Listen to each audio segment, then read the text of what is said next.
It was the Friday of mid-June. They were halfway through their end-of-year tests. In fact, Harry had just finished his transfiguration test, and he only had 2 more to do next week: potions and defense.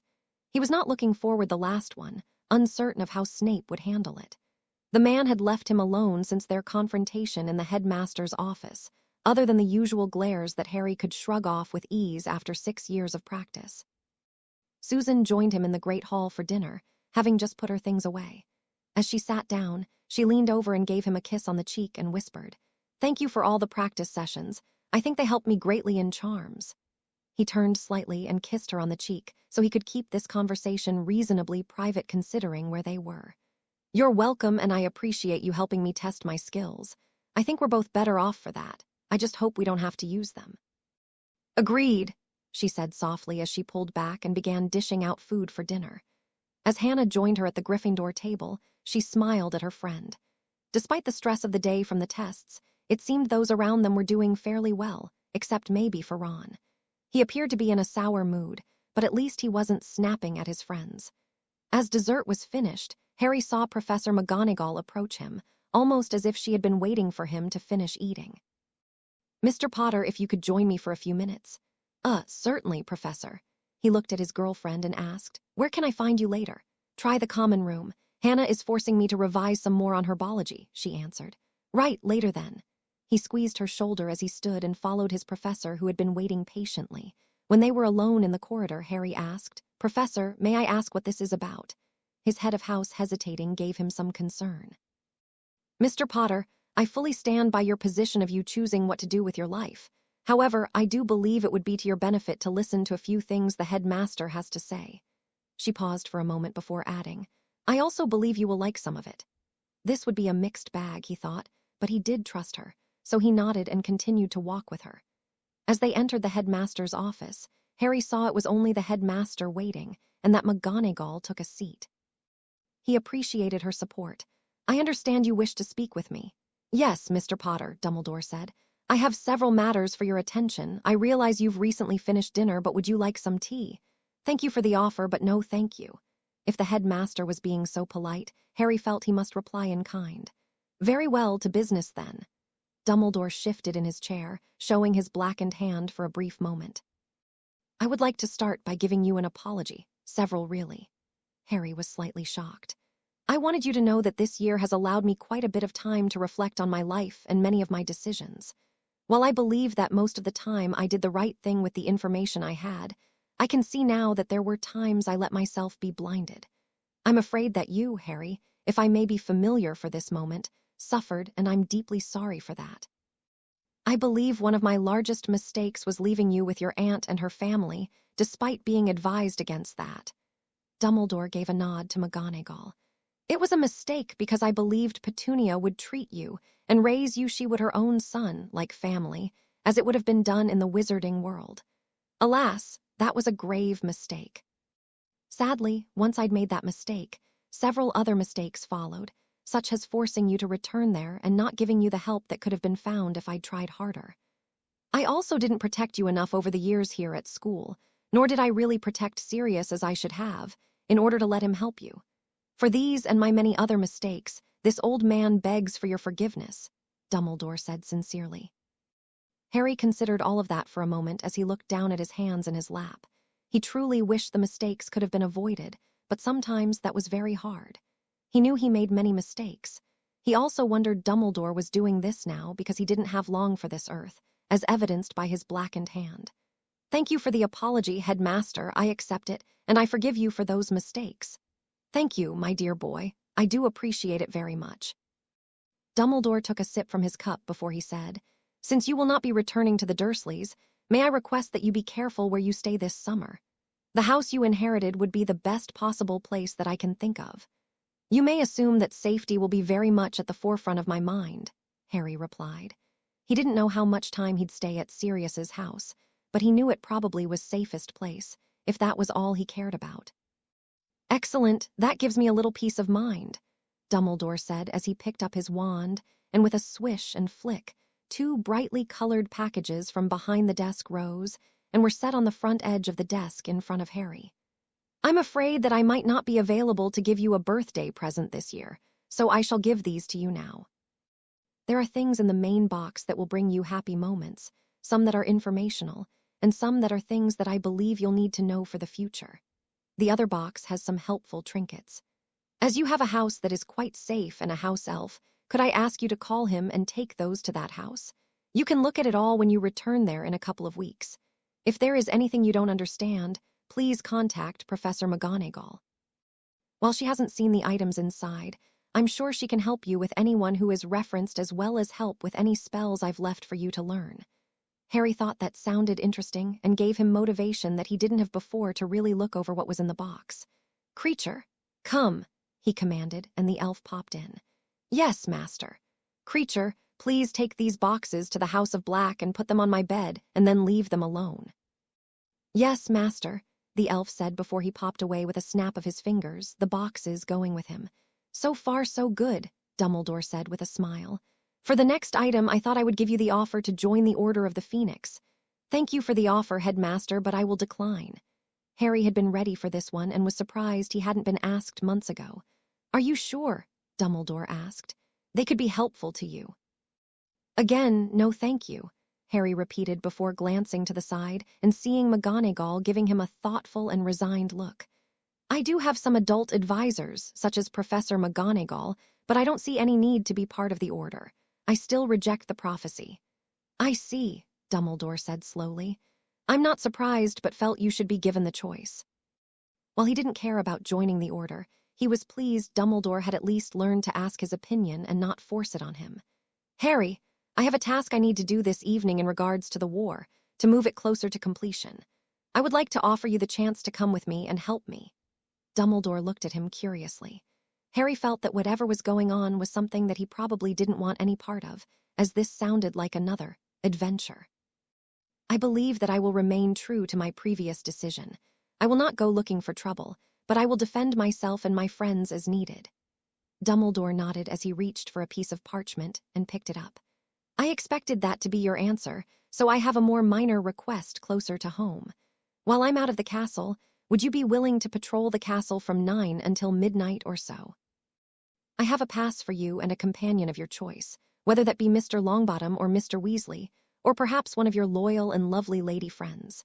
He held the parchment out. Harry considered the request and decided nothing too bad could come from walking around the castle, so he reached up and took the parchment as he said, I can do that. Glancing at it, he saw that it was indeed a pass for him and one friend to patrol, but until 1:00 a.m. I'll be sure to let you know when I return, but if you could look around, especially watching the entrances, I'd appreciate it. All of the professors know I'll be gone and will be available, as well as a few friends from another group, Dumbledore explained. Harry took that to mean some from the Order of the Phoenix. I understand. That's all that I have, and I do thank you for your time and help tonight. Dumbledore told him. Understanding the meeting was over, Harry stood. You're welcome, headmaster, professor, he intoned with a nod towards McGonagall as he left. It wasn't hard to guess why Dumbledore wanted him to patrol the castle while he was gone. Harry didn't think it was egotistical as he considered that he was probably the best student for defending the castle. Who else had faced Voldemort multiple times and survived? In the Hufflepuff common room, after he was let in, he found Neville, Hannah, and Susan at a table. He took a seat next to his girlfriend, who looked at him curiously, guessing her question wasn't hard. McGonagall took me to see Dumbledore. He had a few trinkets for me and an apology for placing me at the Dursleys, he said quietly, hopping to contain the conversation to the four of them.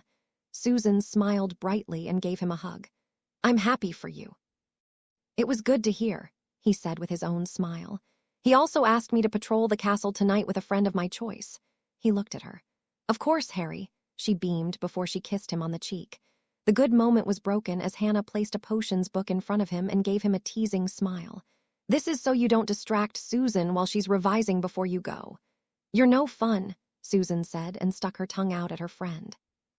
Hannah ignored the look and said, Fun is in a week, and you know you get better grades when you follow my study habits. Taru, Susan said, deflating and turning back to her book and notes.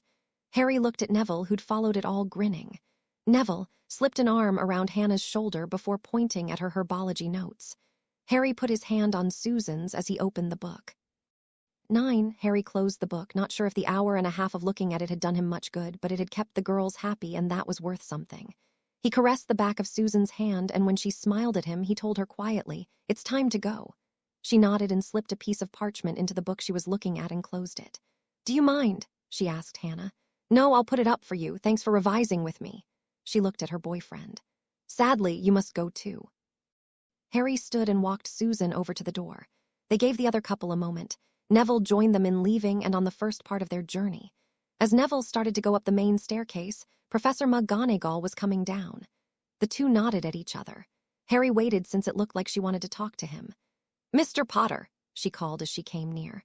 Sure now, Harry continued to wait while holding Susan's left hand so she'd have her right free for her wand. He was willing to do that because of his extra power. McGonagall stopped close to them and then still talked quietly. "The headmaster left only a few minutes ago. Do not be surprised if you see Remus Lupin, Bill Weasley, or Auror Tonks about tonight. They do know you'll be about as well." "Thank you, Professor. Is there any particular place we should watch?" he asked. "I haven't made any assignments," she replied before looking at him carefully, "unless you know of any secret passages out of the castle." Harry looked down for a moment. "I'm aware of one that's unusable and one that might be usable." He hurriedly added, "I'd also suggest having someone keep watch on the astronomy tower. Someone might try to fly in." Despite his attempt to deflect the topic, she was not fooled. "Yes, the tower, I do have someone near there. We shall have to discuss how you became aware of the secret passages later." There's not really anything to discuss, Professor, once you consider Fred and George showed them to me." He wasn't too bothered by putting a target on the twins since they weren't in school any longer. I suppose you have a point," she said thoughtfully. "Well, since you know of them, you should check on them occasionally, as shall I." He wasn't surprised that she knew of them. Although, now that he thought about it more, he was surprised neither she or Dumbledore hadn't closed the working one. "Of course, Professor." As she walked away, Harry led Susan around towards the Dada room.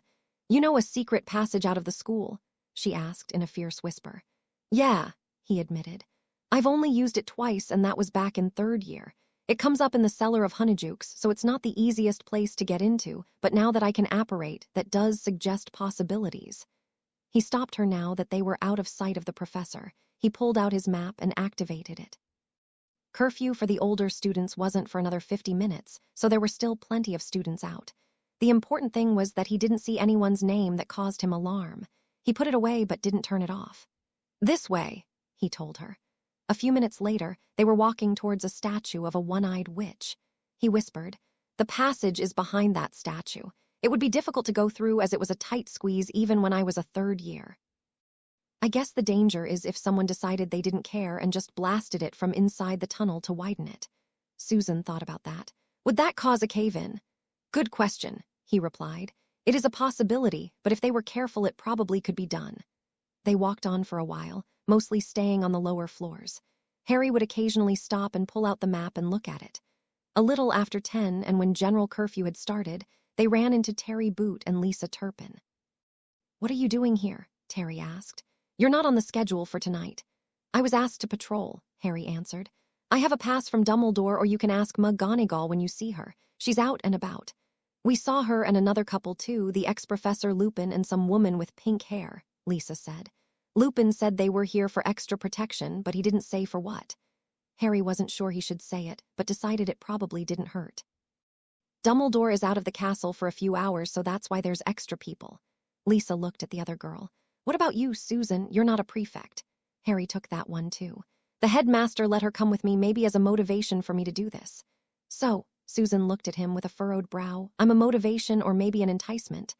"I find you enticing," he replied with a grin, which caused the others to laugh, even Susan. Terry shook his head. "Whatever, see you around." A few minutes later, Harry pulled out his map and looked again. The two looked and saw McGonagall down by the one-eyed witch statue along with Flitwick.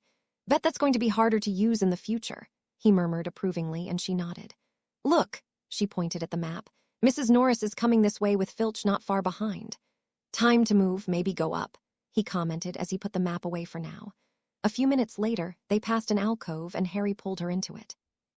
"We shouldn't waste this." She grinned and they shared a kiss for a few minutes. "I really like you, Harry," she told him as they started to walk again. I really like you too, Susan. He looked at her for a moment before he screwed up his Gryffindor courage to ask her a question that had been on his mind lately. Susan, I'm not ready to do it yet, but do you think we might become, permanent one day? She looked at him and quirked a strange smile that soon turned into a short giggle. You're not supposed to laugh, it's not that funny, he said with a disbelieving look. You're silly sometimes, Harry, she told him. There's nothing wrong with the word married or talking about it. So, he looked at her and waited. She seemed to be enjoying making him wait based on her expression. I'm not ready to do it this summer either, but I think that'd be lovely one day. I find it very appealing. How about you? He watched her turn and watch him. I think I'd like it. I believe we still need to know more about each other, but I do like the idea. That's good, she said with a large smile and a great deal of satisfaction. What else do you think we need to know? Harry started to answer, but a distant shout reached them. He let go of her hand quickly and pulled the map out. There, one floor above them and down the corridor, were a number of names he didn't recognize at the top of the main stairs. Then he saw two he did. Fenrir Greyback and Edward Yaxley. Crap. He looked at her. Go get the DA members from Ravenclaw and Hufflepuff, or at least from Hufflepuff. Gryffindor Tower is too far away. Harry, you can't. I have to go help and make sure none of the invaders get away. But Harry, Susan, they're Death Eaters and I don't want you near them unless you have help of at least a dozen others. Go, and disillusion yourself for safety until you get there. She looked like she was about to argue, but instead pulled out her wand and tapped herself on top of the head, disappearing as she turned, her running footsteps fading slowly. Harry turned and ran up a nearby back staircase so he could catch them from behind. He also pulled out his invisibility cloak and put it on. Remember Susan's footsteps? He cast a silencing charm on his feet, and the only noise he heard was the soft swishing of his cloak. Damn it. He was going to have an adventure this year after all, he thought. He really didn't want to have to do what he was about to do, but he had already argued it with himself many times. He had told Dumbledore that he'd defend himself and his friends, and he would. He also remembered what had happened at the Department of Mysteries. He wouldn't repeat that mistake and get a friend killed. As Madame Pomfrey had pointed out, sometimes you have to remove the disease. Turning a corner, he saw spells flying near the other end of the corridor he had entered. Most of the fighting seemed to be at the top of the stairs and landing on the left, slightly out of direct sight. An adult wizard he didn't recognize suddenly came out of the doorway to the stairs to the astronomy tower. As Harry was about to hit him with a burst of air, a jet of bright green light flew astray, and the man dropped when the spell hit him. It seemed the caster was a large male invader that was casting indiscriminately and dangerously. He was also just beyond the left corner with only an arm and wand suddenly appearing every few seconds. Harry walked a little closer to get a better angle. When he saw the arm next, he grabbed it with a band of air and pulled it back towards the astronomy tower door. With the large blonde man now fully visible, Harry simply willed an arrow of very hard air through the man's left ear. It came out of his right. With a look of surprise, the man stumbled and then fell, not moving again as blood started to trickle out of his head. More spell fire hitting the wall near the astronomy tower door indicated that the McGonagall and others were still fighting. Moving still closer to the landing, over on the side he saw two men on the floor locked in a struggle that he'd missed because of the other fighting.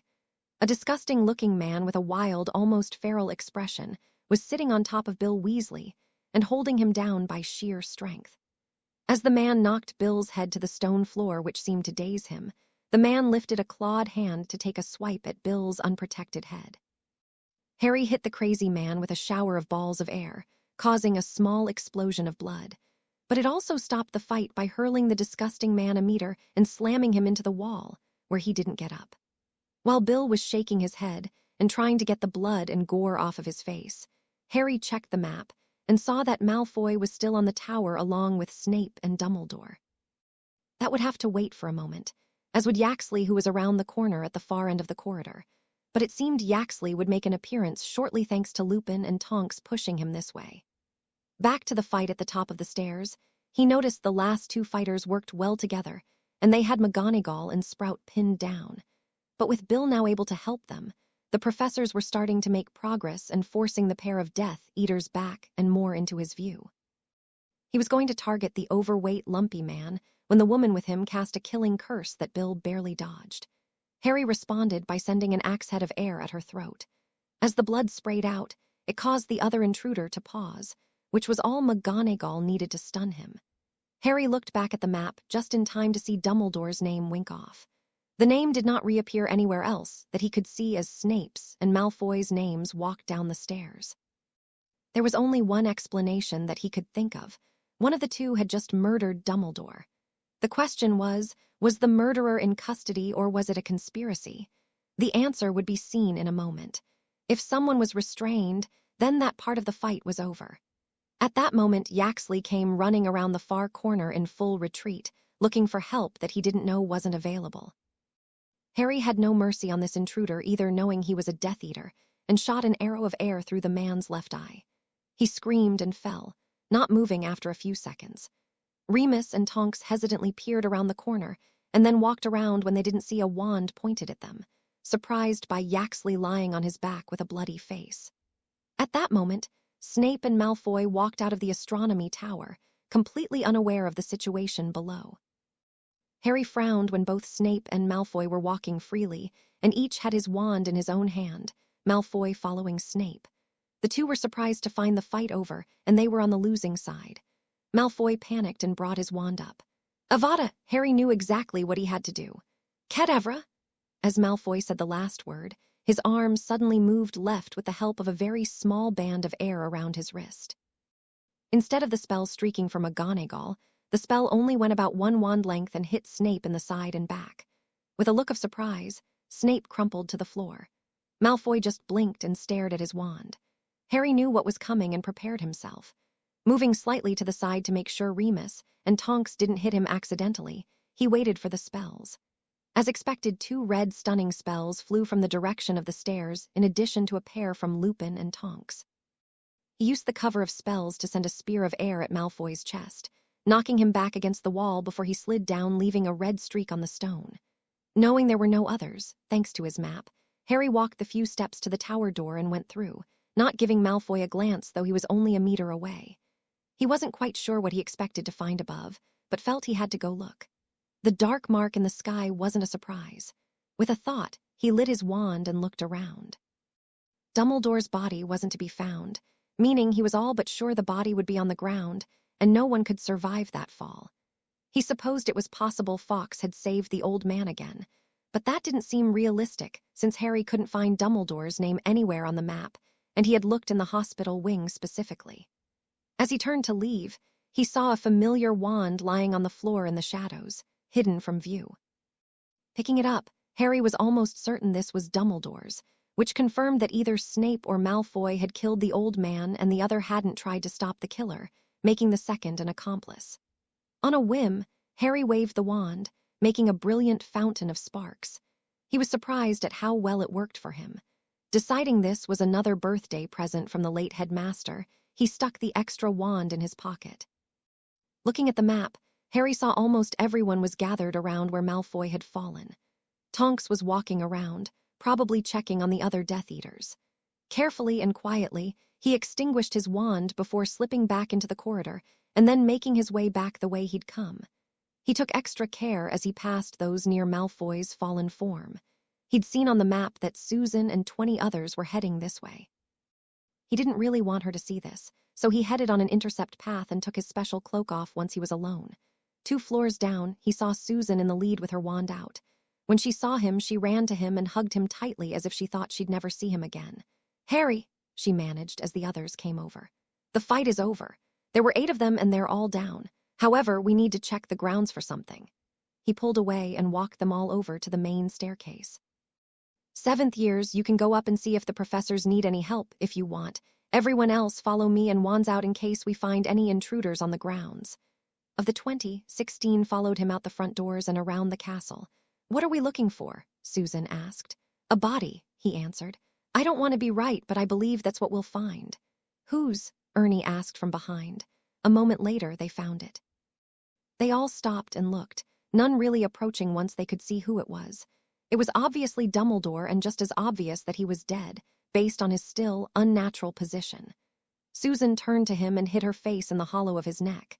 Harry just looked at the body, slightly in shock, now that he had confirmation. He hadn't liked the headmaster much for the last couple of years, but he'd never wished him dead or really even hurt. The murder made him angry. But he also felt vindicated that he'd made the right choice with Snape and Malfoy. He would have felt very bad had he found Dumbledore alive and in his office or the hospital wing. He continued to stare and hold Susan as he tried to work through his emotions. Someone must have left to get a teacher, because eventually he heard McGonagall coming from behind him. She stopped next to Harry and Susan when she saw the sight. "Albus," she mumbled as she placed a hand on the stone wall to steady herself. Being roused from his stupor, Harry managed to get Susan walking and they returned inside the castle. Professor Sprout was directing everyone back to their dorms. Susan stopped and asked, "Professor, can Harry please stay in the common room tonight? Please?" In the better light, Harry realized she had been crying silently. Sprout gave them a kind look and pulled them both into a loose hug. "I'd like to be able to do that, but I'm afraid I can't. I'd suggest all of you girls get together for a sleepover whilst Mr. Potter goes back to his own bed." Without a word or any other type of protest, Susan nodded and started walking again, still holding his hand desperately. When they reached the entrance to the Hufflepuff area, Susan stopped. "Harry, I don't want to be alone tonight. Come with me." "I'd like to, but you heard Sprout," he pointed out. "Harry," she said with exasperation, "don't be thick. You're a wizard who can fly and our room has a window. Be there in half an hour," she commanded before she kissed him quickly and left. Shaking his head, he headed for his dorm room. Entering the Gryffindor common area, he was mobbed by his house demanding information. "Harry, what happened?" "McGonagall said we had to stay here," Hermione said with Gary and Judith, the seventh-year prefects nodding. The three had been guarding the portrait hole on the inside. Running his fingers through his hair, he considered what to say and maybe what he shouldn't say. "I'm tired, but here's the bare essentials. Some Death Eaters broke into the castle. Led by Malfoy and Snape, they started a fight with the professors, and it was hard to say it, but he knew he must. They killed Dumbledore." As pandemonium broke out, Harry tried to get away, but Hermione grabbed him. "They really managed to do that." "Yeah, I saw his body. He's dead." Harry pulled away from her shocked grasp and made his way through the crowd and ignored questions that were shouted at him. In his room, he grabbed his pajamas and went for a quick shower since his shirt seemed to be sticking to him, and he didn't want Susan to think badly of him. Coming back out of the bathroom, he saw the rest of his dorm mates waiting on him. "This isn't a prank?" Ron asked. Harry stopped and gave him an incredulous look. "No, Ron, I wouldn't joke about this." "I didn't think so, but how could anyone other than you know who killed Dumbledore?" Ron asked the room. "Any wizard can be surprised." Harry took care of his clothes and then grabbed his broom out of his trunk. He also kept his wand, map, and cloak. "Where are you going?" Ron asked, but the others looked curious too. "I'm going flying for a bit. I feel like shit and I want to relax. Please do me a favor and don't say anything to anyone. I'll be back before breakfast." Without giving his very surprised friends a chance to object, Harry threw his leg over the broom and flew out the open window. It didn't take long before he found the window he needed on the back side of the castle overlooking a steep rock cliff. Susan made it easy for him to identify which room as she was waiting at the window. She moved when she saw him and allowed him to fly in. Their room was neater than his and pleasantly decorated, but it was still a dorm room. The other three girls were huddled on a bed and didn't protest his presence. Susan went to her bed and beckoned him in. "Leave the curtains open, Harry, but hold me. Hold me and don't let go." Harry complied with her wishes, and she started crying quietly again. He wasn't feeling much better, but for different reasons. He knew he'd done the right thing tonight, but he felt so very terrible about it. Under normal circumstances, it probably would have been interesting to Minerva just how fast Minister Scrimgeour had joined the Aurors after being called. As it was, she was still reeling from the idea that Albus was dead. She knew the cursed hand would eventually kill him, but the violence of his death, not to mention the other violence, made it all so horrifying. The minister came over along with the head Auror Robards. The rest of the group contained all the adults who had fought that evening, along with Flitwick who'd been stunned by Snape down in the dungeons. Scrimgeour looked them over. "I understand those of you who do not work here were present because Dumbledore invited you." "That is correct," Minerva answered. Albus felt a little extra security would be helpful, and he didn't believe the ministry would have provided Aurors. She looked at the head Auror. Robards shook his head. "I don't believe we would have if we'd been asked." He looked at the other Auror present. "Auror Tonks's presence is highly irregular, but she can do what she likes on her off time. However, I will say this is for this one time and that if it occurs in the future, it will not enhance her career. Tonks gave him a grateful nod for not causing her trouble. I've seen my share of battles, Scrimgeour continued, but I will say this is a most unusual one. There were 7 marked Death Eaters and the most infamous werewolf in Britain here, and all are dead except for one stunned Death Eater, and no one from your side is even hurt other than Dumbledore. That also does not account for the fact that there was at least one spell used that no one's ever seen before. That it was used against Greyback doesn't bother me, but I'd like to know what it is, and if we can use it because it seems very effective against werewolves. When no one said anything after a long moment, Minerva decided she had to. I'm sorry, but I'm unaware of the answers to either of your questions. The battle was quite difficult at first because of surprise and the numbers. Therefore, we don't know everything that happened. The big one, Roll I believe he was called, was quite haphazard in his casting, and I believe killed at least one of his own. Draco Malfoy also killed Severus Snape. Perhaps that was what happened with others. It is a hazard in close quarters fighting. Both Ministry men looked less than satisfied at that. Nevertheless, Robards murmured a little disbelievingly. It's possible. Professor Flitwick, Scrimgeour looked at the man. Are you aware of any spell which could act like what was done to the werewolf? Mr. Weasley said it was like a blast of little rocks hitting him, but we didn't find any objects when we looked, only empty holes in the werewolf. Flitwick looked at Bill, whose robes were still bloody and quite messy. No, Minister. I looked for clues as to the spell, but I'm unaware of how to do that. I'd say that it appears like multiple miniature piercing curses were used all at once, but they also had the power of a bludgeoning or perhaps a blasting curse behind them. I would be most interested also in a spell like that, for professional purposes, of course. Of course, the Minister echoed lightly, still not looking satisfied. At least we can see what Caro knows, Robard said as he looked down at the stunned and bound Amicus. Minister, or Robards, McGonagall gave them a pleading look. Now that we no longer have Dumbledore to help guard the school, could you find a way to have some Aurors help us until school lets out? Scrimgeour looked at Robards. Perhaps a couple of squads on a rotating basis, so there's always at least one squad here. I can do that, Minister, Robards agreed before looking at the professor. I would also suggest you let my Aurors handle all patrols. That way any student out after curfew is considered a suspect, and we don't have distinguish between good and bad.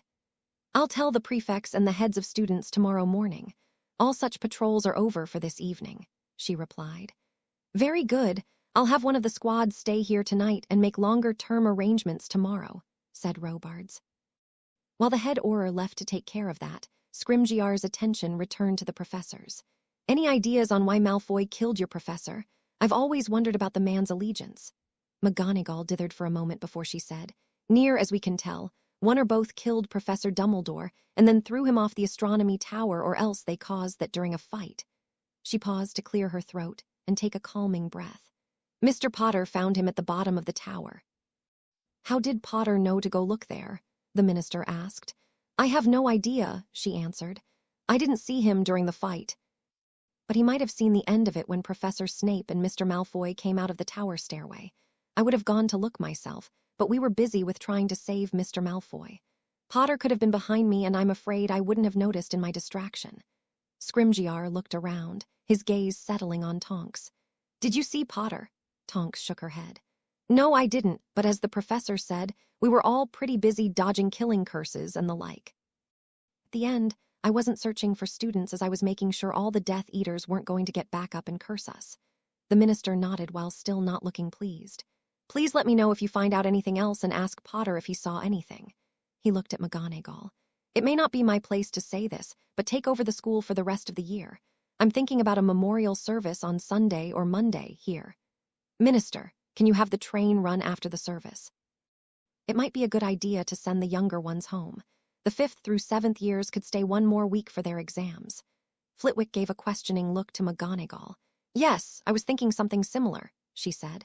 I'll try to arrange it and let you know in the morning. Good night, the minister said before he limped away. McGonagall shook her head. This was not how she envisioned the year ending. The early morning sunlight woke Harry as was usual when the bed curtains were left open. He had thought last night that he was tired enough, physically and emotionally, that he might sleep later, but he hadn't. Since breakfast was at least 2 hours away because the sun came up so early this time of year, he grabbed his glasses and looked around the room some more. He noticed the other 3 girls in someone's bed draped all over each other. He wondered if that was a girl thing because Susan was draped over him, not that he really minded. He thought Susan might disagree with him on this, but he thought she was beautiful right now even if she wasn't made up or her hair brushed. She looked very innocent and relaxed. The sunlight wasn't hitting her hair, so it looked more blonde than red at the moment.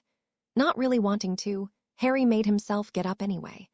As he started pulling himself out from under Susan, she stirred and suddenly looked at him, a little surprised. Then her expression softened as she obviously began to remember why he was there.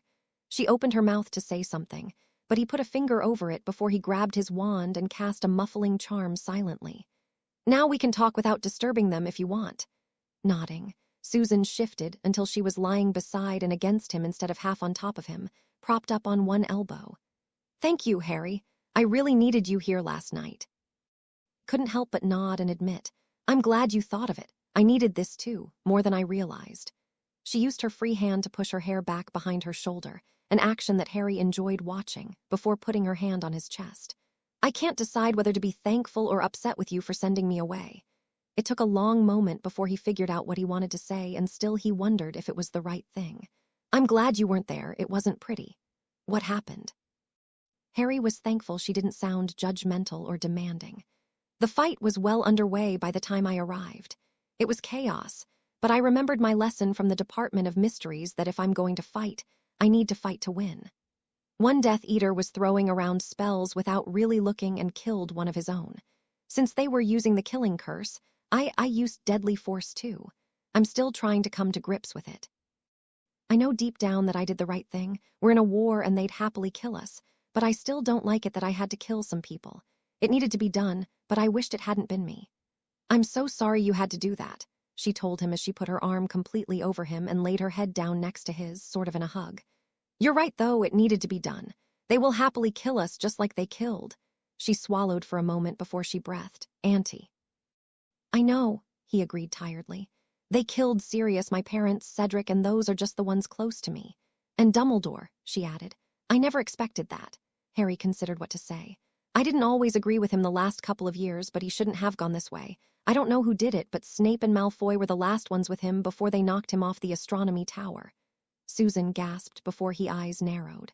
"I hope you took care of them then. They deserved it." "I think so too, but that doesn't make it easier afterward. Obviously, I can't tell anyone this nor of my special power." He gave her a look that she easily interpreted. "I know, and I won't tell either, but thank you for trusting me." Susan stretched up and kissed him gently. Looking up at the clock, she said, "It's 6:30. I should go." He looked at her for a moment and grinned. "I think I could get used to this." "You think?" she asked with a quirked eyebrow. Leaning up, he kissed her quickly. "I believe we'll have to try it a few more times to be sure, but yeah."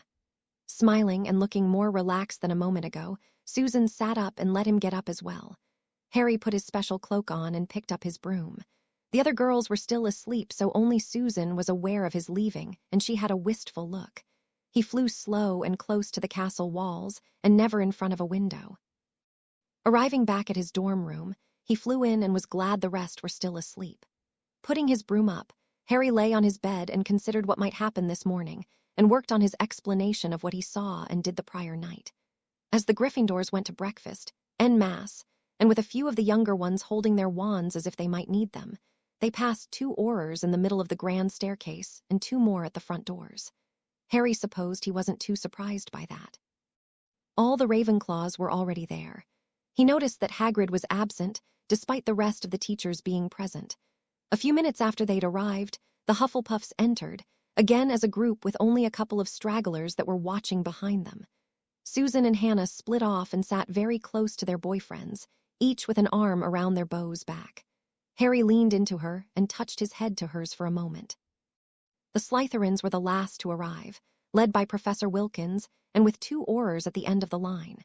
They were seated with the oldest nearest the professors and the youngest nearest the doors. Many of them didn't look happy with the situation, and as if they were being unfairly judged. Pansy Parkinson looked the worse, angry as well as with very red and puffy eyes. McGonagall stood to address them, and all paid attention as there was no food on the table. I'm sure many of you have heard there was a disturbance in the castle last night. A group of Death Eaters broke in, led by the traitor Draco Malfoy. Parkinson shot her a murderous look. Including Mr. Malfoy and Professor Snape, McGonagall continued. There were 8 intruders. Of them, 7 are dead, including Mr. Malfoy and Professor Snape. Murmurs broke out, and McGonagall let them go for a few seconds before she rapped her wand on her goblet to bring silence again. Mr. Malfoy and Professor Snape were with Professor Dumbledore at the time of his demise. More and louder murmurs broke out, and McGonagall let them go for a full 10 count before she rapped on her goblet again. As Professor Dumbledore is no longer with us, I will be in charge of the school for the remainder of the term. Because of the headmaster's death, she had to pause for a moment, I was told minutes ago that there will be a memorial service early Sunday afternoon. After the service, all students below 5th year will be sent home via the Floo, either to your home or to the Leaky Cauldron in London. Those 5th year and above will remain here for 1 more week to finish their exams, starting Monday. Younger students, I suggest you pack tonight. She clapped her hands, and the food appeared. Then she slumped into her chair. The big golden chair in the center of the head table remained empty. Harry picked at his food, as did Susan, and really everyone else except for Ron. He at least didn't talk and now chewed with his mouth closed, for which many were grateful.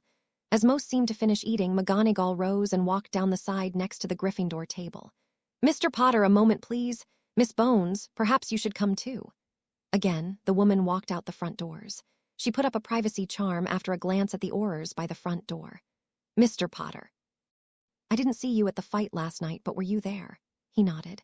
I wasn't there at the beginning, but I did arrive before the end. I saw Malfoy kill Snape, and then Malfoy was stunned and thrown against the wall. Since they were down and I didn't see any other fighting, there really wasn't anything for me to do. I see, she said, considering his words. How did you know to go search the bottom of the tower for the headmaster? He was prepared for this.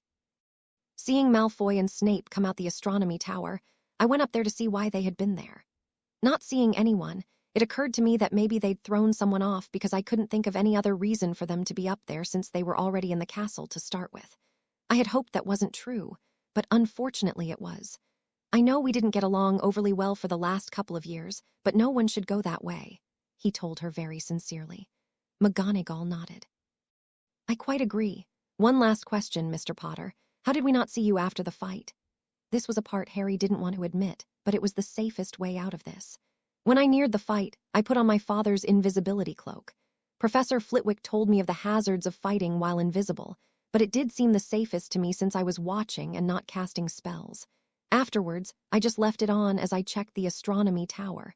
I'm sorry, but it was habit. I felt that if I wasn't seen, I couldn't be blamed for anything, as someone did all the time.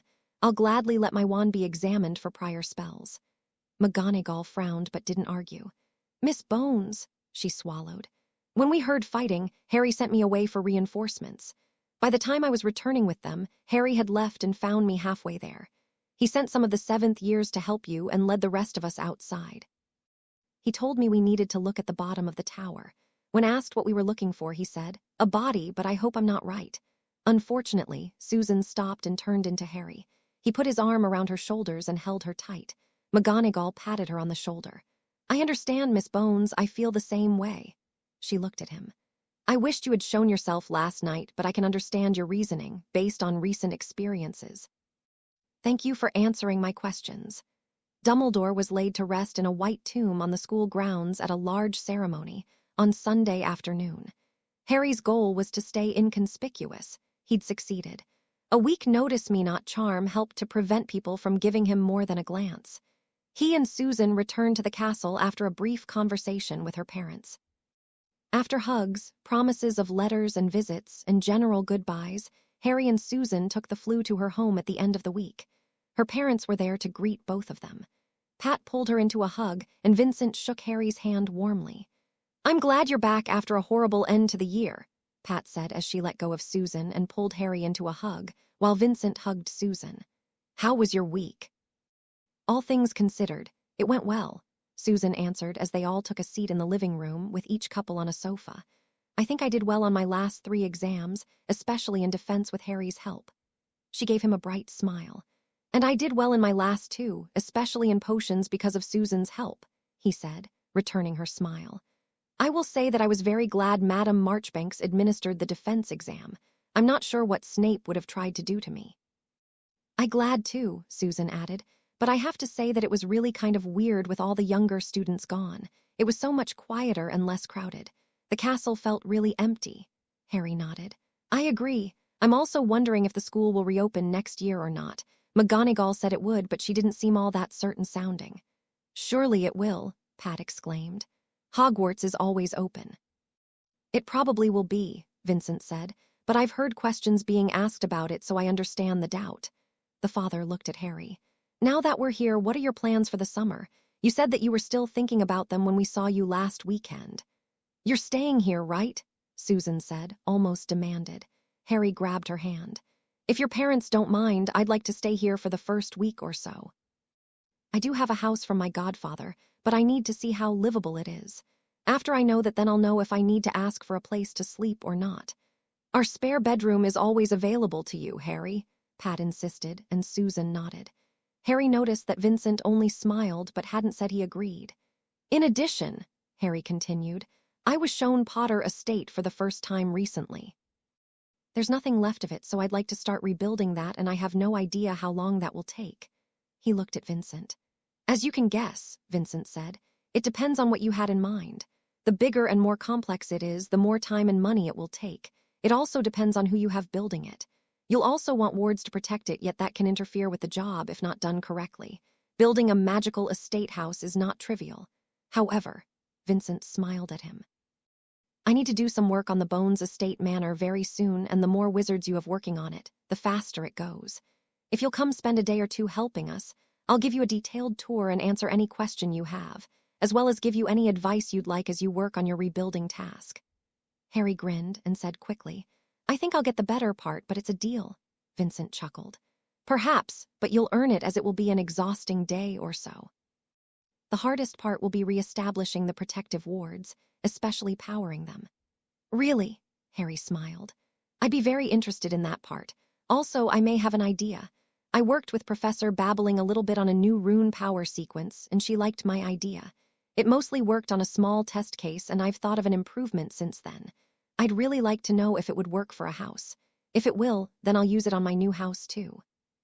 With his own smile, Vincent said, I look forward to discussing it, perhaps tomorrow. The next morning was a Saturday, and Vincent didn't have to work, so the family had breakfast together. The conversation was light and easy. Harry wondered for a moment if this is what it would have been like if his parents had lived, other than Susan being his girlfriend and not his sister. After breakfast, Harry noticed that Pat gave her husband a slightly lingering look and received a tiny nod. The mother looked at her daughter and said, Susan, dear, please go get your wand and anything else you need. I need to go shopping, and I'd like you to come with me. I have a few things to teach you about having a home of your own, and I think today's the day for that. Susan gave her a strange look before looking at her father. He smiled slightly. Don't worry, dear, Harry will be fine with me. We're going to talk about wards and houses. He'll be just like he is now when you return. Susan looked like she wasn't sure of that, but didn't say anything and left for her room. Harry wasn't sure what to think about this either, as it smelled like ambush, and there was that one outstanding item between him and Vince. A moment later, Susan was back with a purse over her shoulder, and she kissed Harry on the cheek and gave him a wink. She then went to her father and gave him a hug and whispered something to him, which caused him to chuckle and tell her, I love you too, in a teasing manner. Susan gave him an exasperated look, but otherwise left with her mother. Vince shook his head and said, I love them both, but I'm not sure what to do with them at times. I feel the same about Susan at times, Harry said, still wondering about this because it seemed he was being set up for something. I thought we'd go out back and talk about wards and things, a little planning and such. Butter beer or something else to drink, Vince offered. He just finished breakfast not too long ago, so Harry told him, no thank you. Vince grabbed a large rolled-up piece of parchment that looked like it would be the size of a poster and led them out back to some comfortable chairs where he looked at Harry for a moment. Well, lad, I suppose we should chase the proverbial elephant out of the room first. At Christmas, I asked you how you felt about Susan and your intentions. Susan tells you that you did convince young Master Longbottom to instruct your housemates on wizarding traditions, so good job on that. I'll assume you know the basics now, so what is the answer to my question? Harry swallowed hard. This was it, he thought. He truly hoped he remembered all of his planned answer. Mr. Bones, I'll say that my feelings for Susan haven't changed. I still like her very much, and I will protect her from all harm that I possibly can. She means a lot to me. I think I might even love her, but I'm not sure, as I'm a little unsure what true love is. We've talked a bit about us, and we both like the idea of continuing our relationship. I think it's almost certain we'll make this permanent one day, with your blessing, of course. Harry added the last part hastily. I believe you've been dadding for nearly 10 months. How can you not be sure by now? Vince asked easily, but with a piercing look. Well, sir, we both like the idea and plan on it, but I could screw something up. Susan's been doing a brilliant job of trying to teach me how to be a good boyfriend, but I feel like there's just so much I don't know about girls and what they want, Harry explained and hoped Vince understood. To Harry's surprise, Vince laughed lightly and nodded. Well spoken, Mr. Potter. I'm sorry to have to tell you, but while it does get a little easier with experience, you'll never feel like you fully understand women. I've had other men who have been married twice as long as I have tell me that. Harry sighed. I see. Let us be blunt and wrap this up. Do you plan to marry my daughter one day if she's willing? Vince asked him. Swallowing a little dryly, Harry nodded and said, Yes, sir. Very good then. Please continue to keep her safe while you work out the details, Vince told him with a smile and held out his hand. Harry shook it and smiled back, feeling very relieved. Unrolling the large parchment on a table that was next to them, Vince said, This is the standard wording for most houses from the basic text used to train most ward crafters in the United Kingdom. Obviously, no one uses this exact plan, at least if they're smart they don't. They add on to it to make it their own. Nodding, Harry said, That makes sense, because if everyone did the same thing, then it'd be easy to break in. Exactly, Vince said with a pleased look. So the problem begins to be how to make it your own. Another issue is one of power. Have you learned about ley lines yet? No, sir. Just like you have veins of minerals in the ground, ley lines are veins of magic that run through the ground. It's what helps magic to be everywhere, Vince explained.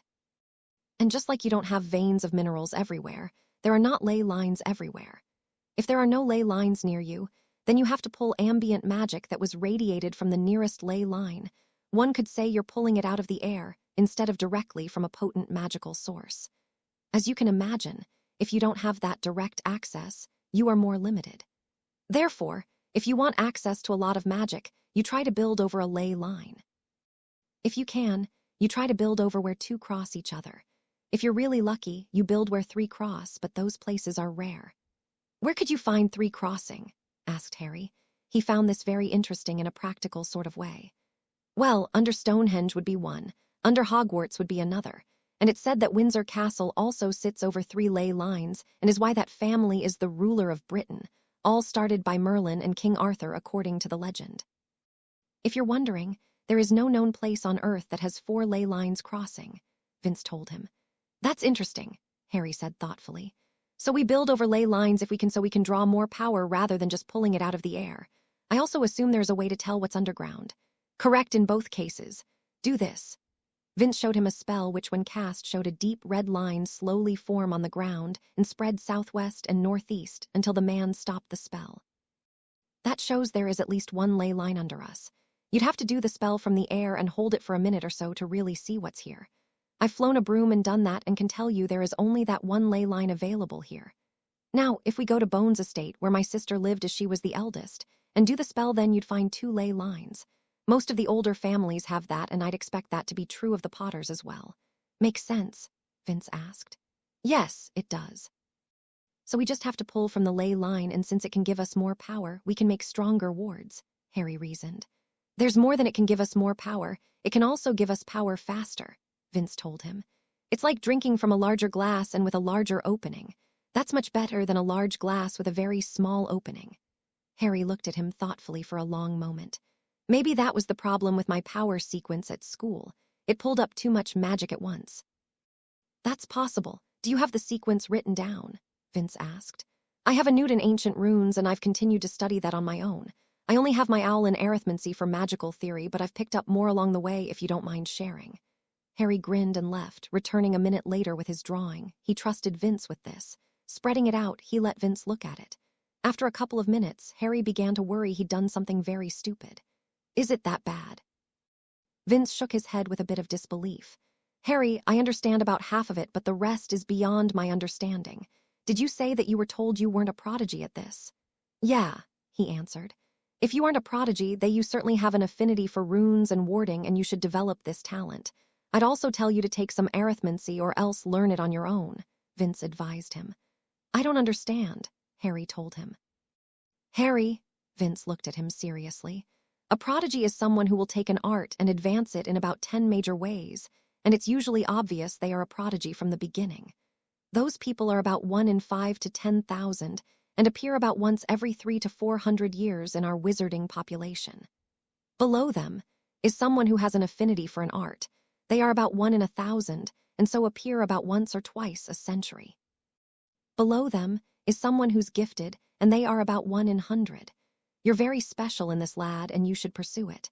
There's a good chance you'll push the craft forward from 1 to 3 major steps in your lifetime. It's very possible I'm looking at one of those right now. If you're curious, I wouldn't even consider myself gifted in this. However, I do like to work with runes and consider myself an advanced amateur. To help you more, I'd advise you should pick up some arithmancy because it will help you to evaluate your work in a formal and precise way, rather than just by feel and intuition. Although that is a strength you have that shouldn't be ignored either. What did your professor say when she saw this? He asked.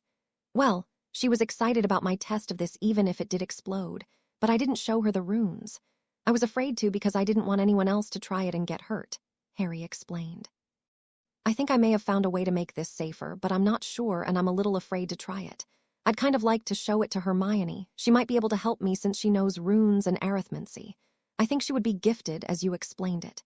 Harry, if you can make this work, I'd be honored if you'd let me use it. I'll even pay you. You don't have to pay me, Harry protested. Vince put his hand on Harry's shoulder. If this is as good as I think it might be from what little I can understand, then it's worth a lot of money. Rune masters make very good money and you will need to make a living someday. Considering it, he nodded finally. All right, I suppose we can find something to trade for this, maybe. I don't think Susan would like the thought that she was traded for a rune array even if it did let us return to Bones' estate, Vince told him with a twitching expression. Oh no, I'd never do that. Vince lost it and started laughing. When he could control himself, he said, I was joking with you, Harry. Why don't you go see your friend about this soon and we'll discuss what to do after we see if it works or not. How's that? Sounds like a plan, Harry agreed. I'll send Hedwig with a note about a visit. In the meantime, I'll work on this a little more. When Susan came home, she grabbed his hand and pulled him to the back garden while making sure her parents were still in the house, her father giving her a smirk. Are you all right? She asked a little worriedly. I'm fine, Harry replied. Your dad and I got along quite well. He said I had a natural affinity for runes and that if my project works, he'd give me something for helping him. Susan beamed and hugged him. That's great, Harry. Do you two talk about, well, us? Of course.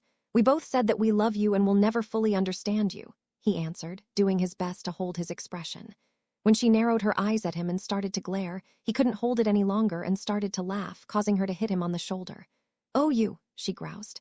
I told him that we were happy and working things out, okay? She nodded happily and gave him a hug as well as a brief kiss. I'll get you back for that, she told him a little teasingly. 2 days later, the couple took the night bus to the end of Hermione's street and waited until it vanished before walking to their friend's house. Hermione answered the door and eagerly invited them in as well as gave each a hug. How are you doing? Hermione asked, looking mostly at Harry, but some at Susan too. We're good, Harry told her as Hermione's mother walked in behind her daughter. Emma Granger, the woman said and held out her hand, which the two shook. Harry could see enough similarity to know they were mother and daughter. It's nice to meet you, Harry told her. I've heard so much about you, Emma said looking at Harry before turning, and a little about you, Susan. Thank you for being Hermione's friends. Would either of you like something to drink? Ice water or something else cold, Harry answered with Susan saying the same. Hermione led them into the kitchen and motioned to the kitchen table on the side. What did you need help with? You were kind of vague in your letter. Yeah, well, I didn't want anyone else to know about this. Harry pulled his book bag off of his shoulder and pulled a notebook out of it. Flipping to the proper pages, he opened it and laid it flat with a drawing over the two facing pages. Hermione snatched it and pulled it in front of her. "Is this your new power sequence?" "Yeah," he answered as Emma set the glasses on the table and shook her head at her daughter in mirth. "She's like this at school, too." The mother asked. Harry looked at his friend who was deep in analysis. "A lot of the time. If you don't mind," Emma continued while Hermione was pointing at the drawing as if reading it with her finger and moving her lips as she looked. "What did you think of this last year at Hogwarts?" He was unsure as to what to say, and Hermione's quick flick of her eyes up at him didn't help. However, Susan helped him. "Mrs. Granger, what are you asking?" "In some ways, it was a great year for us. In others, not so good at all," his girlfriend answered. "Yes, I'm being vague, aren't I?" Emma looked at them. "With Headmaster Dumbledore gone, do you believe it will be safe next year?" Hermione's head snapped up and looked at her mother in shock. Harry thought he understood what was happening now.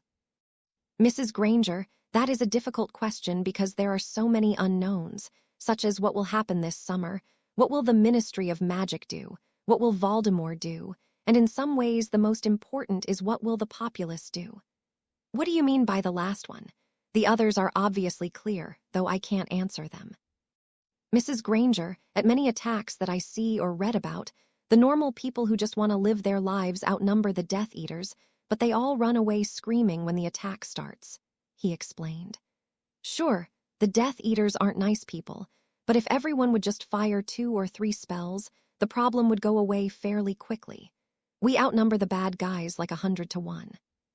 Sure, they try to attack when numbers and surprise are in their favor and ambush people like cowards, but there are enough times they attack a crowd that we could just take them out to get rid of the problem, but very few people do anything. I am one of those who's willing to do things to protect others. If Hermione is around me, she should be reasonably safe even without Professor Dumbledore at school next year. Of course, we can all be surprised. You can cross the street in a crosswalk and still get hit by a lorry that runs a red light, and that's going to hurt. Life is never perfectly safe." He noticed Hermione was looking at him with a little fear, as if maybe she had wanted the answer worded differently, but he was going to be honest with her mother. "May I give you a piece of advice?" Harry asked, and received a nod from Emma. "I don't know how you do it, but if you could take a leave of absence and go somewhere else until Christmas, I think that would be for the best. You're not very well equipped to stay here in the middle of a wizarding war." He looked at his bushy-haired friend, anticipating her question. "I have no basis for that, it's just a feeling. I think it will all be over by then."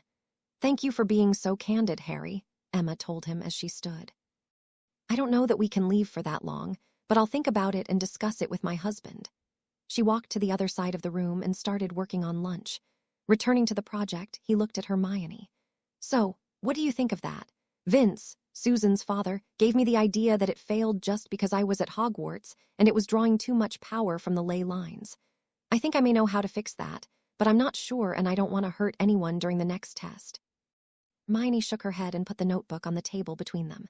"I think I mostly understand what you're doing, but part of it is still difficult. I mean, look, you don't have these runes connected properly, and the sequence really shouldn't work at all." Harry looked at where she was pointing and grinned. "That's because I wasn't sure how to draw what I wanted, sorry. I think I know what the problem with my drawing is, and maybe I can explain it with a little help. Susan, come around here, please." Susan walked over and stood next to the table between them. Harry took her hands and placed them on the table with a gap in the middle, and he placed one of his hands in the middle. All were end-toned. "Normal sequences are like this, they're in a line. Sure, they can be curved around the edge of something, but that's still just a one-dimensional sequence of runes." "Sure, how else would you do it?" Hermione asked. "You have to be able to read them one after the other, and the magic has to flow like an electrical wire, which is one-dimensional if you ignore the thickness of it." "Exactly, but what if we use the other dimensions? A grid would be two-dimensional. I can see a way to do that, but I haven't found a practical application yet." "But my sequence is like this." Harry pulled his hand up and set it on the edge and perpendicular to Susan's hands, and then pulled hers to his so that one of her hands was going into his palm and the other into the back of his hand. "By making it a circle and then feeding the power into the center, you power the whole middle part at once, and then the power flows out the other side. In fact, it's not really a circle but more like a sphere because the magic flow pulls the shape that way," he explained. Or so I'd think. He squeezed Susan's hand and let her sit back down. Hermione tilted her head and looked back at the diagram, studying it for a moment. Yes, I see now that you explain it, and… She looked up at him. Sweet Merlin, Harry, that sequence will be powerful. No wonder it exploded on you. How did you even think this up? When he looked down for a moment, Susan spoke up. My dad says that he thinks Harry has an affinity for runes and warding. He's like the special 1 in 1,000, she said proudly. He shouldn't have any trouble becoming a rune master if he wants to. Hermione, Harry said hesitantly. You can't show or tell this idea to anyone. She opened her mouth and then closed it suddenly before she sighed. I understand it's your proprietary information. Still, this is incredible. So, what do you think about these changes? He said, and pointed to a ring of runes on each side of the middle. I think these will limit it. I also think Vince was correct that it was because I was over 3 ley lines. I probably don't need the limiter runes normally. Hermione left the table and walked over to a drawer and came back with a pen and paper. After scribbling on it for several minutes, something that made no sense to Harry and gave him a clue that arithmancy might be useful to him after all, Hermione said, I think he's right. I think it was because you were over 3 ley lines. I think 2 should be fine, but you might need to make the output side bigger than the input side if you can. 1 ley line or none won't be a problem at all. Thanks, Hermione. He beamed at her. Your restrictors I'm not so sure about. You'd have to ask Professor Babbling, she said. What? Harry looked taken aback. Something that Hermione Granger doesn't know. Shut it, she groused sourly, causing the other two to laugh. Great, so I can try this when I get back. What wards do you have up here for protection? Harry asked, curious as to what she had done. Hermione looked down sheepishly. I don't really have any up. Harry put his hands on his hips. Oh, honestly, Hermione Jane Granger, how could you? He asked in a slightly girly voice. Hermione looked down more. A few seconds later, laughter rang out from across the kitchen, surprising the students. They'd forgotten about the mother. Hermione looked betrayed and glared at her. Oh, that was priceless, Harry, Emma told him with a short laugh. You know her well if you can mimic her like that. Mum, it wasn't that funny, Hermione complained. Yes, it was. My only regret is that I didn't have a video camera to record it and to show your father. Emma grabbed the plate of sandwiches she'd been making and walked over to the table. Hermione huffed at that while Harry chuckled and Susan giggled. The next afternoon, Harry was carving runes into 4 blocks of limestone with a spell Professor Babbling had taught him. Vince was next to him and looking at 2 of the finished blocks. These are the newest version of your sequence. Yeah, Harry said as he finished the 3rd block. They aren't that much different than my originals since we'll be testing them here with only 1 ley line. I'm not ready to test back at Hogwarts yet. He looked through the window and into the kitchen. How good a cook is Susan? Vince looked in also, seeing the 2 women. Pat was teaching her daughter to cook a new dish. She does well when she wants to. Her potions skills carry over, but she hasn't had a lot of motivation before. He smiled at the young man.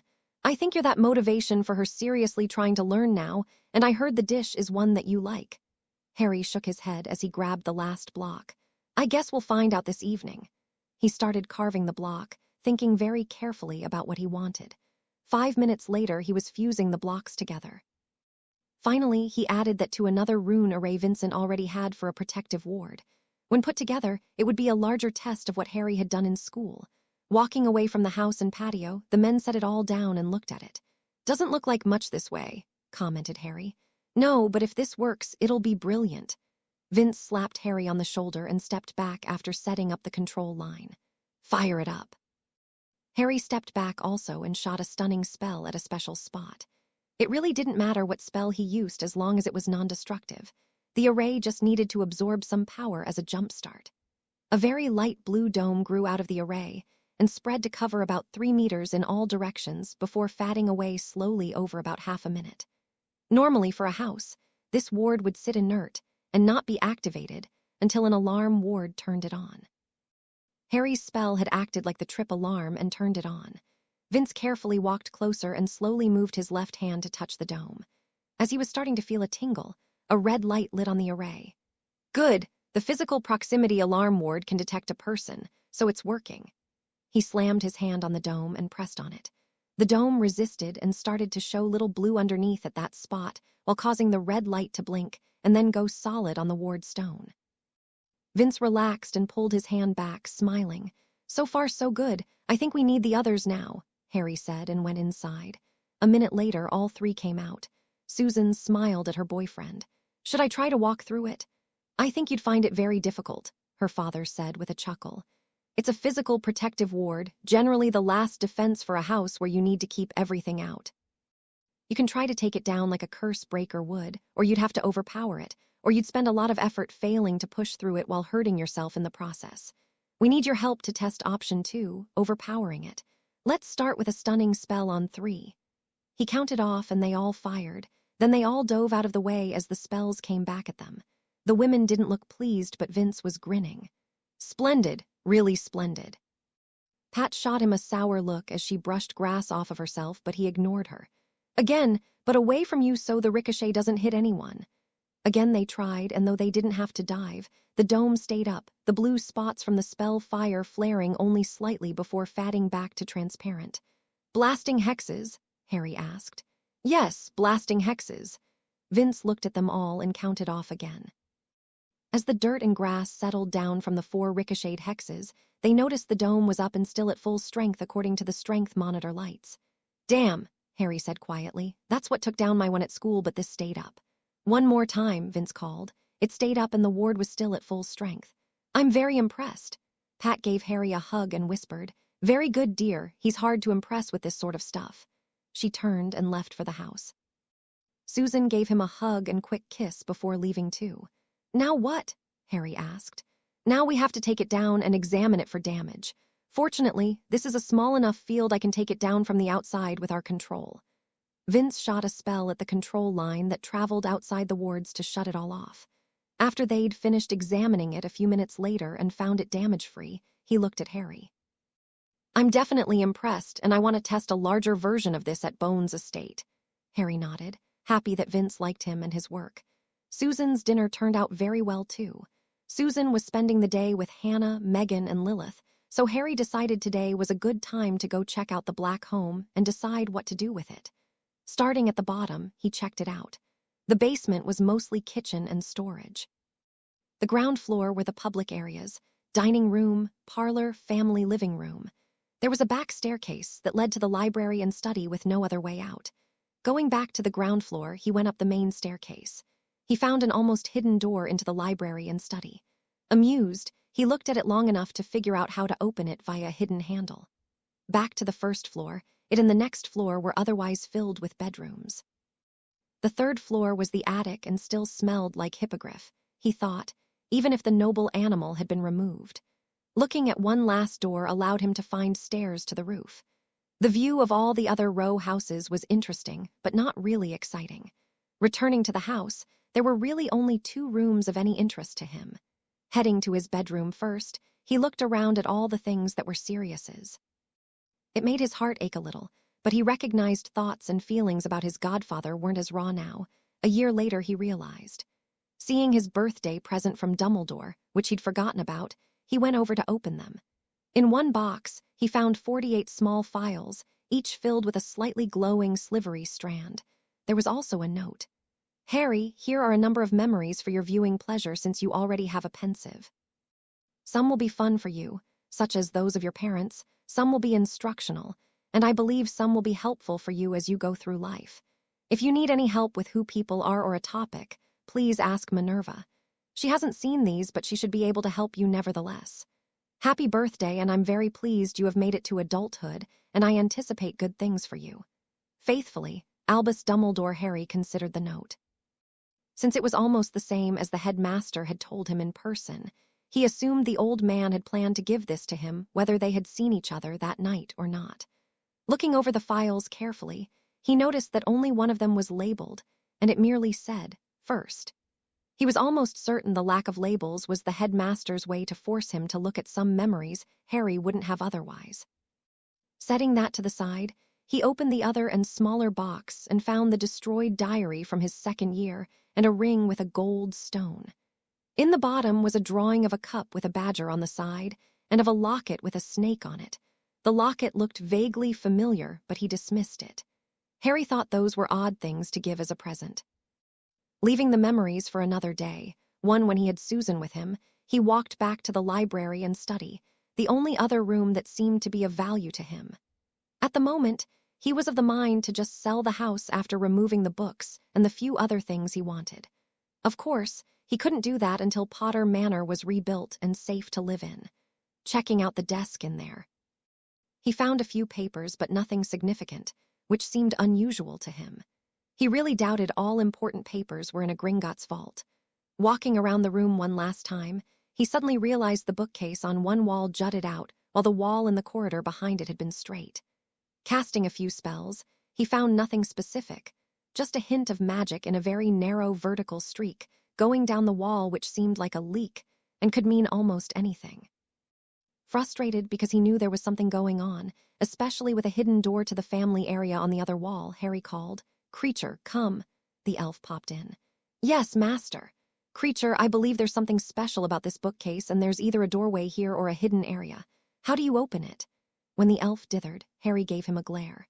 "Creature, as head of the House of Black, I command you to show me the secrets of this room." Creature stiffened for a moment before saying, "Yes, master. There is a hidden door to the bedrooms on the wall behind me. There is a hidden compartment in the bottom drawer of the desk on the right side. There is a hidden door behind the bookcase in front of you." "Amazing," Harry murmured. "Are there any other secret doors or rooms in the house?" "No, master, all are in this room." He'd check out the desk later. "How do you open the bookcase?"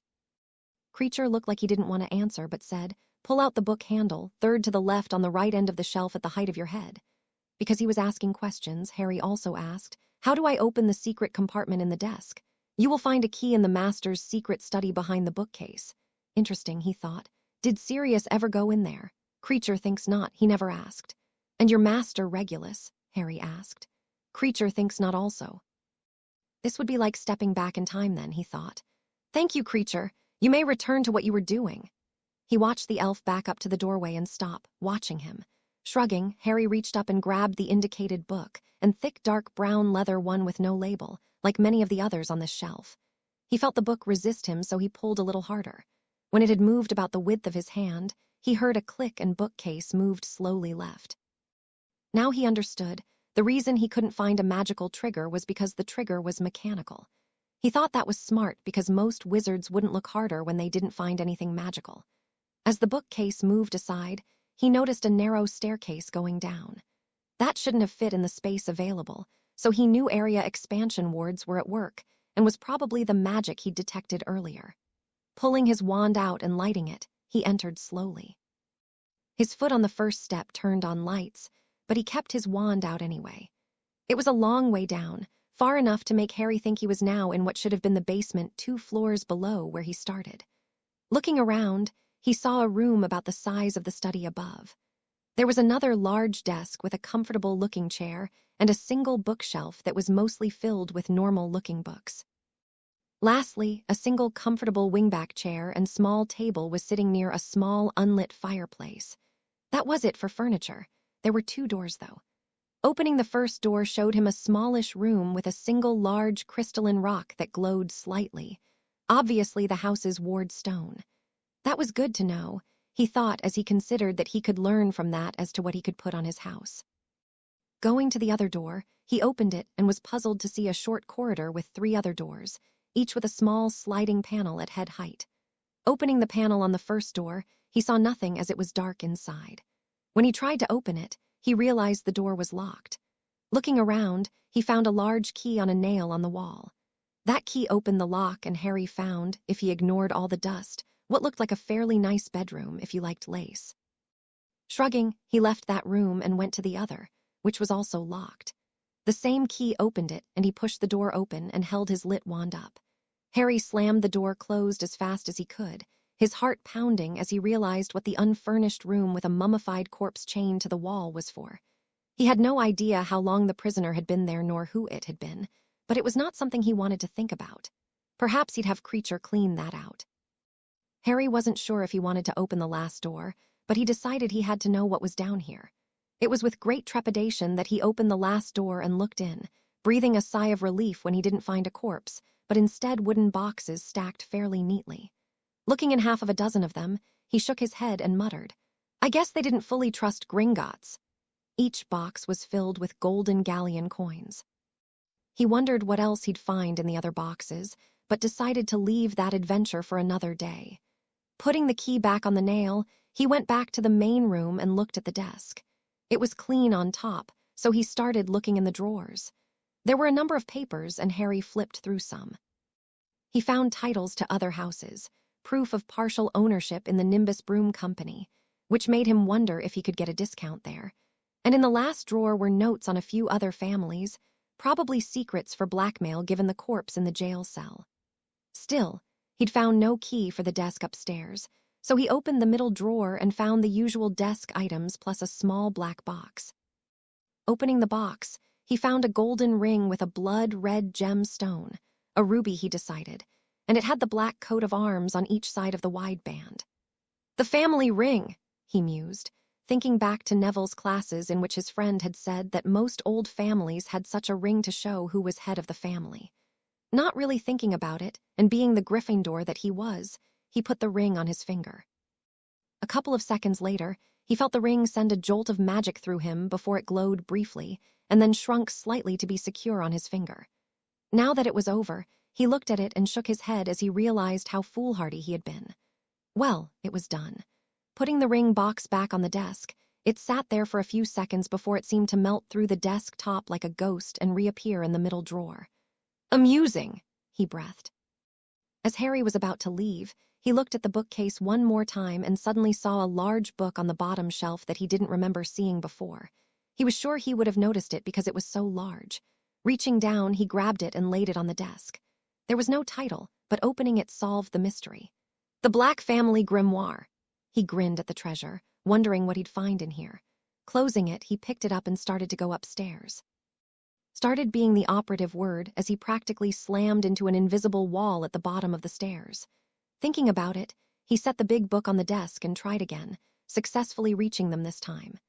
That puts a damper on things, he said to the room as he stared at the book. Shrugging, he left it there and went back up the stairs. Now, he wasn't so sure what to do with the house, because that book was a real treasure and probably not something to let fall into just any hands. He supposed he'd know after he read it, and he definitely would. Back up in the public study on the first floor, he opened the desk there. Searching, he finally found the place that Creature had indicated. It had taken a while because there was no keyhole but a small round indention. Harry placed the family ring in it, and the compartment slid open thanks to magic. He was disappointed to find it empty. Besides the fact that Harry knew he needed the house until Potter Estates was finished, he decided that he'd have to keep the house until he could figure out how things worked here. Perhaps he could break the protections on the grimoire book and then remove all the other valuables before selling it, maybe. Susan laughed at Megan's joke about Ernie, along with Hannah and Lilith. "This has been a fun afternoon, but I really have to go," she told them all. "Why? Need to go snog Harry." Lils teased her, causing giggles all around. "That's always fun, but no," Susan told them with a smile. Megan smirked at her a little. "You haven't said, but how far has Harry tried to go? I assume he knows your bra cup size." The other two, even Hannah, looked very interested. Susan shook her head and snorted in exasperation. "Get your minds out of the gutter. Harry is a gentleman, in fact. One of his better qualities is that he doesn't push me in that way and lets me set the pace physically." Right," Megan said disbelievingly. "Probably true," Hannah said with a nod. "Neville hasn't pushed me either, and I think he and Harry are a lot alike." "They are," Susan confirmed. "They're both pretty easygoing. Harry isn't perfect and has his own issues, but I don't have to worry about him like I would about most boys." Hannah looked at her thoughtfully. "Like what?" "I know that he's not perfect, and the pedestal most girls put him on is just stupid, but what would you change in him?" Susan considered what to say, or perhaps could say.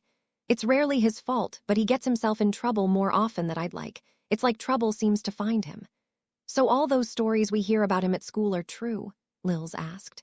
"Mostly," Susan said, not really wanting to talk about them because she thought Harry wouldn't. "However, what's maybe more important to me is that he doesn't seem to always tell me things as soon as I'd like.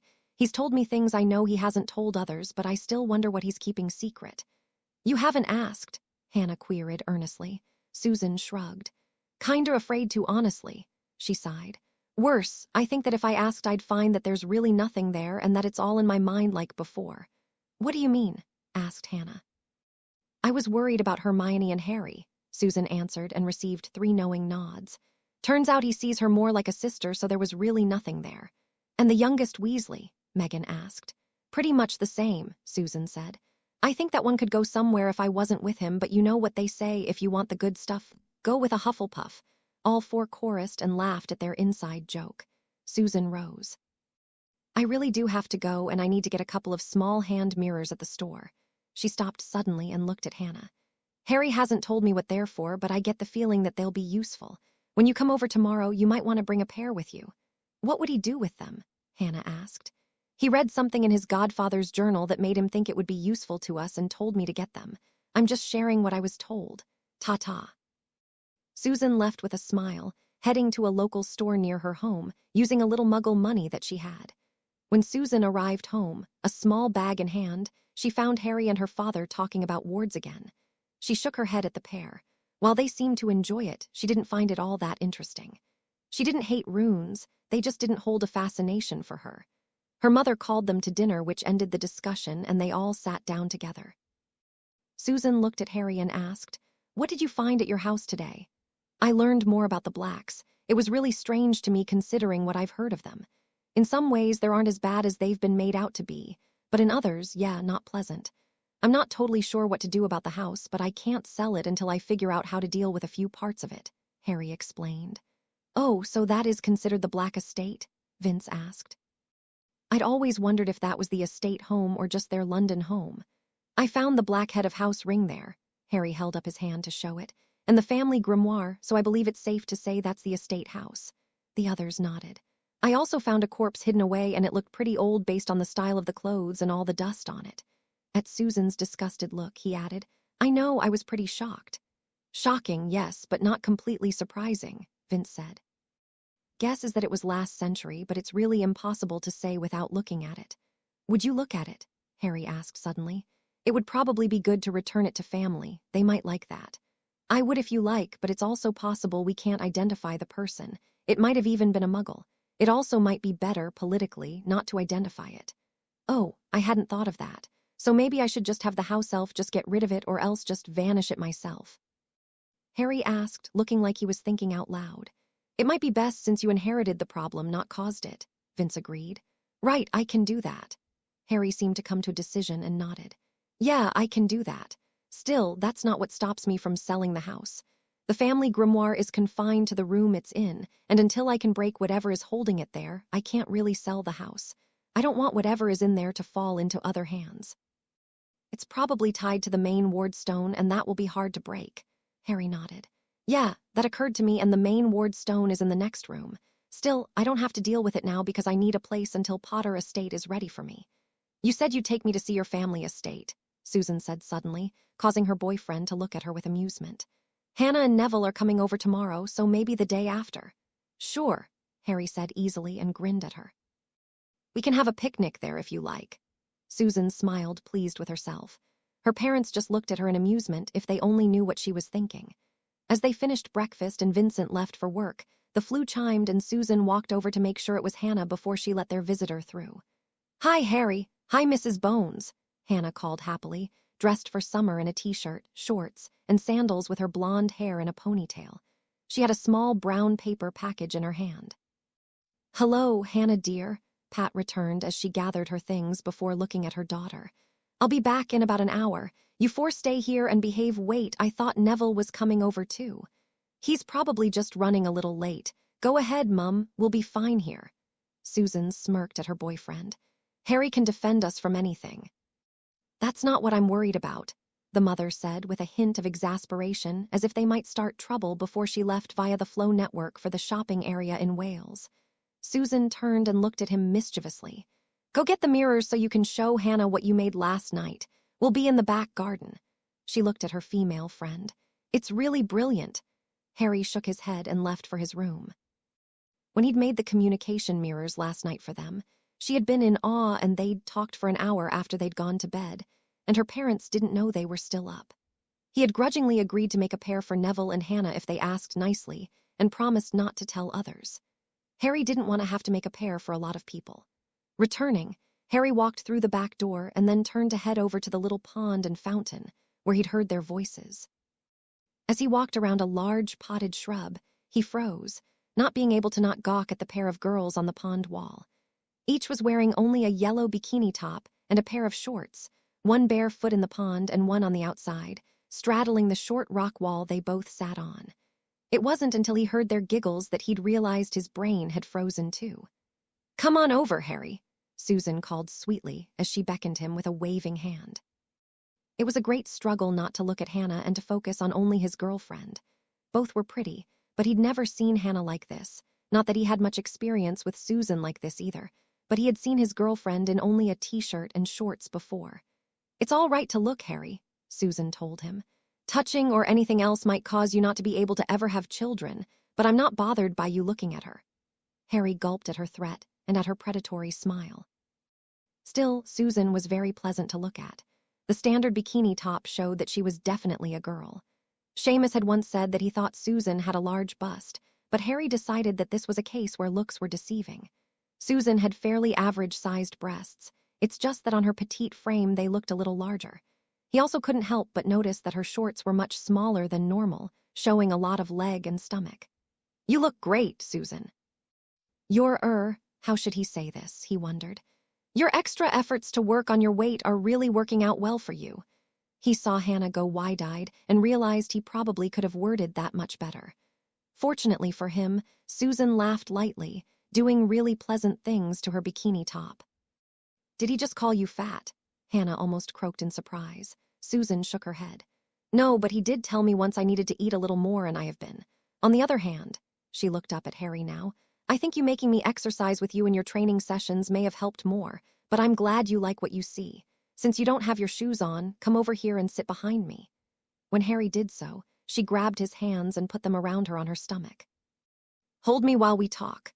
Harry pulled her to him and rested his chin on her shoulder, and she pulled her hair around to the other shoulder to get it out of his way. It allowed him to look right at Hannah now, and she sat there and let him look for a moment. While he thought Susan still needed to add a little more weight, Hannah needed to lose a little, in his opinion. Even so, it made Hannah curvier and in a good way. She carried her weight well and was quite pleasant to look at. He also noticed that Hannah was wearing very normal shorts, not the very short ones that Susan was wearing. "I believe you had a question for Harry," Susan told her friend. Hannah shook her head at her friend's antics. "Harry, Susan said you made these communication mirrors for you too, and said you might make some for me and Neville." She held up the package of mirrors while she batted her eyes at him. "Please."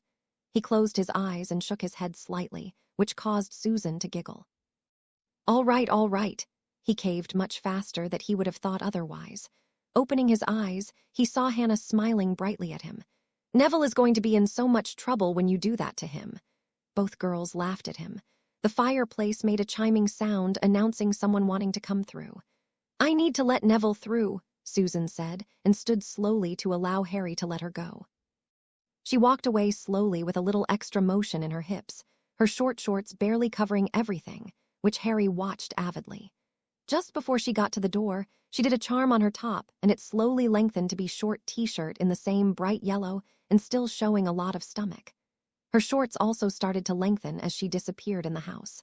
A shirt suddenly flew through the air and almost hit Harry in the head. He turned and saw Hannah catch it and then pull it over her head, covering up her very nice curves. "It was Susan's idea to help make the asking a little nicer," she said with a smirk.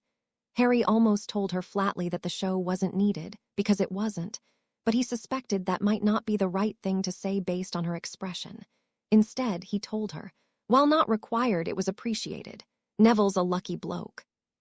She smiled, looking very pleased, and lifted her foot that was in the water and dropped it back down, splashing and enjoying the moment.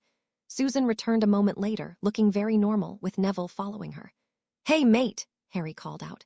"Harry," the boy returned, but with eyes on his girlfriend. Susan retook her position in front of Harry, placing his hands back around her middle. Neville wasn't as forward, at least in other company, and merely sat beside Hannah.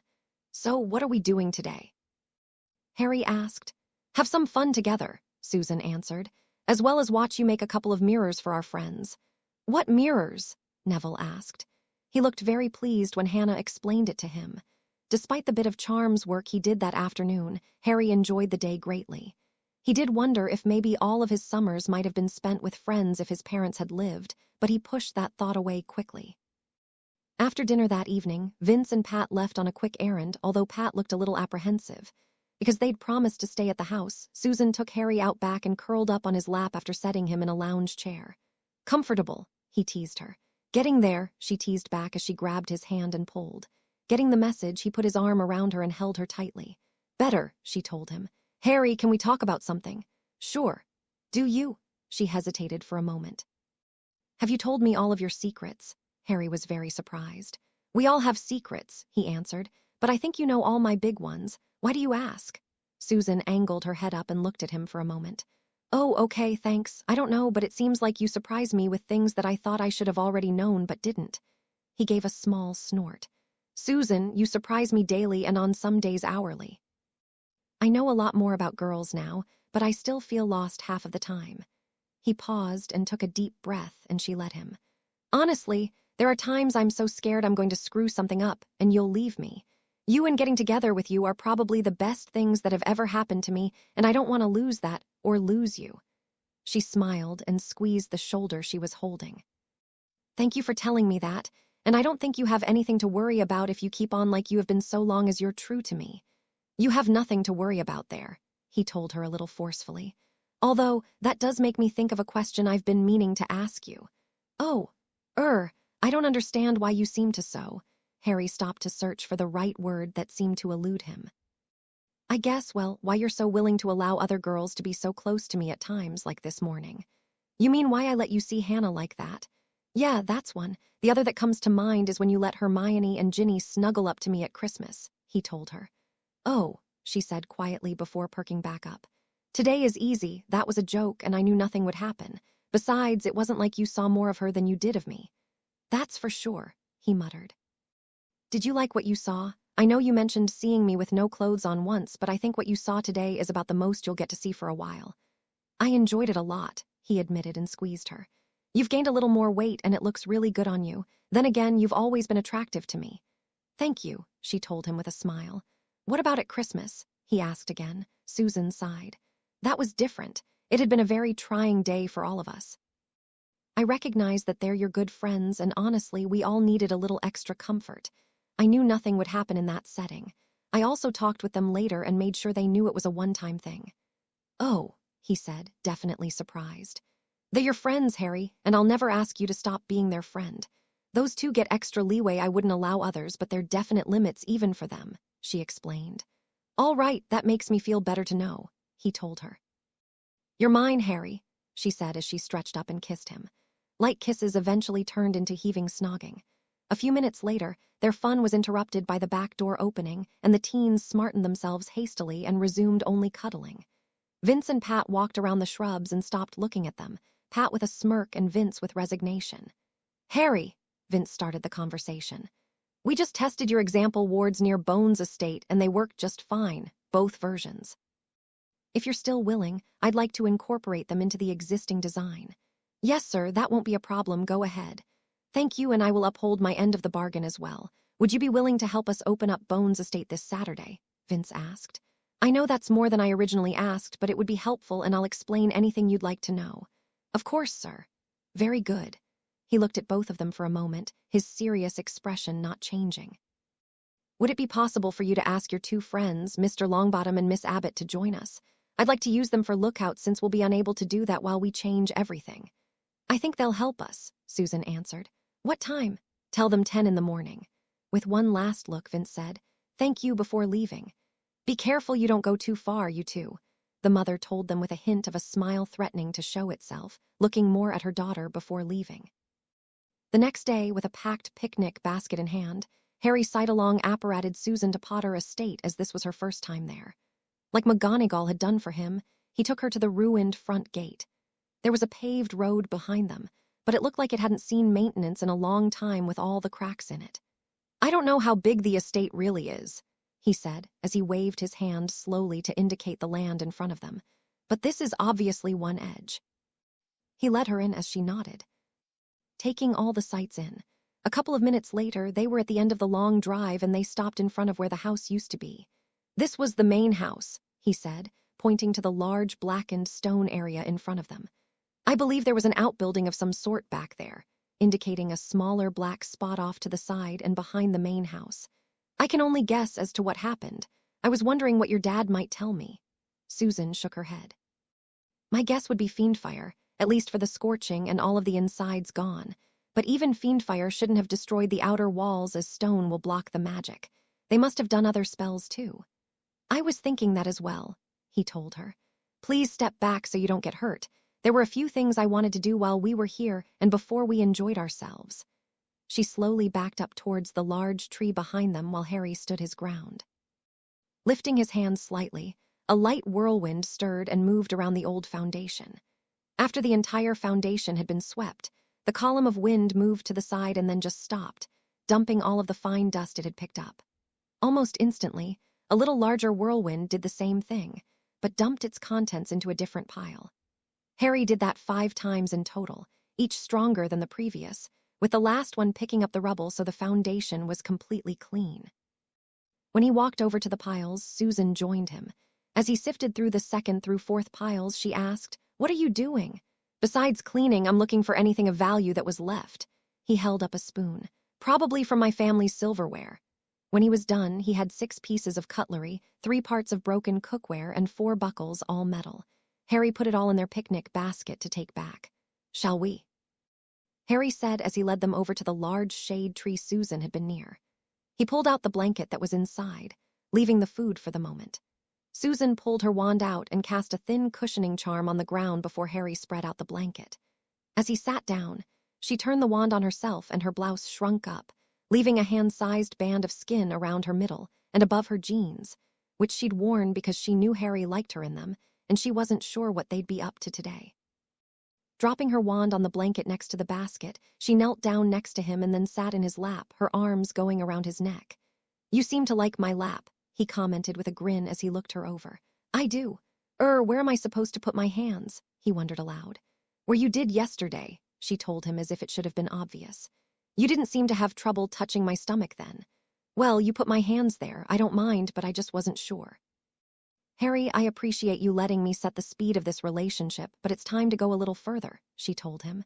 "You can touch my middle any time you want, my back too. In fact, if you can put your hands on my bare skin there, you should." "But," he looked confused. "Harry, what was one of the first boyfriend lessons I gave you? If your girlfriend asks for something simple and reasonable, it's best to just give it to her," he completed after her pause. After only a little hesitation, he put both hands on her bare sides. "Very good," she told him with an impish smile. "I like that, but if you want to caress me, you can. I'm not ticklish. If your hands try to go somewhere I'm not comfortable, be assured that I'll tell you." As he did that, she pulled herself closer and kissed him slowly and deeply. They spent the next few minutes doing only that. When Harry could speak again, he grinned and told her, "You're not only beautiful but brilliant too." She laughed lightly and shook her head to swing her hair back. "Careful, Harry, you might get more than you've bargained for at least one day." "I can hardly wait," he said, his grin not dissipating. Susan crawled off of him and went to the basket and began pulling plates and food out, her smile not leaving her either. After a leisurely lunch, Harry grabbed her hand and led her around the property and to the top of a nearby hill. She moved in front of him and he put her hands around her stomach and pulled her to him as they looked around. There was a little pasture land, but most of the surrounding land looked to be forest. "I like it," she told him softly. "I'm glad." He slouched and rested his chin on her shoulder. "Could you live here, if we had a house?" "Definitely," she said, pleased he was thinking that way.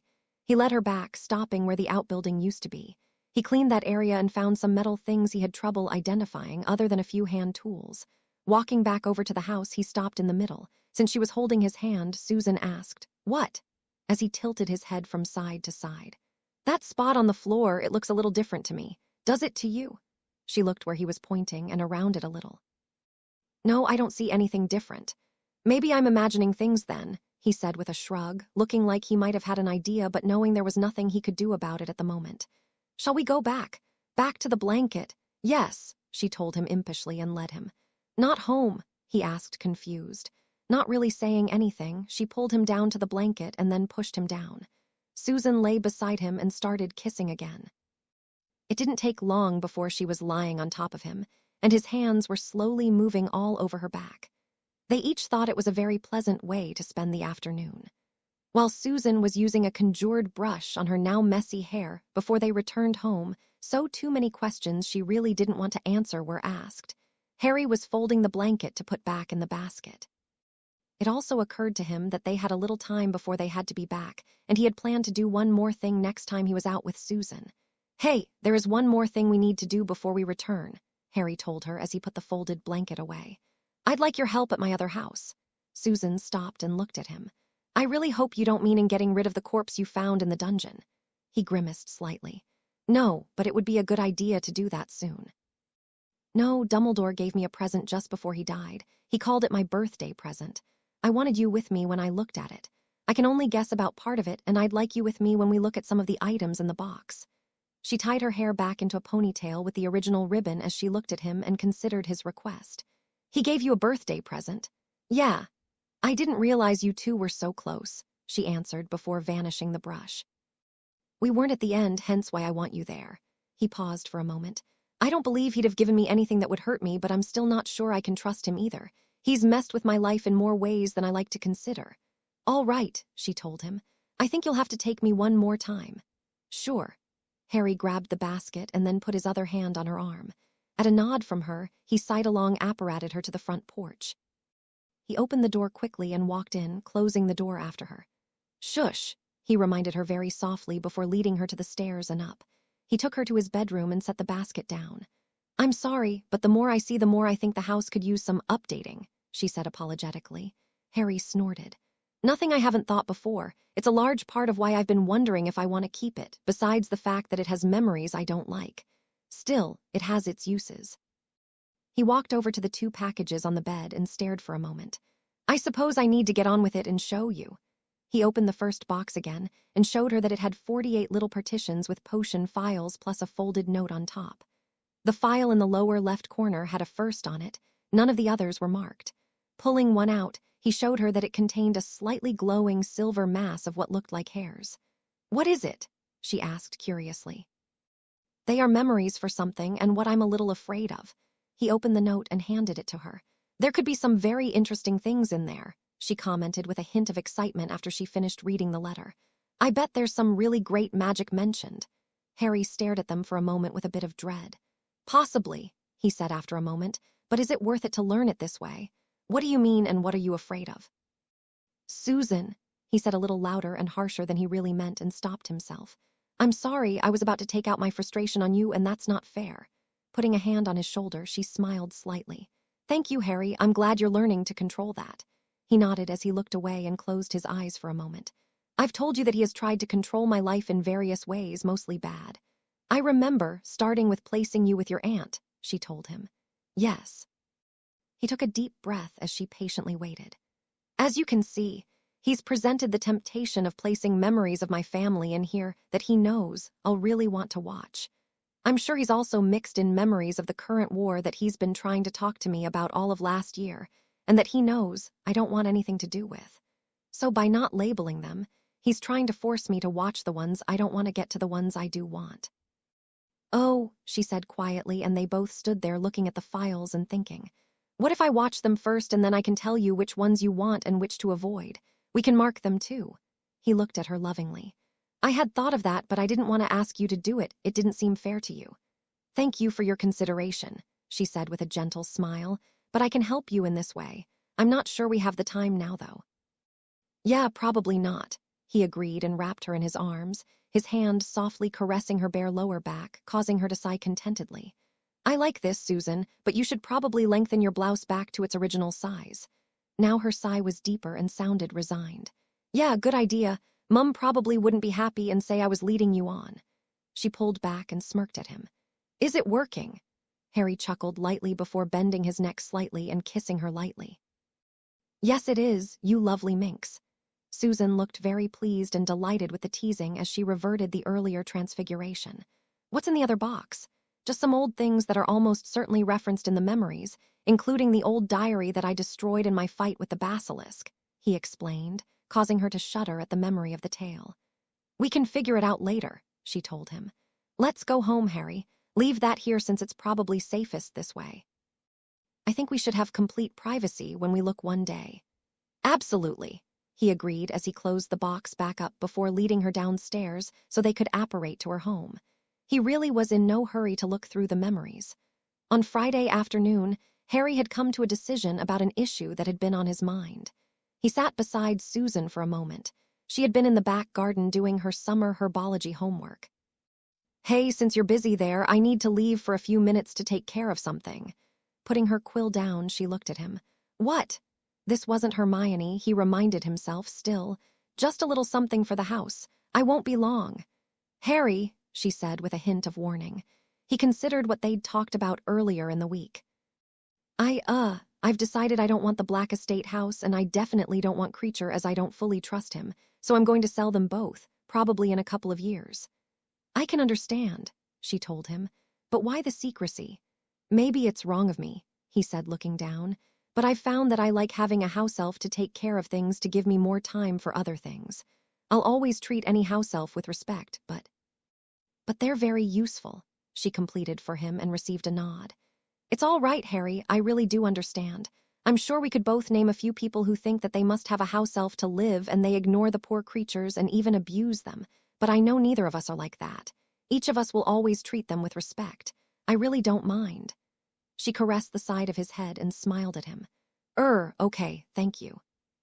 He was actually a little surprised at her answer, but he considered that maybe Hermione had influenced him too much the other way. So, where are we going to get one? He asked, surprised yet again.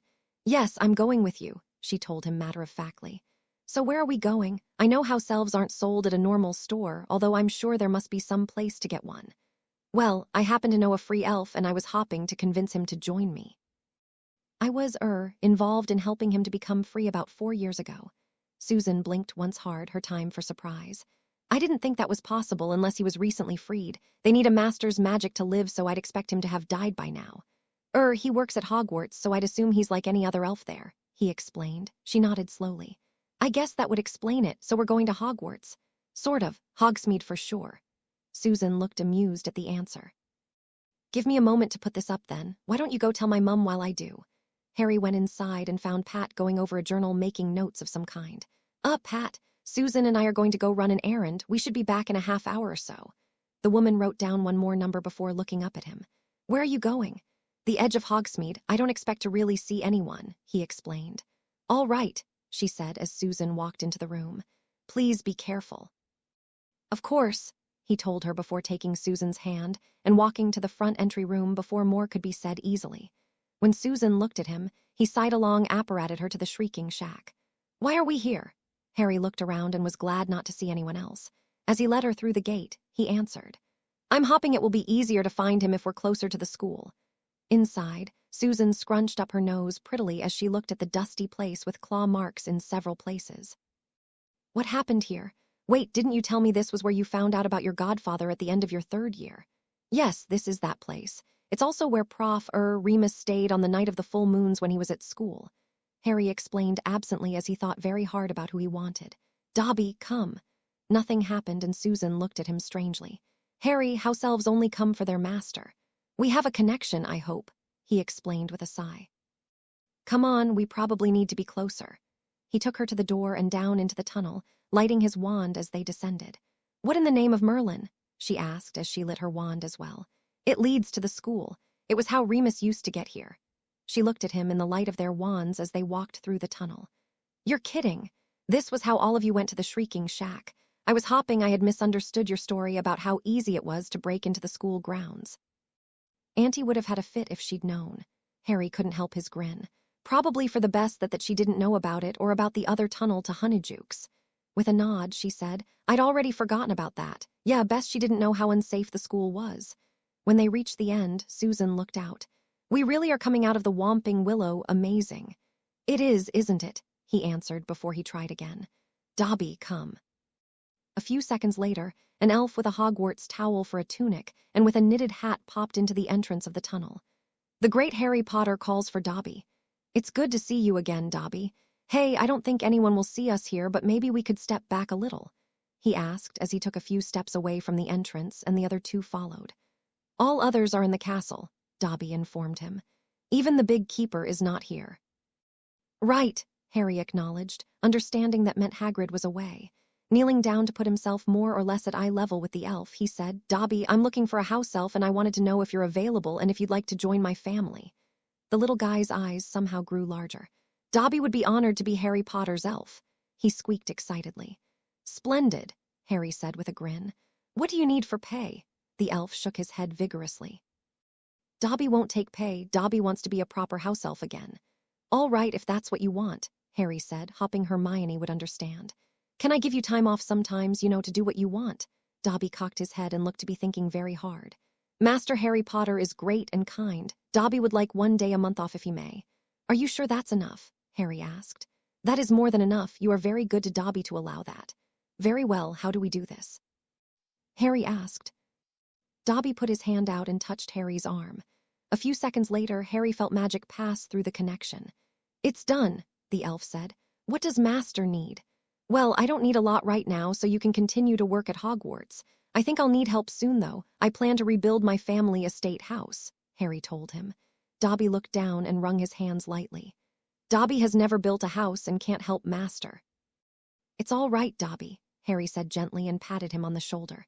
I thought maybe you could watch the workers to make sure there were no problems and maybe clean up there a bit until it's done. I may have a few other things to do as well. Dobby can do that. The elf looked down again. Can Dobby ask a question? Of course, Dobby, any time, Harry told him. What's up? Winky is not doing well, not well at all. Dobby wonders if Master Harry Potter can find a family for Winky, too. The elf seemed to be begging. Harry looked up at his girlfriend. Do you think your parents would take her? Probably, but we'd need to ask them, she replied. Of course. Harry turned back to Dobby, who was looking hopeful. I'll ask them tonight. If it works out, I'll call you, all right? Master proves how wonderful and great he is again, Dobby squeaked. Well, let's wait to see if they say yes or not. Dobby, will you be able to hear me now when I'm further away? Harry thought he would since Creature did, but he had to ask. Of course, Dobby be able to hear his master from anywhere in Britain, the elf boasted. Master's magic is very strong. Very good, Harry said thoughtfully at that statement. You can return to what you were doing and I'll call you when I have need. Dobby gave a half bow and then popped away. That was interesting, Susan told him as he rose. Very, he returned with a shake of his head in wonder. Let's go back. That evening over dinner, Harry brought up the topic. Vincent, have the Bones ever had a house elf? Pat and I never have, but the family did. She stayed with Amelia. Why do you ask? Well, I've decided that I'll sell the Black estate in a few years and the elf that came with it because I don't trust him. On the other hand, it's been helpful to have a house elf, so I found a free one today and made him part of the family, Harry told them. Hat looked surprised, but it was Vincent that said, Really? I'm surprised he was still alive. Most can't handle freedom for very long. Yes, well, I think he's all right because he considered himself to belong to Hogwarts, Harry explained. However, to your point, he said he had a friend, I suppose, that was also free and she wasn't doing very well. He asked if I knew of a family that would take her and I thought of you. Vince and Pat looked at each other. This time it was Pat who responded first. If we really are going to move into Bones estate, it would be helpful to have an elf. I suppose it would, Vince agreed. How much would she cost? Since she's free, I would assume nothing. Dobby just bonded to me on his own, Harry said. That does make sense. Vincent thought for a moment more. Can you call her here so we can talk to her? Dobby, come, Harry called and Dobby popped in instantly, this time with a towel tunic that had the Potter crest on it rather than the Hogwarts one. Dobby, he said instantly to try to prevent the greats and other words, can you bring Winky here? Vincent and Pat would like to meet her and talk to her about possibly joining them. The elf nodded vigorously. Harry Potter is as great and wonderful as always. Dobby will bring Winky in a few minutes. He popped away, leaving a slightly embarrassed master. He seems very excitable, Vincent said with a smile. Will the other one be like that too? Probably not. Winky used to belong to the Crouches before they were both killed. She seemed more reserved than Dobby when I've seen her, Harry told them. I think he's fun, Susan said with a smirk at her boyfriend.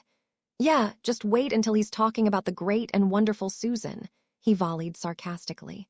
It's got a nice ring to it, she teased him. He rolled his eyes to their laughter as Dobby popped back in with Winky, one hand on her arm. Winky looked very run down and tired. Despite her glaring at her friend, she also swayed slightly. See, they want to talk to you, Dobby insisted, causing her to look up and see them at the same time, which caused her to gasp slightly.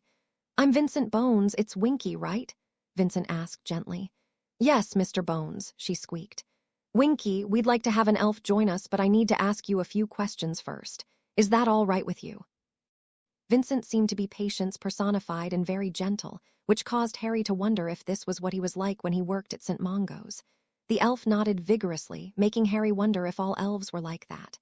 I need you to be completely honest with me, Vincent told her. Is there anything preventing you from bonding with a new family? No, Mr. Bones, she said quickly. You're willing to bond to our family, serve us, and keep our secrets. Yes, Mr. Bones. Winky, how long have you been free? The elf cringed and almost wailed, almost 3 years, before looking down in shame. Vince looked very surprised and glanced at Pat, who nodded her consent. I'm impressed you're that strong, he told her gently. If you're willing to join us, you may bond with us. The elf looked up suddenly with a manic look. Wink is wanting it very badly. She slowly approached him and gingerly held out a trembling hand. Vincent held out his and grasped her hand. Winky, I accept you into the Bones family to live with us and to serve us if you're willing. A flash of light came from their clasped hands. Winky be part of the Bones family to serve and will keep all of their secrets. As if by magic, which is probably was Harry considered, she stood straighter suddenly and started to lose some of her paleness as he watched. Very good, Vincent told her with an easy smile. You can go get whatever you have and bring it here. I'll go make a small room for you in the garage to last for a few days. I want you to rest and regain your strength before you do very much. I'll be opening up Bones' estate on Saturday, and afterward you can stay and start to work there. Winky bowed low. Master is a good master. Straightening, she popped away. Thank you, Harry, Vincent told him as he stood. You've removed one of my concerns about our moving back to the estate house. If all of you will excuse me, I need to go create a small bedroom. Susan reached over and gave her boyfriend a hug. Thank you for thinking of our family, she whispered. Neville and Hannah came through the flue and brushed themselves off. Hi, Mrs. B, Hannah said to the woman that let them through. Neville echoed her. Good morning, you two. We really want to thank you for helping out, she said as she guided them to the foyer where Harry was waiting and greeted them also. Pat held out a stick. If everyone will touch this, we'll go. When they did, she activated the portkey. Landing in a small copse of trees, Harry looked around and saw the backside of a large house. Vince, Philip, and Susan were not far away and waving their wands towards the house. Lisa, Philip's wife, was a few steps behind them with her wand out and looking around vigilantly, obviously providing cover or at least warning if someone unexpected appeared. Harry walked over and started to feel a tingle in the air when he was a couple of steps behind Susan. He stopped just as a hand grabbed his shoulder. No closer, Harry, Pat whispered so as not to disturb the other three, bringing down the protective ward on the house. He took a few steps back to stand beside her and Lisa, but still talked quietly. I thought only one person was required to bring down the death protective ward. That's true, but it also goes faster with more people. This is also their chance to learn how to do this, but speed is the most important reason. As Vince told you, this is the only ward on the house, so when it comes down, there's nothing protecting us until we bring new ones back up. Pat continued to look around furtively for anyone who might be approaching. Suddenly, the wards which had been invisible flared a very light blue before they disappeared again. Very good work, Philip, Susan. Let's go. Vincent led them to the house at a brisk walk. Harry moved forward, grabbing Susan's hand as Lisa grabbed Philip's. Are you all right, tired? He asked his girlfriend. No, not really tired, Susan answered. Just a little stressed because we had to get that right the first time. She looked at him as they hurried through the back garden. Are you ready for your parts? Yeah, the ritual to start it up shouldn't be too bad, Harry replied. I'm more concerned about working on the ward stone. Vince and I will have to hurry, and we can't make mistakes with that either. Harry was a little surprised at the lack of damage to the house they were about to enter. From what little he'd heard, he'd expected the house to be a wreck, but he didn't see a single broken window, and the back door looked fine too. Vincent put a hand on the door before tapping it with his wand, then he reached down and opened it. When they were inside, Harry thought he understood as he looked at the broken and partially burnt furniture. There probably had been more damage, but it had been repaired to make the house weather-tight. Winky, the elf popped in. Master called. Winky, until we bring the new wards back up, I want you to patrol the grounds, Vincent ordered firmly but not unkindly. Don't be seen, and if you see an intruder coming, you are to come to me and tell me immediately. Yes, master, the elf popped back out. Vincent closed the door and threw a spell at it. Neville and Hannah, I want you to go up the main stairs. They will take you to what's known as the cupola. That will allow you to view most of the grounds and beyond. He looked at the youngest too. You said you had a mirror. Harry pulled his out and said, Susan Bones. Susan pulled hers out and could see Harry in it and nodded, so Harry handed his mirror to Neville. Neville took the mirror and said, We'll cover you, before turning for the stairs that were visible through the doorway, with Hannah following. Vincent led the rest to a different room and opened a door with stairs leading down. A flight of stairs and another locked door later, they were standing around a large stone that was glowing in only one spot. Vincent cast a spell at that spot, and it ceased to glow. Another spell later, and the stone that was the size of an overly large steamer trunk cracked open as the non-permanent fusing released its hold. Boys, the man called. The three grabbed an edge, and with effort pulled one half until the two halves were at an L to one another. Harry looked inside, and could see the runes going up through the middle and twisting around, before coming up over the top where they ended at the short set that was part of the only one that had been glowing when they entered. The face of the other half had a few burnt-looking spots on it.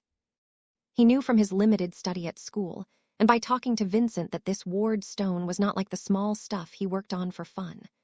The small wards just had their runes on the outside as they didn't stress anything too much. But wards for a house like this was another story.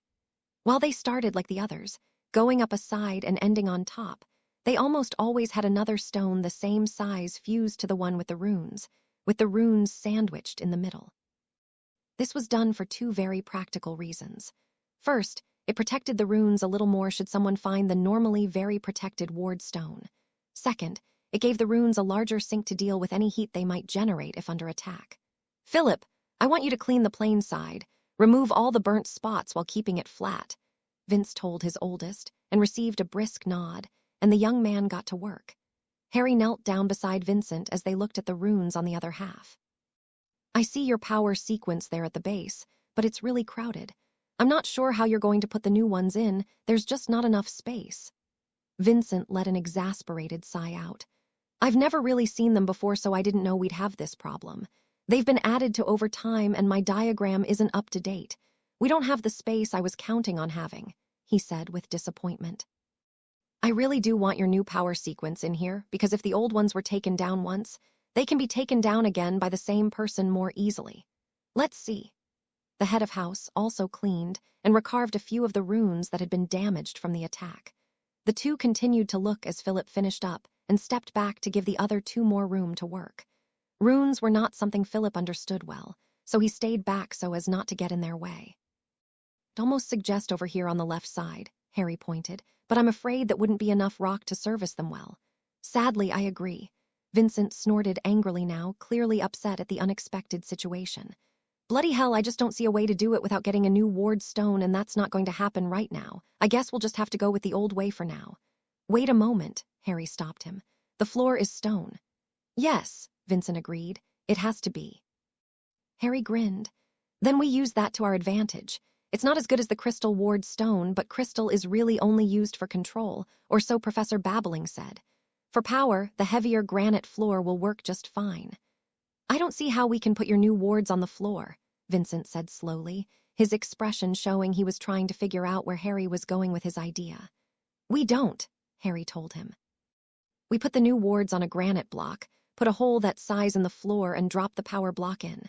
Then we move the ward stone back on top of that, lining it all up very carefully, and fuse it all. Vincent jumped in now that he understood. And we remove the old power sequence and put connecting runes in their place, and problem solved.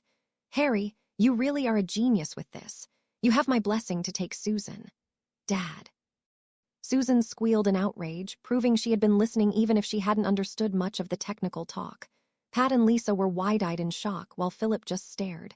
Harry grinned again and laughed. Sold! Harry! Susan shouted and smacked him hard on the shoulder. Harry grunted before he and Vincent started laughing.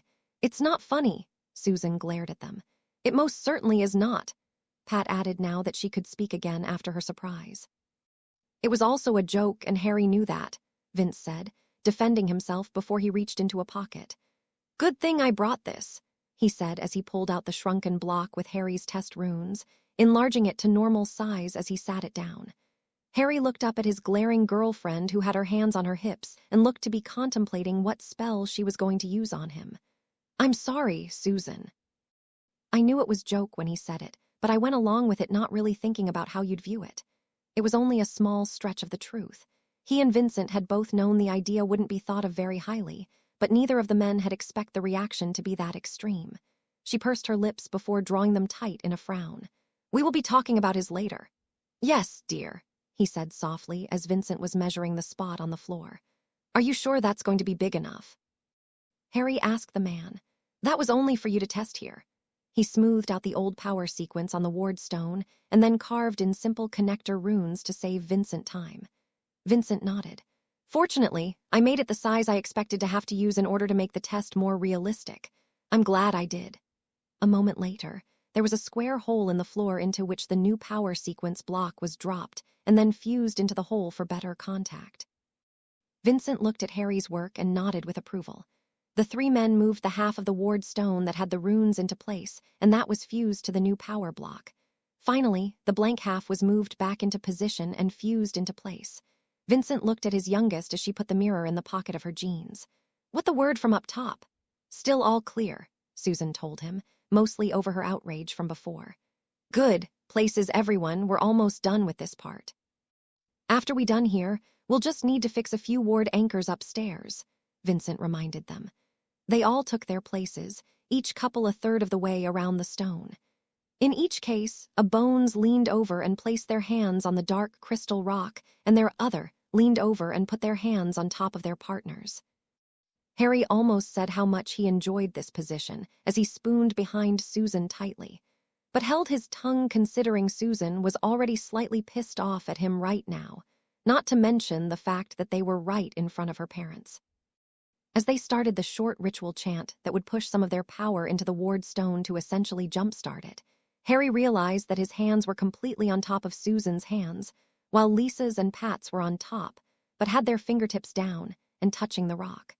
So he quickly moved his fingers so he was touching the rock too, and chanted with the others to do what was essentially wandless magic, even if it wasn't called that. Finishing the short chant, Harry felt the stones start to pull power from him and Susan, just as Vincent said would happen. However, as they tried to stand up just like the other two couples were doing, he found his fingers were stuck to stone. Susan panicked as she realized it too and cried out, "Help! It has us!" Harry tried to do his one wandless spell, but his finite incantatum was absorbed greedily by the stone and did nothing to free them. He was still just as stuck to the rock, and he couldn't think of a single way for him to use air to help. Vincent jumped into motion, pushing Pat backwards without thought and causing her arms to swing wildly as she tried to keep her balance. His wand came out as he ran around the large stone, casting silently from one large step away. The spell hit the stone and their hands. Susan watched in shock as her father ran at them without slowing down. She saw his wand dropping from his hand as his arm went around her waist and his shoulder caught Harry. They were bowled over as well as any professional rugby player could have done. The only thing that saved her from a large bruise was landing on Harry, who very audibly let her know that she'd knocked the breath out of him as they landed. As she looked at the four hands in front her, she screamed. Hitting the stone floor and rolling, although not nearly as well as he would have hoped, Vince rose to one knee as his daughter screamed, "Harry!" as if he was being murdered right in front of her eyes. Looking at the ward stone, he saw exactly what he'd expected to see, 10 small patches of bloody skin. Picking up his wand, he turned to the youngest couple to deal with the next crisis, which was very minor compared to the one he'd just solved, despite what his daughter might think at the moment as blood dripped on her. "Shush, honey, Harry will be fine shortly," Vincent said in a forced calm, his healer voice. "But Dad—" "Shush, it looks far worse than it is," the father told his daughter as he cast numbing charms on their hands, which led to her next discovery. "Dad, we're stuck together." Susan cried, "I know, honey. It's temporary, just for a few minutes. Try to relax. I've numbed both of your hands so you can't feel anything. It looks bloody, but it won't bleed very fast, trust me." Vincent did a fast bandaging spell around both of their hands. "There, that will hold you until I can really work on it." "What do you mean, until you can work on it?" Susan said, her panic not abating. "Pat, Lisa, do anything you need to make them comfortable." Vincent looked at his son. "We'll have to do this without Harry. Hurry upstairs and check all of the ward anchors in the house. I'll check the ones outside. Susan, where is the mirror? Philip hurried up the stairs. With her mother finally reaching her and caressing her in Harry's head, Susan was starting to calm a little. It's in my pocket and ouch, I have a sharp pain in my bum. Vincent blew out a sharp breath in frustration. The mirror is probably broken then, so don't lean on that. This is so not going like I'd planned. Wait, I have another way, Winky. The elf popped in. Master. Winky, please go up to the cupola and tell Neville and Hannah that we've had a small accident and the mirror is broken. Also tell them that I'm about to go outside so they shouldn't cast anything at me. And let them know we're almost done. Go, he commanded, and Winky popped away. Vincent looked at his wife. Do whatever you must, but do not let Harry touch that ward stone in any way now that it's powered up. He then dashed up the stairs as well. Pat shook her head. I'm sure we'll all laugh about this one day, but that's definitely not today. Harry continued to lay there, feeling half dazed from hitting his head on the stone floor. Susan was laying mostly on top of him, turned slightly, their bandaged hands lying gently on her stomach. He could feel the broken mirror poking him too, but probably not as bad as it was her from what she'd said. That brought a smile to his face. What's so funny, Harry? Lisa asked curiously. He looked at her as she appeared mostly upside down, which he found amusing too for some reason. Do you think Susan would let me pull the glass out? His girlfriend sputtered in indignation while the other two looked at Harry and then burst out laughing. It's not funny, Susan protested crossly. Pat stood and pulled out her wand. I don't know, I can sort of see it both ways. Lisa, I'm going to levitate them upright, you steady them. Harry felt them move and his world turned rather violently. I don't feel so good. Susan tried to move, but she didn't go far as Harry was only standing because Lisa grabbed him and held him up, barely. With his arms around her and their hands stuck together, she wasn't going anywhere. Harry, don't you dare throw up on me. Everyone stand still, Pat commanded as she moved to their side and checked Susan's back pocket. She carefully cut off her daughter's back pocket on her jeans and then slowly pulled the pieces of the mirror out. That feels better, whatever you did, Susan told her. That was the frame to the mirror that was poking you. No glass in you that I can see. Pat cleaned the rest of it up. We'll have to fix the jeans later. She stood and looked at Harry very carefully. Harry, do you feel any better now? Can you walk or should I levitate you up? I don't want to walk, came the reply as he rested his head on his girlfriend's shoulder. Right, I'll levitate them upright and you steady them, Lisa. We go slow and smooth. Pat made them rise only a couple of inches and they started for the stairs. The trip took nearly 5 minutes before they were in the living room and were gently placed on a sofa that wasn't too damaged. Just as they were settled, Vincent came running past them and down to the basement with Philip hurrying after. I assume they're done, Lisa asked. I would imagine they are and are checking the ward stone for something, Pat answered. A minute later, the two men came up and both were looking pleased. Well, Pat asked. It's all splendid, better than I expected due to the accident. The wards are already a third of their new capacity, which is almost their old full strength. Vincent beamed. I'd estimate they'll be at full strength in about a month, and then I doubt anyone will be able to take them down quickly. Harry's change is really amazing. He turned to the pair on the couch, Harry looking like he was dozing lightly, and Susan was looking at him with concern. Turning his wand on them, he cast several diagnostic spells. Be patient, he told his daughter. I'll have you apart momentarily, and then I can work on Harry. Vanishing the bandages, he did a couple of spells before Susan's hands came off of Harry's. She opened her mouth in panic again at the blood on her hands. Shush, her father told her. It's not yours, you're fine. I know you can't feel your hands now, but there's nothing wrong with them. That's Harry's blood from the accident, and I'll have that fixed soon. Promise, she said, barely controlling herself. I promise, he told her gently. Now stand up and go with everyone else back to the house. I'll bring Harry. Winky is the only one who will stay here. Come on, up you go. Susan stood and saw that Hannah and Neville had come down to join them. Hannah rushed over and engulfed her in a hug, which Susan was grateful for. What happened? Neville asked as Vincent gestured him over to help stand Harry up, one of the unconscious boy's arms over each of their shoulders. Somehow, Harry's fingers touched the ward stone as it powered up, Vincent started to explain. That caused the ward stone to pull more and more power from him, so he's near magical exhaustion. Why? Susan asked as they all walked slowly to the apparition area inside the front door. It's a defense mechanism, honey. If someone who's not a bones or attached to our family through marriage touches it, it sticks them to the stone and then drains their magic. The rest were shocked, but he continued on. I hit you too with a spell to soften your skin and then forced you away.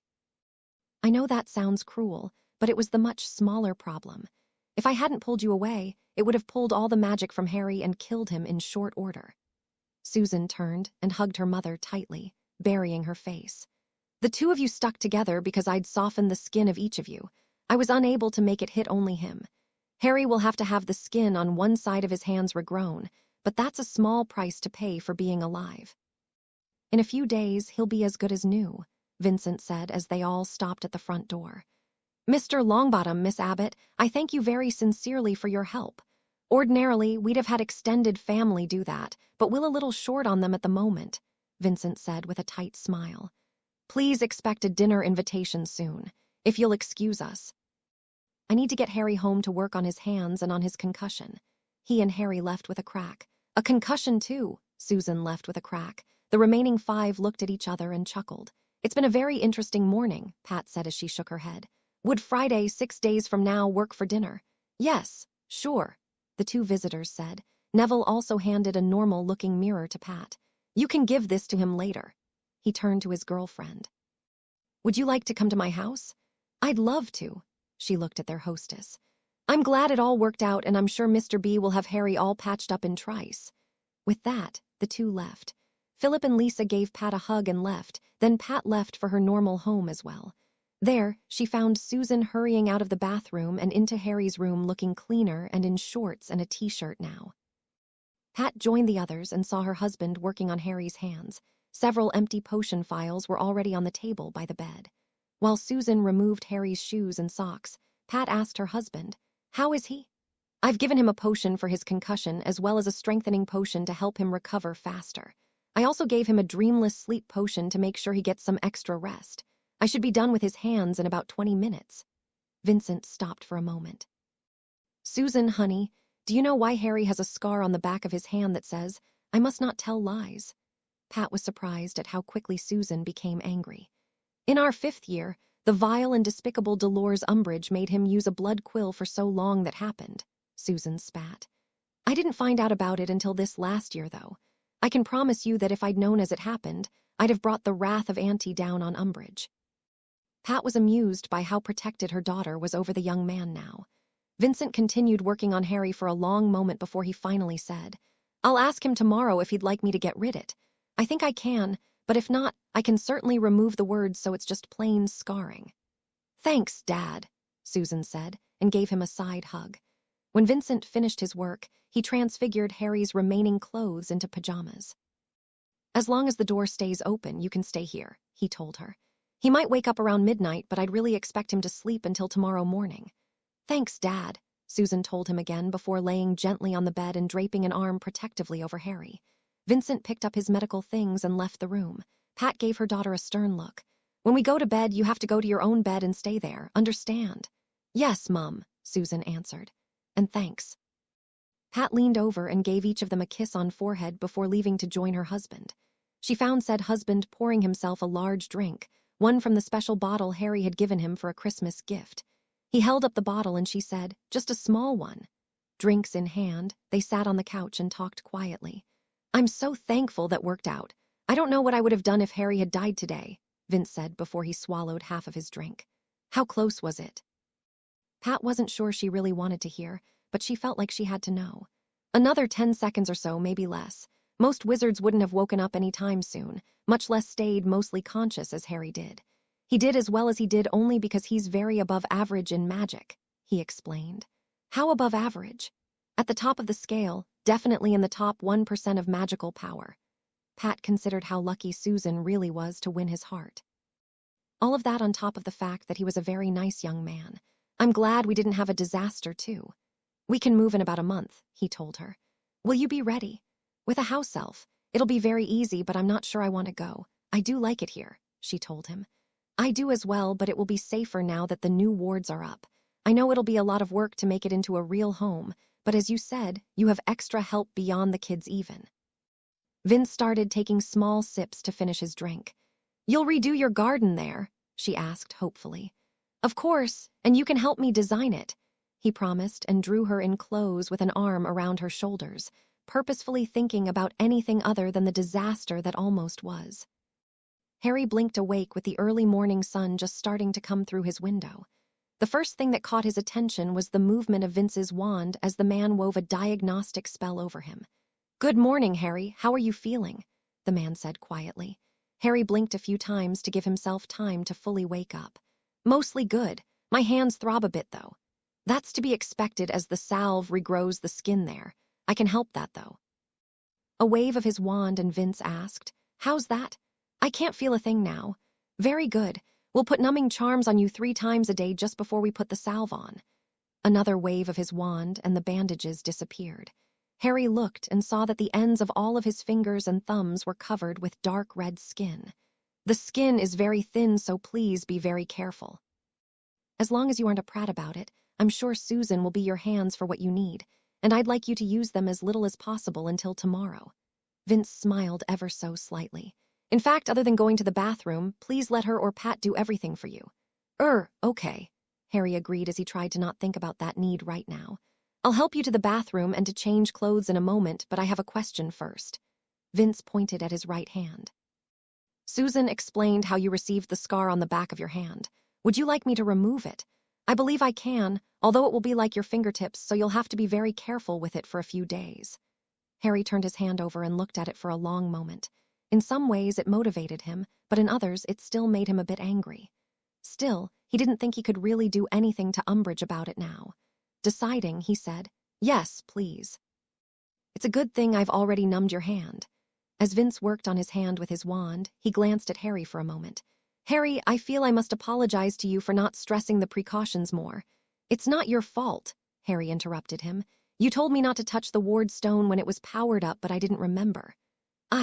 Vince stopped him with a pointed yet caring look, "was in charge and responsible. It worked out without permanent injuries, but my apologies for you having to suffer like this."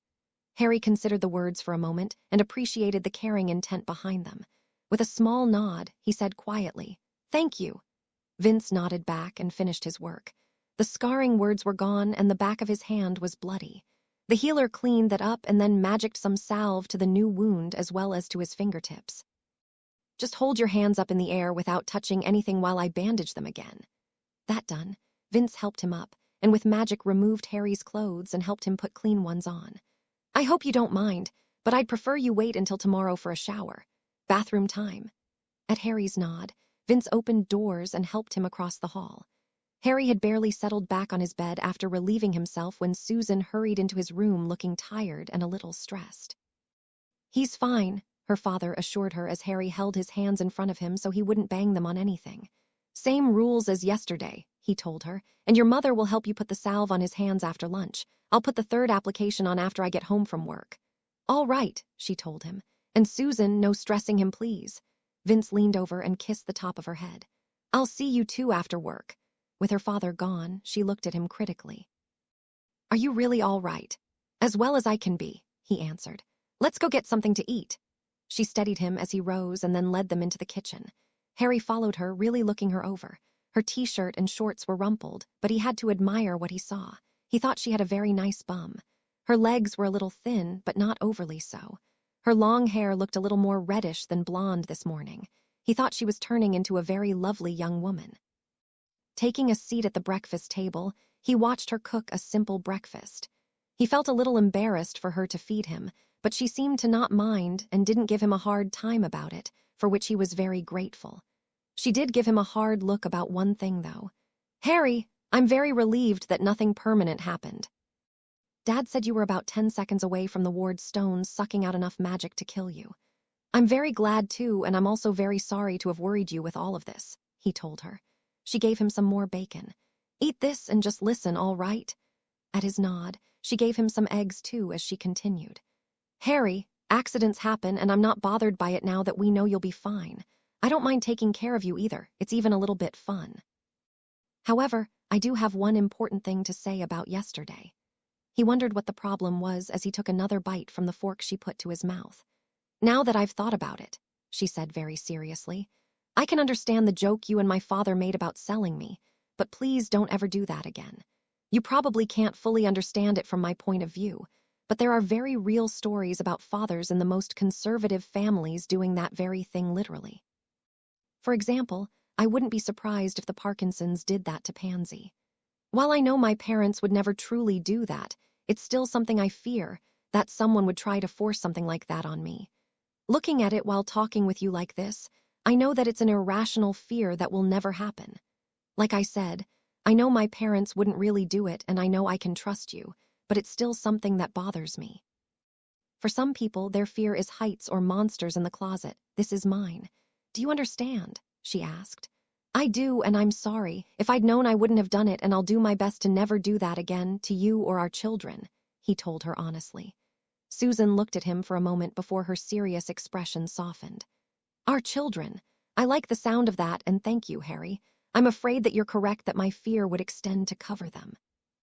However, I'll also promise that I'll work on it. I don't like this fear. I'll do my best to help. He leaned forward and hoped she understood since he couldn't grab her head. Fortunately, she did and leaned forward also, allowing them to kiss gently. A moment later, a throat cleared noisily as footsteps entered the room bringing a smiling mother. I'm not sure who's taking advantage of whom, but perhaps you should each allow the other to breathe. The young couple disengaged, but neither were overly embarrassed nor did they snap apart. Good morning, Mother. Good morning, Pat. I see you've already had breakfast. Pat gave her daughter a once-over. I believe that's what you wore to bed, so go get changed. I'll watch him until you can return. Susan gave him a smile and left with a bounce, which Harry appreciated. How are you feeling? Asked Pat. Well, he answered. I can't feel my hands, which probably helps. I'm just glad you'll be all right, she told him as she cooked breakfast for herself. When Susan returned a few minutes later, she looked much more normal in a different t-shirt and back in jeans. She had barely sat down next to Harry when an owl landed on the windowsill. Pat opened the window and took the letter. The owl flew away immediately. Looking at it, she placed it on the table in front of Harry. Shall I? Susan asked. Please. Opening it, Susan's eyes went wide. You and one friend, she looked at Harry hopefully, are invited to the wedding of Fleur Delacour and William Weasley at her family home in France on the 16th of August. I assume this is because you knew her from the Triwizard Tournament. Harry wanted to tease her by acting like he wasn't sure who to take, but after his gaffe yesterday, decided to forgo the joke. I would assume so, he agreed. Would you like to go with me? Susan squealed and threw her arms around his neck. Harry carefully put his arms around her back, careful not to let his hands touch anything. He saw Pat smirking at them over his girlfriend's shoulder. Would you two like to stay in France for a few more days? We could make it a summer holiday, maybe even for the entire week, Pat suggested. Susan let go of her boyfriend and turned to look at her mother, her enthusiasm not diminishing. Could we? I'll ask your father, Pat said. That evening, Pat kept her promise. Vince, Harry received an invitation to a wedding in France from a friend and he'd like to take Susan. Could you take some time off of work so we could stay for more than the weekend? Vince stopped his meal and looked at them all for a moment, seeing hopeful faces all around. When? The wedding is on Saturday, August 16th, Susan replied before giving Harry another bite. Vince was amused that Susan used the same fork for both of them, although Susan and Harry each had their own plates. That's far enough in the future it's possible. I'll see what I can arrange tomorrow. When they finished dinner, Vince looked at the rest of them. Let's all go over to the other house. I promised Harry some time there and I know Pat would like to look at the house to plan our move. He looked at Susan. Why don't you help your mother while Harry and I walk around? I suppose, she said, not sounding entirely happy. Vince chuckled softly. You've seen the house many times before, honey. However, if you'd like to spend a few minutes with us at the beginning, I'll tell you a story, one you may want to pass to your own children one day. Susan looked reasonably mollified. All right. Pat and Susan started the cleanup while Vince looked at Harry's hands and applied the third treatment for the day. When all were ready, they each apparated over to the back garden, just outside the back door. Vince stood there for a moment and looked around. The others watched him for a moment in confusion. Obviously, I don't have all the details, but this is what I believe happened given the facts I know. With a deep breath and a sober look, he said, It was darker than this, a couple of hours after sunset. No one knows how long the work had been going on, but it's believed it started over there. Those trees will be coming down soon. He pointed to the copse of trees where they had all portkeyed to yesterday before the work on the wards started. Susan gasped as she realized what story her father was telling. She grabbed Harry's arm and pulled him against her for comfort. A curse breaker used the cover of the trees and shrubs to assault the wards in secrecy. I'm still not sure how he was able to do that, a project for me very soon, but he managed to breach the wards and let in a group of Death Eaters onto the property. They probably ran for the back door and fired blasting curses on the run. Harry was transfixed as he realized he was hearing of the last stand of Amelia Bones. My sister was a proud woman, especially in light of her making the directorship of the MLE, a post generally held by men. Her pride hastened her downfall, I'm sad to say, as she only had one aura with her at the time, instead of the 2 she was allowed. Although, I'm sure it can be argued that even 4 might not have been enough to discourage the attackers. Vince opened the back door so they all could walk in. With the back doors broken open by multiple curses, the Death Eaters rushed in, leaving the defenders little time to prepare a defense. It's believed there were at least 6 of them based on observations and probably 8, but that's a guess. It is also a guess as to whether you know who was here at the beginning or if he was called after the assault started, but it's known he was here. It's my opinion he was here at the beginning, and he's why the wards were taken down so quickly. Vince looked around the living room they were standing in. The majority of the fight happened here, hence all the damage, although much of it has already been cleaned up and repaired. Harry looked around and wondered what it had been like on that night based on the damage inside that had been seen yesterday and was now mostly gone thanks to Winky's efforts. Fortunately, both Auror Flanagan and Amelia were still awake, and they put up quite a fight as blood was found that didn't match either of them. It is unknown if any of the Death Eaters were killed. Based on the position of the bodies when I arrived, which was not long after the initial squad of Aurors arrived, it seems Auror Flanagan was the first to go down. It's believed a killing curse ended her life, but she had many other wounds. Amelia fell back to that doorway over there, using the wall to hide behind and then step out and fire when she could. She also took several curses before a killing curse ended her life. Her house elf, Mopsy, managed to store all of the family valuables in the family secured storage room before she was also killed as she tried to help Amelia. My guess is the elf was telling her where the attackers were as well as when it was safe to move. She was probably killed when she was discovered helping Amelia. A message was sent just as the fight started. The first squad of Aurors to arrive saw you-know-who leaving, his foul deed done. At least 5 Death Eaters helping an injured 6th were quick to follow him once they realized hit wizards, and Aurors were arriving in superior numbers. The Aurors searched the house and found the 3 dead bodies. One of them knew me and sent me a message to come quickly. We managed to repair the back area enough it would keep the rain out. I also repaired a few of the ward anchors that had been destroyed by overload. One squad was kind enough to stay the extra 10 minutes that it took me to bring up the death wards and seal the house. It's really a shame Amelia didn't have a 10-minute warning before the attack, as she could have brought the wards up herself and then waited the attack out until help could come. Vince looked at Harry. I'll borrow a pensive at work and look at my memory of the ward stone to get a detailed description, and then perhaps we can go over it and see if we can see the problem with them and then fix it. If we can't, I'll have to hire a ward specialist. I'll be happy to help, Harry told him solemnly. I will do what I can to help you stay safe. Thank you, Vince told him with a look of deep gratitude before looking at his daughter. Never forget the bravery of your aunt. She always tried to do what was right, a real beacon of justice, and for that she was murdered. Susan gave her father a fierce hug before leaving with her mother to look at the house. Thank you for telling me, Harry told him gratefully. Vince nodded and took a deep breath to get past the story of his sister. Looking at Harry, I suppose we should start with the tour. I'll point out interesting things and attempt to tell you the whys. I had also hoped that we could start on your wizarding lessons tonight, but I think I'll postpone that for another few nights. Whatever you think is best, Harry told him agreeably. Then let's look in the next room by the front door, Vince said as he walked that way. One of the ward anchors is there and we can look at it. Friday morning, Harry was feeding himself and making faces at Susan as Pat walked into the eating area. Morning, Harry, how's the hands? Not much change from yesterday. They feel normal except when I put a lot of weight on them. Vince said that should be gone by tomorrow or the next day. He's really good, Harry said appreciatively. Well, I'm just glad you'll make a full recovery, Pat told him. A moment later, a small owl arrived, which told Harry who this was from. Come here, pig, he ordered as he tried to grab the hyperactive owl, taking several tries before he nabbed him. Pig, Susan asked incredulously. Yeah, it's short for pigwidgeon or something like that. Ginny named Ron's owl and it stuck. I'm sure she did it for a joke, Harry explained as he tore the letter open. I'm sure, Susan agreed a little sarcastically at the obviousness. Hey, we're both invited over to the Burrow Saturday, August 2nd for a birthday party for me, Neville, and Ginny. Harry grinned at her. Your name is on here this time. That's good, I'm sure Ginny made sure of that, she teased his friend. Harry grinned too. Quite possibly true. So what do we do until after lunch? I thought, Pat spoke up, that we'd start preparing to move. There are some things we won't need for the next month or more, so there's no reason not to go ahead and prepare that now.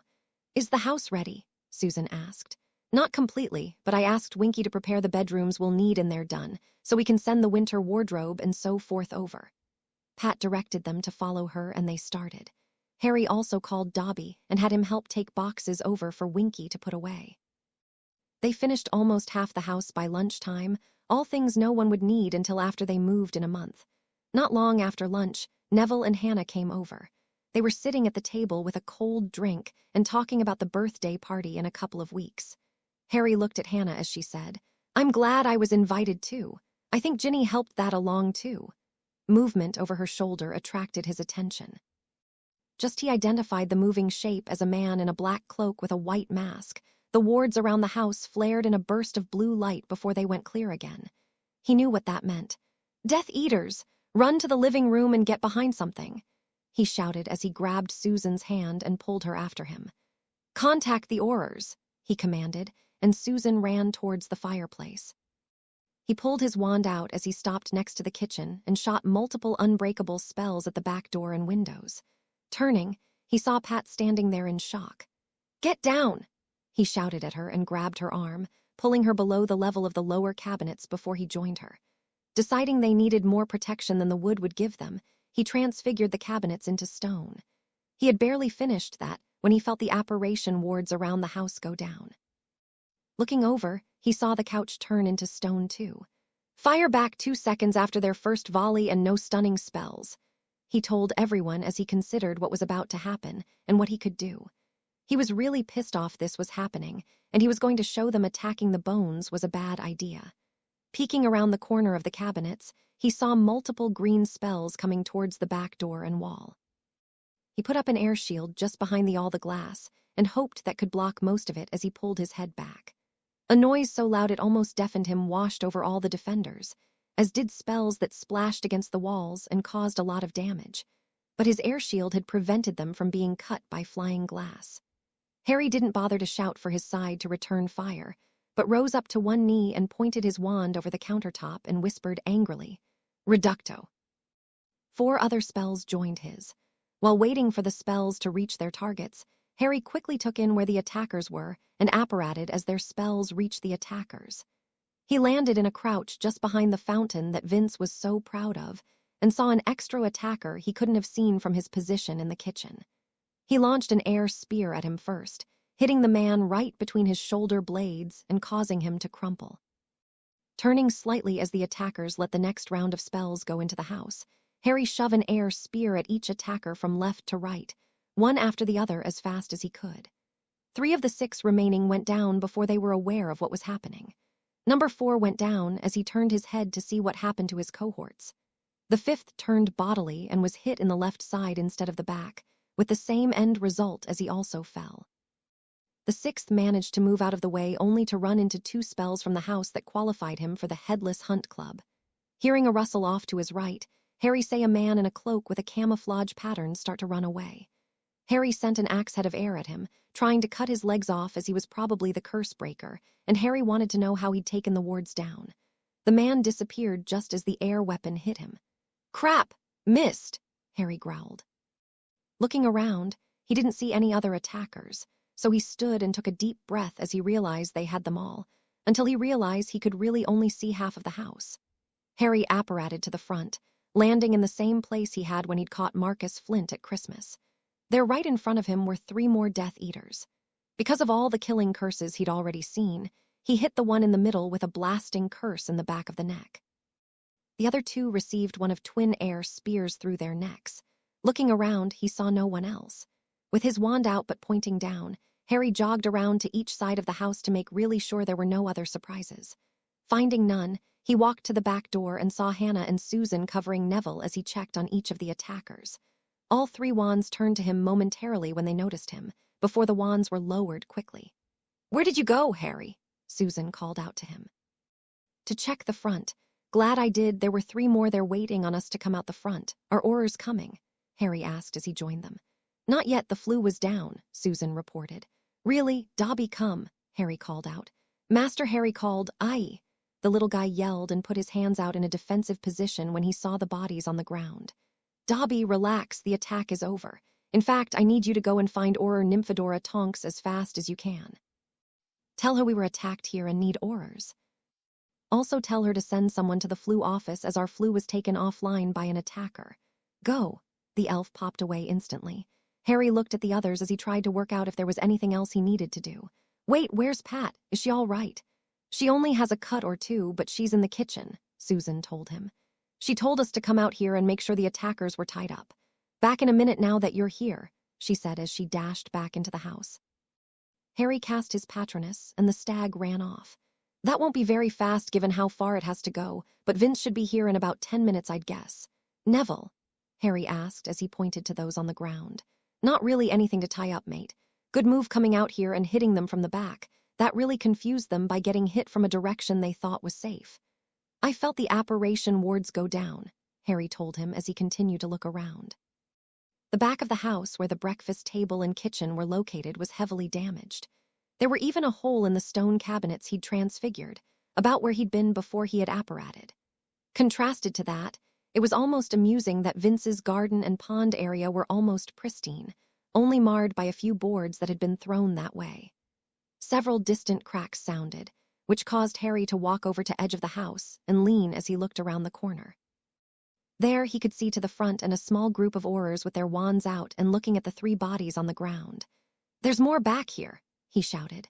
2 Aurors looked up and started walking towards him, one with bright pink hair. "Watch her, Harry.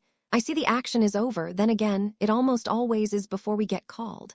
This is Auror trainee Drakes with me." Tonks motioned towards her partner, who looked only a few years older than Harry. "Shit." She stopped in her tracks as she rounded the corner and took in the scene in the back garden. Drake stood there speechless. "Sorry for the bother, Tonks, but we need you to take out the rubbish," Harry told her matter-of-factly, his attitude helped by his still simmering anger at being attacked like this. "What the hell happened?" "Near as I can tell, they had a curse breaker take the wards down and then they attacked. I got lucky and saw them just as they started coming out of their hiding. We exchanged a few volleys and we came out on top, fortunately." As Harry finished, another set of cracks sounded from the front again. "You killed them all," Drake said in horror. Harry fixed him with a look of disbelief. "Yeah, well, that happens when the killing curse is thrown at you. You tend to respond with equal force, although I'm not sure I could cast a killing curse. Then again, there's so many lethal spells there's no need to learn that one." Drakes looked at him in continued horror. "Oh, get over it," Tonks told him. "When people are fighting for their lives against Death Eaters, anything goes. Geez, they must be scrimping on the training in Auror School now. Go ahead and start processing them. And Drakes, be damn careful you don't trigger a port key and take yourself straight to the enemy." Tonks did a quick count. "So 10 of them. Actually, 11. One got away, the curse breaker, I think. I tried to get him with a curse, but he left just as the spell got to him. Port key, I think, since it didn't look like apparition. It happened over there." He pointed. He looked at her. "So maybe the curse breaker wasn't from around here if he needed a port key. If true, then he's from the continent. Damn, if these idiots aren't bad enough, mercenaries just makes it worse," she groused.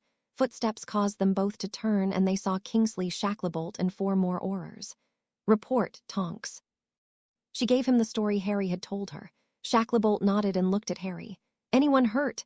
"Susan said Pat received some cuts. I'd like to go check on her if you don't mind." Harry was a little bothered that Susan hadn't come back out. "Does Vince know?" the senior Auror asked. "I sent him a message. He should be here in the next few minutes," replied Harry. "Thanks, Harry. Go check on Pat and Susan," Shacklebolt said before turning to Tonks. Harry hurried inside and found Susan and Pat holding each other and leaning against the cabinets. There was a bandage around the top of her head and a little blood smeared on one cheek. "Hey, are you all right?" he asked as he knelt down. Then he noticed that both women looked like they had been crying a little. "Better now," Pat answered softly. "A chip of stone hit me and cut me. Other than that, I'm scared and angry and happy you're all fine." She held out an arm and Harry moved over and let her add him to the hug. "I never expected this to happen to us," she sniffled. A few minutes later, the front door was thrown open, slamming into the wall as footsteps ran in. Vince joined them, skidding to a stop next to his wife. "Are you all right?" "Just a little cut, maybe a few bruises, but I'm otherwise fine," she told him. When Harry's message reached me about the attack, Vince had to stop and swallow. He then looked at Harry, clapped him on the shoulder. "Thank you for defending them and for telling me in your message there were no serious injuries." "I'm glad I was here to help," Harry told him. "Also, it took all of us." Susan snorted. "I think Harry got all but one of them, and he even helped us by distracting that one." "A team effort, and it's the end result that matters," Harry said, trying to downplay his part. "However, I'm still pissed off they tried this."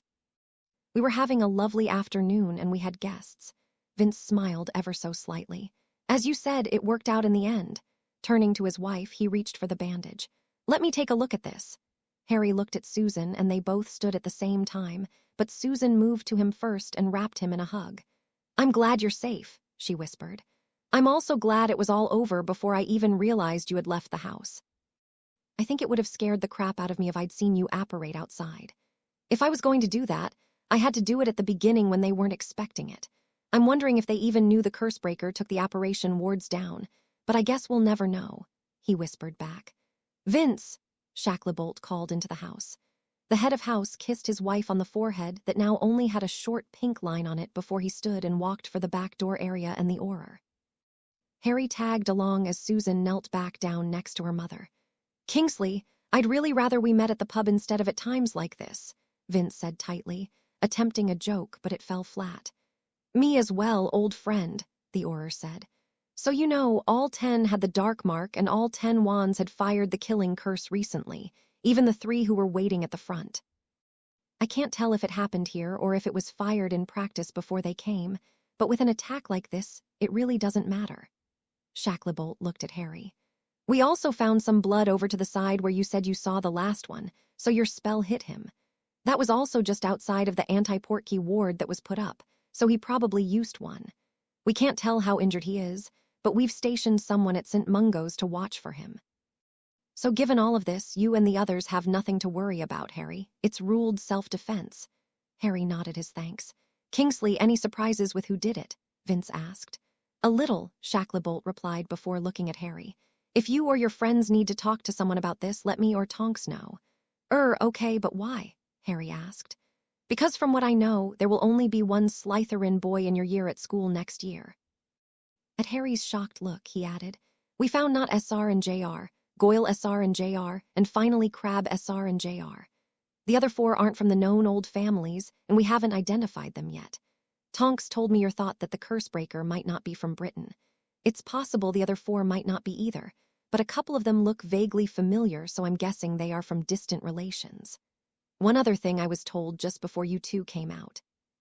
Because of your quick thinking and telling us, Harry, we found a Death Eater at the Ministry Flu office that we didn't know about. He's the one who shut your Flu connection down. He's been captured and will be going to Azkaban." Kingsley looked a little uncomfortable as he asked, "Vince, do you have anywhere to go? You can't stay here." Vince looked around now, his first time to see the damage from the outside. "No, we certainly can't stay here." He looked at Harry and smiled.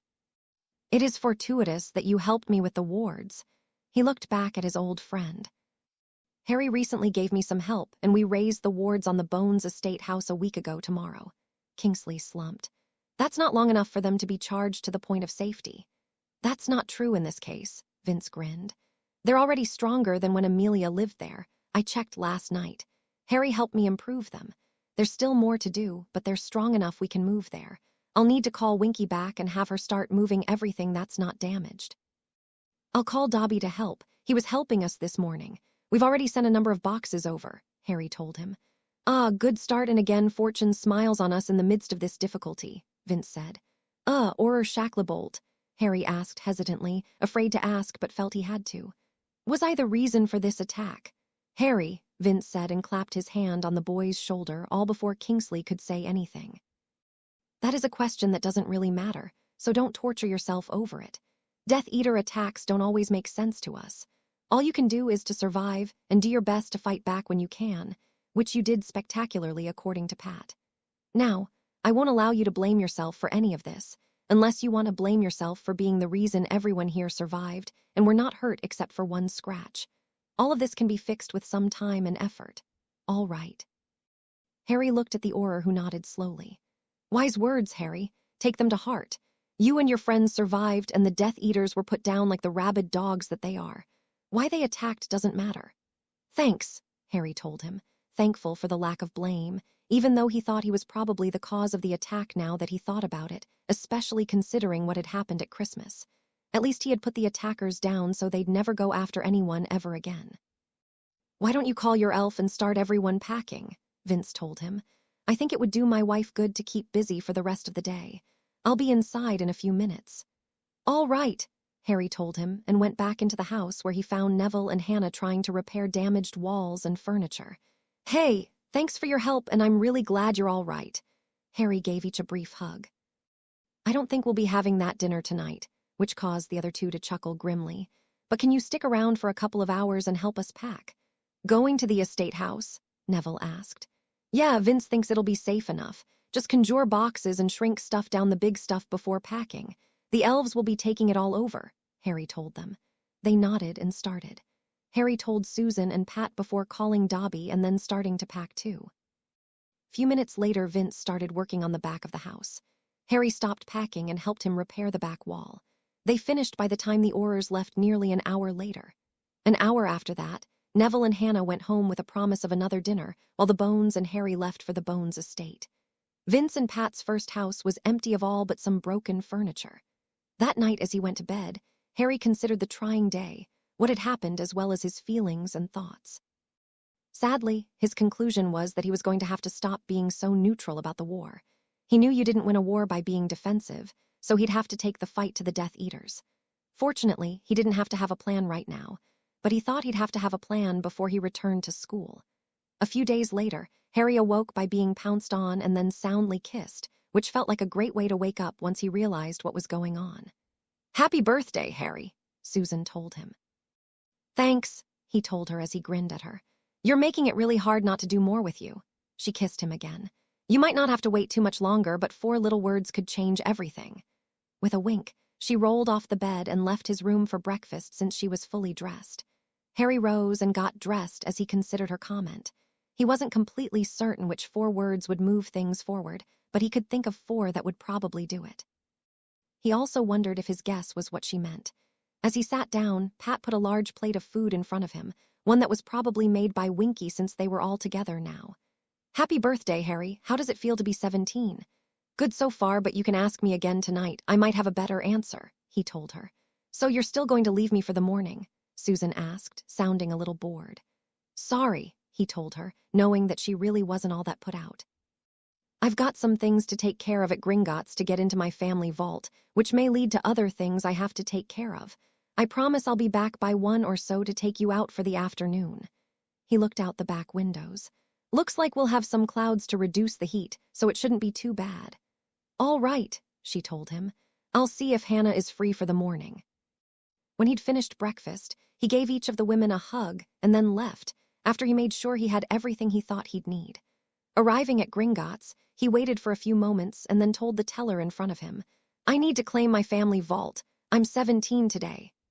The teller studied at him for a moment before calling a younger goblin over and talking in their native tongue. Follow me, the younger one said and walked towards the back. A minute later, he was in an office with an older goblin. Identification. Harry pulled out his vault key and handed it over. The goblin held it a moment and nodded before reaching into his desk for some paperwork. After filling the page out, he handed it to Harry and said, Sign.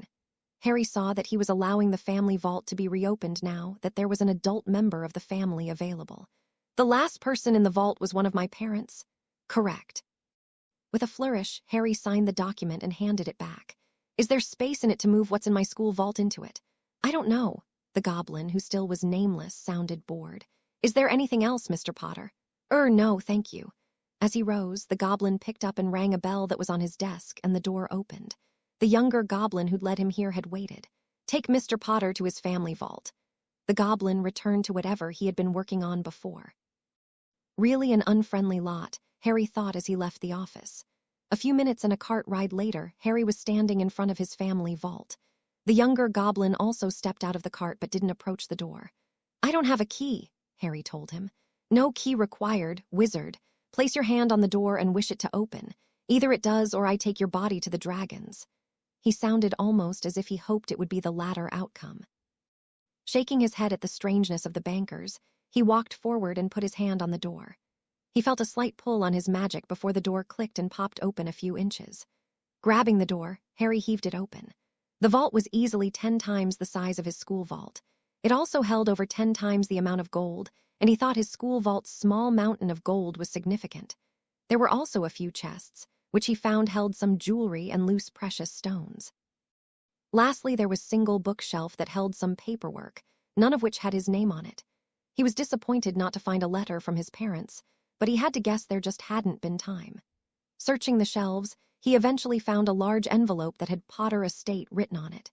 Inside, he found the deed to the property, a small map of the area that showed its size, and finally some instructions, which is what he had really been searching for. That envelope went into a pocket. Happy, he scooped up a few handfuls of gold coins and put them in his money bag since he was here. Outside, the goblin looked thoroughly bored. "I'd like to move the contents of my other vault into this one." "That can be requested in the lobby," the goblin said as they both entered the cart. In the lobby, Harry made the request again and handed his key over, as well as signed a contract for the work and agreed to the 25 galleon transfer fee. Money that would be recouped eventually, as that was the cost of his school vault for 1 year, which he just released. His business finished with Gringotts, Harry apparated to the Potter estate. Making sure no one was around, he pulled out the instructions he had retrieved and followed them. Starting with a spell that caused the Potter crest to show on the floor of the foundation, and then putting 3 drops of blood on the crest. That caused a door in the floor to appear. Looking around one more time and seeing no one, Harry opened the trapdoor and went down, closing the door after him, which seemed to seal itself. It was a barely organized mess. There were stacks of things which were piled haphazardly with narrow walkways. There were 2 other doors. Carefully threading his way over, he found one door led to a smallish room that was piled high with boxes around the edges and a large crystal rock in the center that wasn't glowing at all. There was also a small crystal stone in the far corner that glowed slightly. Obviously, this was the ward's stone room, but the sight of 2 of them made no sense to him. Walking over to the other door, he found a largish room that was completely stacked full of things with no walkways at all. Obviously, a storage room of some sort. Harry could only come to one conclusion. Much like the Boneses' house elf had saved some of the contents of the house when Voldemort had invaded, the Potter elf, or probably elves, must have saved much of the contents of the house when it was invaded. Heading back to the ward's stone room, Harry saw a portrait of an old man who looked to be snoozing leaning against the wall. Hopeful, he walked over and knelt down to look at it. It was maybe half a meter tall, a little bigger than the portraits in the headmaster's office. "Hello." He called out, but the portrait remained still. Not sure what else to do, he pulled out his wand and pushed a little magic at the person in the portrait. That caused the old man to jump up out of his chair, yelling as if he just sat on a hot stove. He glared at Harry. "What in the bloody hell did you do that for? Calling my name would have worked just as well, James." "I did call for you, but you didn't answer, and I'm not James. I'm Harry." The old man blinked at him for a moment. "Harry." "But you look. I see Lily's influence in you now that I really look, and you do look a little younger than James was when I last saw him. My mistake. What year is it then?" "It's July of 1997, the 31st to be exact." Yes, makes sense to see you now since it is your 17th birthday." That surprised Harry. "You know when my birthday was. Who are you?" The portrait chuckled. "I'm your grandfather, Charles Potter, at your service." "You were a wee lad when I last saw you, probably just before my death, I would imagine. I believe you were almost 3 months old." His look of fond remembrance changed to one of sadness. "I assume something happened to your parents," Harry nodded. "Yeah, they were killed by Voldemort on the 31st of October in 1981. Only I survived because of some magic they did, or so I'm told." "He's finally gone. Thank Merlin." "No, sorry, grandfather." Harry was pleased to be able to say that name, even if it was only to a portrait. "He went away for about 13 years, but he's back in a body and he's terrorizing Britain again. However, I don't think it will be too much longer." Oh, why? He was quite powerful when I died, or is Dumbledore finally about to take care of him? Harry snorted. Not possible, as he was killed a few months ago. Besides, he never really tried that I can tell. Charles nodded. That was why I asked about finally taking care of him. Dumbledore never went on the offensive. He looked thoughtful.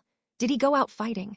No one really knows. 2 Death Eaters killed him, but if it makes you feel better, I killed them as well as some others. Harry paused, and some more recently. I think that's why this war won't last too much longer. He's focusing on me and I don't plan to back down, and I will kill him. Spoken like a true Potter, Charles said with a smile. It's also the reason there are so few of us. Speaking of which, since I am down in the vault and it's been a long time waiting for you, I assume you plan to rebuild here. I'd like to, Harry admitted. Professor McGonagall showed me where the estate was only a few months ago. I recognized there was some hiding magic, but that was all I could tell. I was hoping to find something about it in the family vault at Gringotts, and I did. Of course, if we put all of our secrets here, then you wouldn't have been able to find this place. If you want the blueprints for the house, look over on that shelf. Charles pointed. Great, Harry grinned. Do you know about the wards?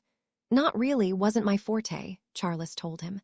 The last person I'm aware who did extensive work on them was William. You get the plans and I'll frame hop to find him. He should be here somewhere. Harry went over to the shelf and easily found the large, rolled-up parchment of drawings. Flipping through them, it looked like it had been an interesting house. He hoped to rebuild it much like it was, although with a few changes. He continued to look since Charles wasn't back yet. On a back page, he saw the other building had been stables, something he didn't need now, but maybe he'd build something else, like a guest house or a workshop or something. Harry. He looked up to see his grandfather was back, and he had a man with him with a tight doublet and ruffles around the neck. Hi, I'm Harry. William Potter, the man said with a fancy bow. Charles tells me you're the last Potter and you want to know about the wards. Yes, I want to rebuild, but I need to bring the wards back up as they're completely down, Harry told him. Completely? William was aghast. Even the hiding ward. No, that's still up, as I had to wait until I was 17 before I could access the family vault and find out how to get in here, but otherwise it's all down, Harry explained. Well, it's a relief that the hiding ward is still working, the older man said. I assume that's what the smaller ward stone is for, Harry asked. I know I'm just getting started, but it seemed very strange to see 2 stones. Yes, the old man said proudly. My best contribution, I believe. The ward to hide the set of rooms we call the vault is powered by a different ward stone. My thought was that if the main one was taken down, no one would think that another ward stone might be in existence, and so this would all remain safe. In theory, the family could have even hid down here. Harry sighed. I wonder what went wrong, but I'll never know. So, he looked at the portrait. When I want to bring these back up, you can help me. I can give you some advice, the man said regretfully. I'm sorry, but portraits don't know everything the original person did. Harry nodded. I understand, but this is still a great start, and I would like to know about my family. How many Potters are here? Charles answered this one. There should be 12 with their spouses. Not every Potter sat for a magical portrait. I'm sure you're wondering, but I don't believe James and Lily ever did, or at least not before I was last updated. Most don't have one made until later in life, so some generations are skipped. I see, Harry said a little sadly, but not overly surprised. Can I take you from here to talk to until the house is rebuilt? As long as we're in our original frames, William answered. Splendid, I have to go now, but I'll be back later today, Harry told them. Take Charles, William told him. He's the most recent and will mostly likely know what you want. When you're ready for the wards, I'll be here. Also, you don't need blood to enter here now that you've unlocked it. Just touch the area around the door to make the crest appear, then touch the crest to open the door. Thanks, Grandfather William, Harry told him, leaving a number of greats out of the title for simplicity. The older man harumphed but smiled slightly as he turned and left Charles's frame for his own. I'll be back later, Grandfather, Harry said with his own smile and left the hidden room. An apparition later and Harry was in Hogsmeade. Pulling a card that Vincent had given him, Harry walked to that address and found Diggle Building and Remodeling Est 1789. Walking inside, he found an older man that looked vaguely familiar. Hello, can I help you? The man called out. Yes, I hope so. My family home was destroyed some time back and I'd like to have it rebuilt. Vincent Bones recommended you to me, Harry told him. Wonderful. It's been a few years since I've seen him. How is Vince? Other than having his home destroyed a few weeks ago, quite well, Harry commented, wondering what the man would say. I heard about that, truly ghastly. I assume I'll be seeing him soon. Not sure he hasn't mentioned it, but we've all been really busy, Harry said vaguely as he walked over to the desk the man was standing behind. Jonathan Diggle, the man said as he held his hand out. Harry Potter, he said as he shook the hand. Really? It's good to meet you, Mr. Potter. My uncle Daedalus has spoken very highly of you. Oh, Harry exclaimed as it all came together. That's why you look familiar. The man chuckled. Yes. I can't escape the family resemblance. Well, let's see what you have. He pointed at the blueprints under Harry's left arm. With the plans rolled out on the desk, the two men looked them over. Yes, typical estate home from the early 1600s. Did you want to rebuild this like it was, or as best we can since all the details probably aren't here? Mostly as it was. However, I do think a few modifications are in order, like a bigger kitchen. I'd guess it was built with only the house elf ever going in there, but I'd like something the family can gather in at meal times when it's only family, Harry explained. Jonathan smiled. A more modern interpretation, then. I'd also like more modern bathrooms. I don't care for the ones at Hogwarts, although Vince's estate house is a little better. Now Jonathan chuckled heartily. Since I know the Potters are a wizarding family, I assume you were Muggle-raised. Yes, how did you know? Because that's a Muggle outlook. Nothing wrong with that, Jonathan said hastily. But magic fixes some of the things you probably don't think about. Like we don't have to worry about space for pipes or drains, running out of water, even hot water, and we can make the floors a constant, toasty temperature. The only thing we probably really need to fix for you is the arrangement to give you the appearance of more space. That's simple. Now, I noticed a building out back for stables. Do we need rebuild that? I don't think so at this time. Maybe I'll have something done with it later, answered Harry. Very good, can I go see it? Jonathan asked. I need to see what we have to work with. Sure, I can take you there. Jonathan gave him a concerned look. I've had my apparition license since last December, including the side-along edition. I'm quite good at it, Harry said proudly. Very well. Jonathan rolled up the plans before changing his sign from open to back in an hour. Leading them outside and locking his door, he put his hand on Harry's shoulder and said all right a little fearfully. Harry shook his head in the lack of trust and took them to Potter Estate. All right. Jonathan looked down at himself briefly before saying, My apologies, but I don't deal with many your age who can apparate. It's all right, Harry said magnanimously. As you can see, the foundation was a bit scorched, but otherwise looks good to me. Pulling his wand out, Jonathan casts a few cleaning spells at the foundation and the spot turned from blackish to a light gray of granite. Inspecting it more closely, he said, My guess is they used fiendfire, but you're correct that this is good. Standing and looking around, he said, You can leave the piles of rocks. We'll break them down to sand and use that to rebuild. I don't see a place for your ward stone. I'd guess that was on the ground floor and is gone. Seems that way, Harry agreed to avoid the topic. I'll deal with that when the house is done. I'll put up something temporary for you. Don't bother, Mr. Potter. We'll put up something temporary for ourselves. You just need to arrange something by the time we're done, Diggle told him. When can you start and when will it be done? Jonathan chuckled. I'm surprised you didn't also ask about the price. That would have been my next question, Harry admitted with a grin. I need a payment of 5,000 galleons to start on the plans and put you on the schedule, Jonathan said. We can probably start in late September or early October, depending on our current job, and if the plans are ready, which depends mostly on you. We'll put up a big tent and work in that so the winter doesn't stop us. For a house like this, I'd guess it'll take us until sometime in March or maybe April. Until we finalize the plans, assume at least 70,000 galleons, although it might be closer to 100. Have I scared you off? Can you make a copy of those plans for me to take with me and think about the changes I want? Harry asked with little hesitation. Certainly, Jonathan said with a smile. In fact, come by tomorrow morning and I'll have enhanced ones for you. We can sign a contract then. Great, I'll be by tomorrow morning with the money, Harry assured him. If you don't mind, I'll stay a few minutes and measure the foundation to ensure it's the size the plans say it is. I'll only need about 10 minutes, the builder said.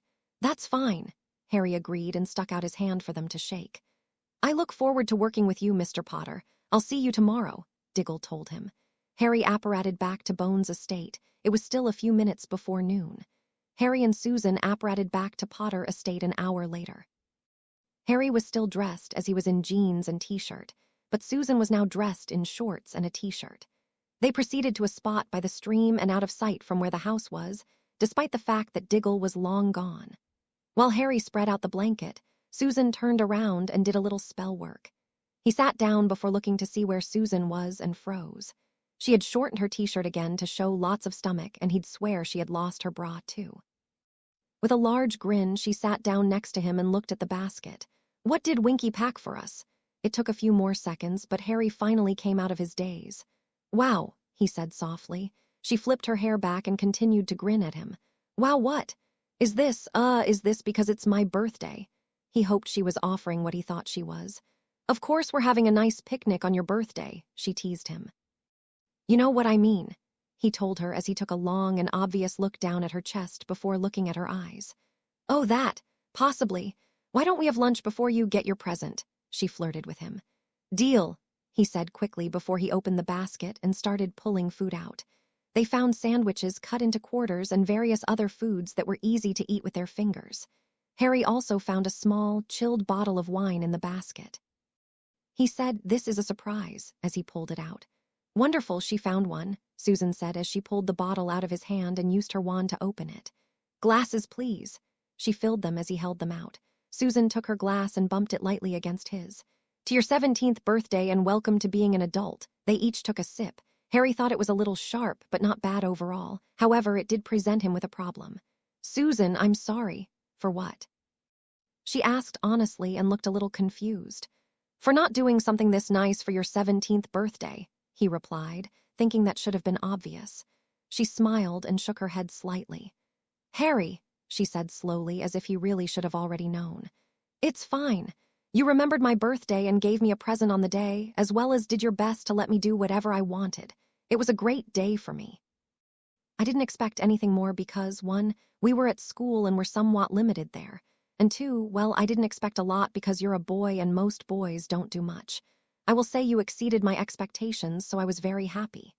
Thinking through that, he decided it was a positive and let her graciousness stand. Thank you for being understanding and for this great day. It is a good day, but I think it will get better, she said a little mischievously. Now let's eat because I am hungry. I'd like a couple of those little sandwiches and some of the carrots pieces to start with. While Harry worked on that, Susan pulled a few more things out of the basket, including some crisps, which she put on each of their plates. As they ate, Susan asked, "How did it go this morning?" Well, he answered. I found the instructions for accessing the room with the ward stone. Unfortunately, it's pretty burned out and the wards are completely down, not even a death ward like your house had. Oh, then why couldn't we find the room? She asked. He chuckled. Because there was a second ward stone for the sole purpose of hiding the room and it was working just fine. I'll take you there before we leave as I want to bring a portrait home. You found one of your parents? She asked excitedly. Sadly, no, he had to reply. They didn't have one made, but I found one of my grandfather and I believe my grandmother is in there too, although my grandfather only implied it. So, while I might have hoped to find my parents, finding my grandparents is still very good. Susan set her mostly empty plate down and reached out and covered his hand with hers. I'm happy for you then. Thanks, he said softly. Taking a moment to clear his emotions, he then said more normally. After that, I went to see the builder in Hogsmeade that your father told me about, and we talked about rebuilding here. I have to go see him again tomorrow morning, and you can come if you'd like. I would. I was hopping that because... He paused as he looked at her and tried to project his feelings so she'd understand. I'd like you to help me decorate it and live there one day. Susan's look seemed to intensify a little before she snatched his mostly empty plate from him, dropping it near hers, and then tackled him, rolling them away from the food, ending with Harry on bottom and her lying on top of him. Her look seemed to pierce his soul for a brief moment before she kissed him hard. A few minutes later, she slowly disengaged and kissed the side of his face now. Have you talked with Father about this? She murmured in his ear before nibbling on it. He was really having a hard time thinking at the moment, but fortunately, this was an easy question. In general terms, but nothing specific yet, but I'm thinking about doing that soon. I'm glad to see that I've guessed correctly that you'd like us to be permanent. She gave him a throaty laugh, which he decided he liked. Harry, did you really have any doubts after our conversation at school? She asked with a hint of incredulity.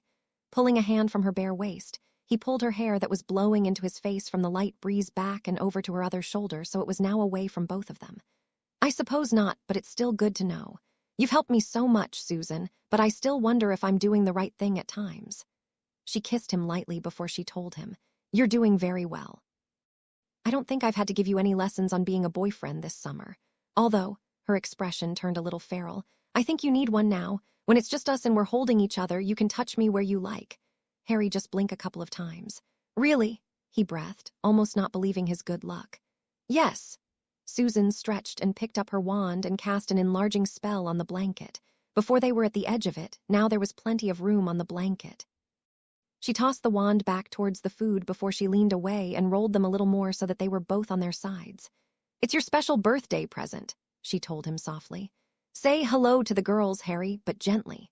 With an almost trembling hand, he touched her stomach and watched it quiver ever so slightly, which continued as he softly caressed her skin. Looking up at her eyes, he saw her watching him with trust and pleasure. Slowly, he moved his hand upward. They spent quite some time learning more about each other and what they each liked. I'm amazed this is here and I couldn't see it, Susan said, as Harry led her down into the vault, as his grandfather had called it. He was a little sad their attire was completely back to normal, but that was required as they'd be in others' company soon. Wow, she said softly as she looked around while standing a few steps from the bottom. It looks like most of the house is in here. There's still 2 more rooms and one is completely filled, he told her. Follow me and I'll show you the wardroom. I need a couple of minutes there before we go. She looked around and slowly followed, finding him after he'd split the ward stone. Help me open this up, it's heavy, he told her. It won't do anything to me, will it? She asked hesitantly, memory of Harry's trouble with the bones ward stone still fresh in her mind. No, he assured her, it's completely powered off. However, don't touch that one to be safe. He pointed at the small one to the side that was glowing slightly. Right, she agreed. They struggled a little, but accomplished the work of moving one of the stone halves. Harry stared at it for a minute or so, making sure he looked at all of it before he stood. All right, that should be good enough. I can look at it in my pensive later. Let's get grandfather and go. Back in the other room, he found his grandfather, and there was also a woman about his age in the frame, too. You must be Harry, the older woman said. I'm your grandmother, Doria, formerly from the House of Black. I'm happy to meet you, Harry told her. I was going to ask grandfather about finding you.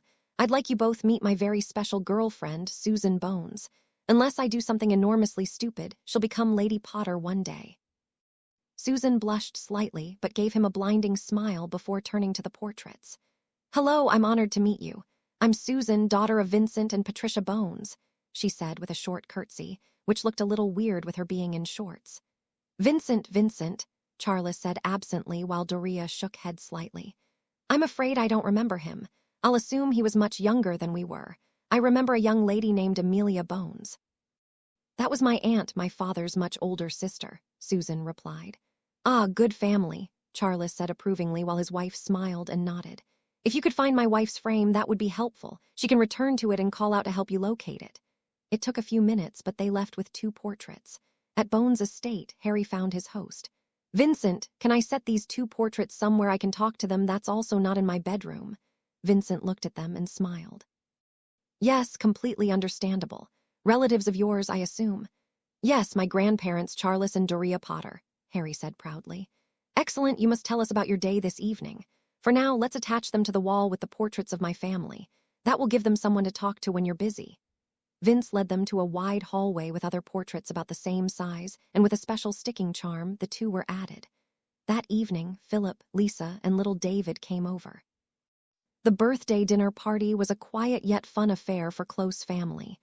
Harry told them about his day, minus the special gift from Susan. They were all happy for him. At the end, Harry decided he would like this every year. The day after Harry's birthday, he took Susan to the Black Estate house on Grimmauld Place. He showed her the secret room he'd found. She was grossed out by the mummified corpse and was relieved when Harry vanished it. With her help, they levitated 5 crates of the stored galleons up to the normal study. Creature, come, Harry called. The elf popped in. Master called. Creature, I'm about to go do some business. When I call you, please bring these 5 crates to me, Harry commanded. The elf looked at them with a sour look. Creature cannot bring them, they are too heavy. Harry and Susan looked at one another in confusion for a moment before Harry had an idea. Creature, are they too heavy if you bring them one at a time? No, Creature can do them one at a time, he admitted grudgingly. Ah, very good. Then when I call you from a shop in Hogsmeade, bring the 5 crates one at a time to me, Harry amended. Yes, master. The sour creature left in a sharp pop. I see what you mean about having to be careful with your orders, she told him with a frown. It will work out eventually, he told her tightly. He knew she knew not to discuss his final plans for the house and the elf while in the house. They apparated to Hogsmeade and Harry introduced her to Jonathan Diggle. Let me show you what I have, Jonathan said proudly. It's a special charm my family created about a century ago. With silent spell over a brand new set of blueprints, the drawing on the page seemed to pop up and they could see a 3-dimensional house.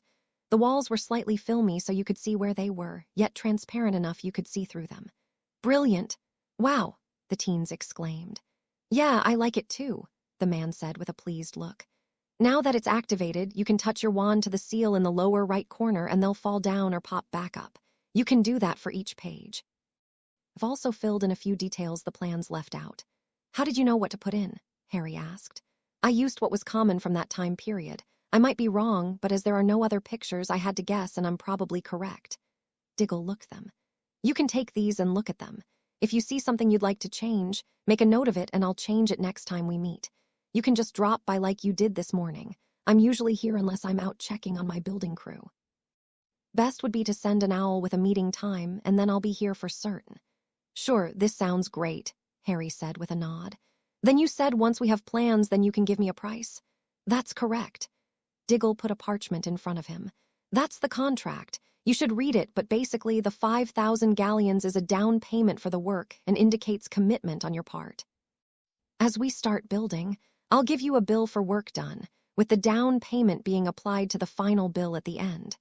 If we decide to part ways, you only owe for the work done. If we have a disagreement that we can't work out, we go before a 3-member panel of the Wisengamot to work it out, which I've only ever had to do once, and it was because the client didn't want to pay the final installment. There are other details, but that's how it works generally. Harry and Susan read it carefully. Creature, come, Harry called. Where do you want them, Mr. Diggle? The elf popped in with 1 crate. You're paying in gold and not a bank draft. He was very surprised. In that case, put them over there. Creature dropped the wooden crate where indicated it groaned and creaked but stayed together before he left for the next. Harry signed the contract and Diggle did as well. By the time they finished their business, all 5 crates of gold were delivered and Creature was gone. It's a pleasure doing business with you, Mr. Potter. Diggle shook Harry's hand and gave Susan a short bow. I'll put you on the calendar as the next big project. There are a few small ones in front of you, but that won't slow us down much. If we can have the plans complete by the end of September, then we can start building in early October. Let me know when you have questions. Thank you, sir. Have a good day, Mr. Diggle. Same to you both, the builder said happily. Outside, Harry took his girlfriend's hand.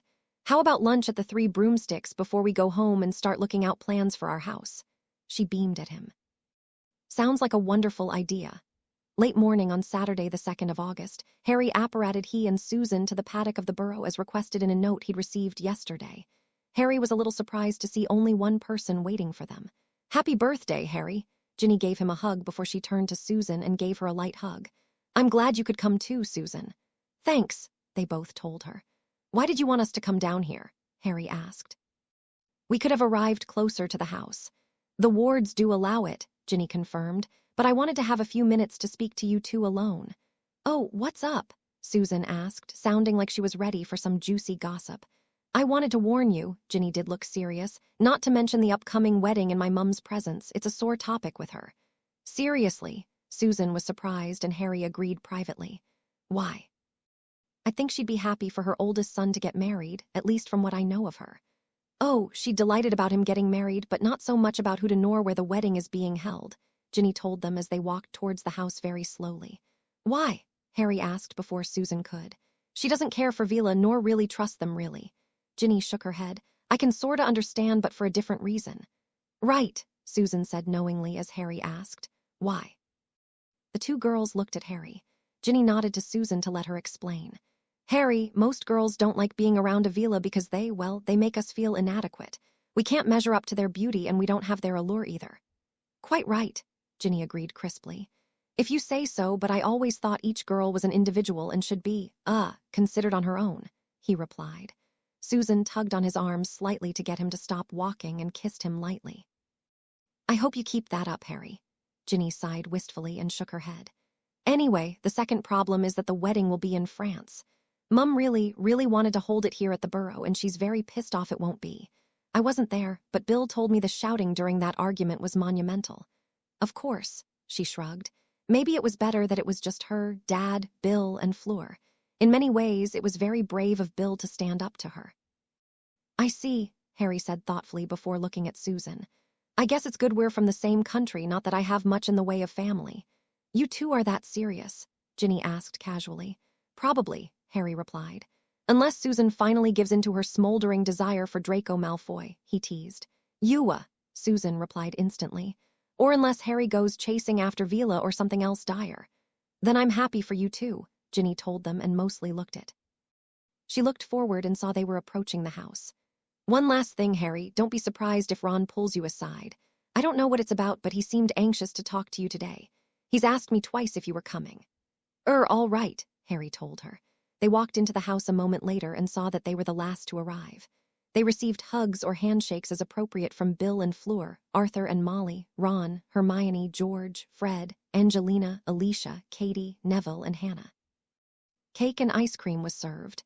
Everyone milled around and spoke with others, small groups shifting with time. When Harry finished talking to Katie, he saw Ron grab his third piece of cake and smiled. His smile increased as Bill and Fleur walked over to him. "Harry!" Bill sounded sincerely happy to see him as he stuck out his hand. Harry had barely finished shaking when Fleur threw her arms around him and gave him a hug, though without the brushing of cheeks. Noticing Susan eyeing him from across the room, he was glad Bill was standing here. "How are you doing?" Fleur asked, her English much better than the last time he'd heard her. "Other than a few situations best left unmentioned, I've been doing quite well, thank you," Harry answered.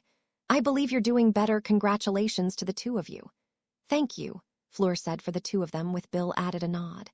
"We're thrilled you and Susan will join us." Glancing around to make sure Mrs. Weasley wasn't nearby, he quietly told them, "We're happy to come see your special day.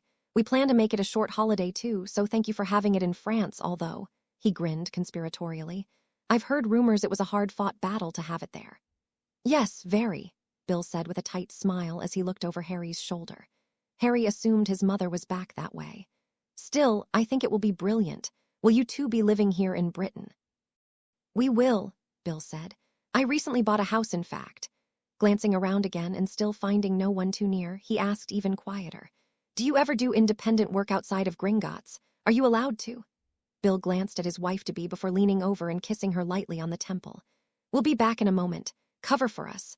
"Of course," she told them, all smiles as she glided towards Angelina and Alicia while Bill motioned towards the door with his head and turned that way.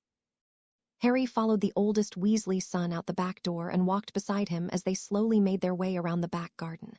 "I need some professional and experienced advice on wards, mostly why they failed and were taken down. I also have a book that is confined to a room and I'd like to free it. I'm willing to pay." Bill smiled at the last part. "I appreciate that you're taking this seriously, Harry. That being said, I won't charge you an arm and a leg, just the leg." He joined Harry in a chuckle at the obvious joke. "So you have a book that's bound to a room?" "Yes. By family wards on a house, I'd assume." "Yes," Harry confirmed. "I've heard of it before," Bill told him. "Generally, you won't get it out unless you turn the wards off, even if only for a few minutes." That could be a problem," Harry said slowly.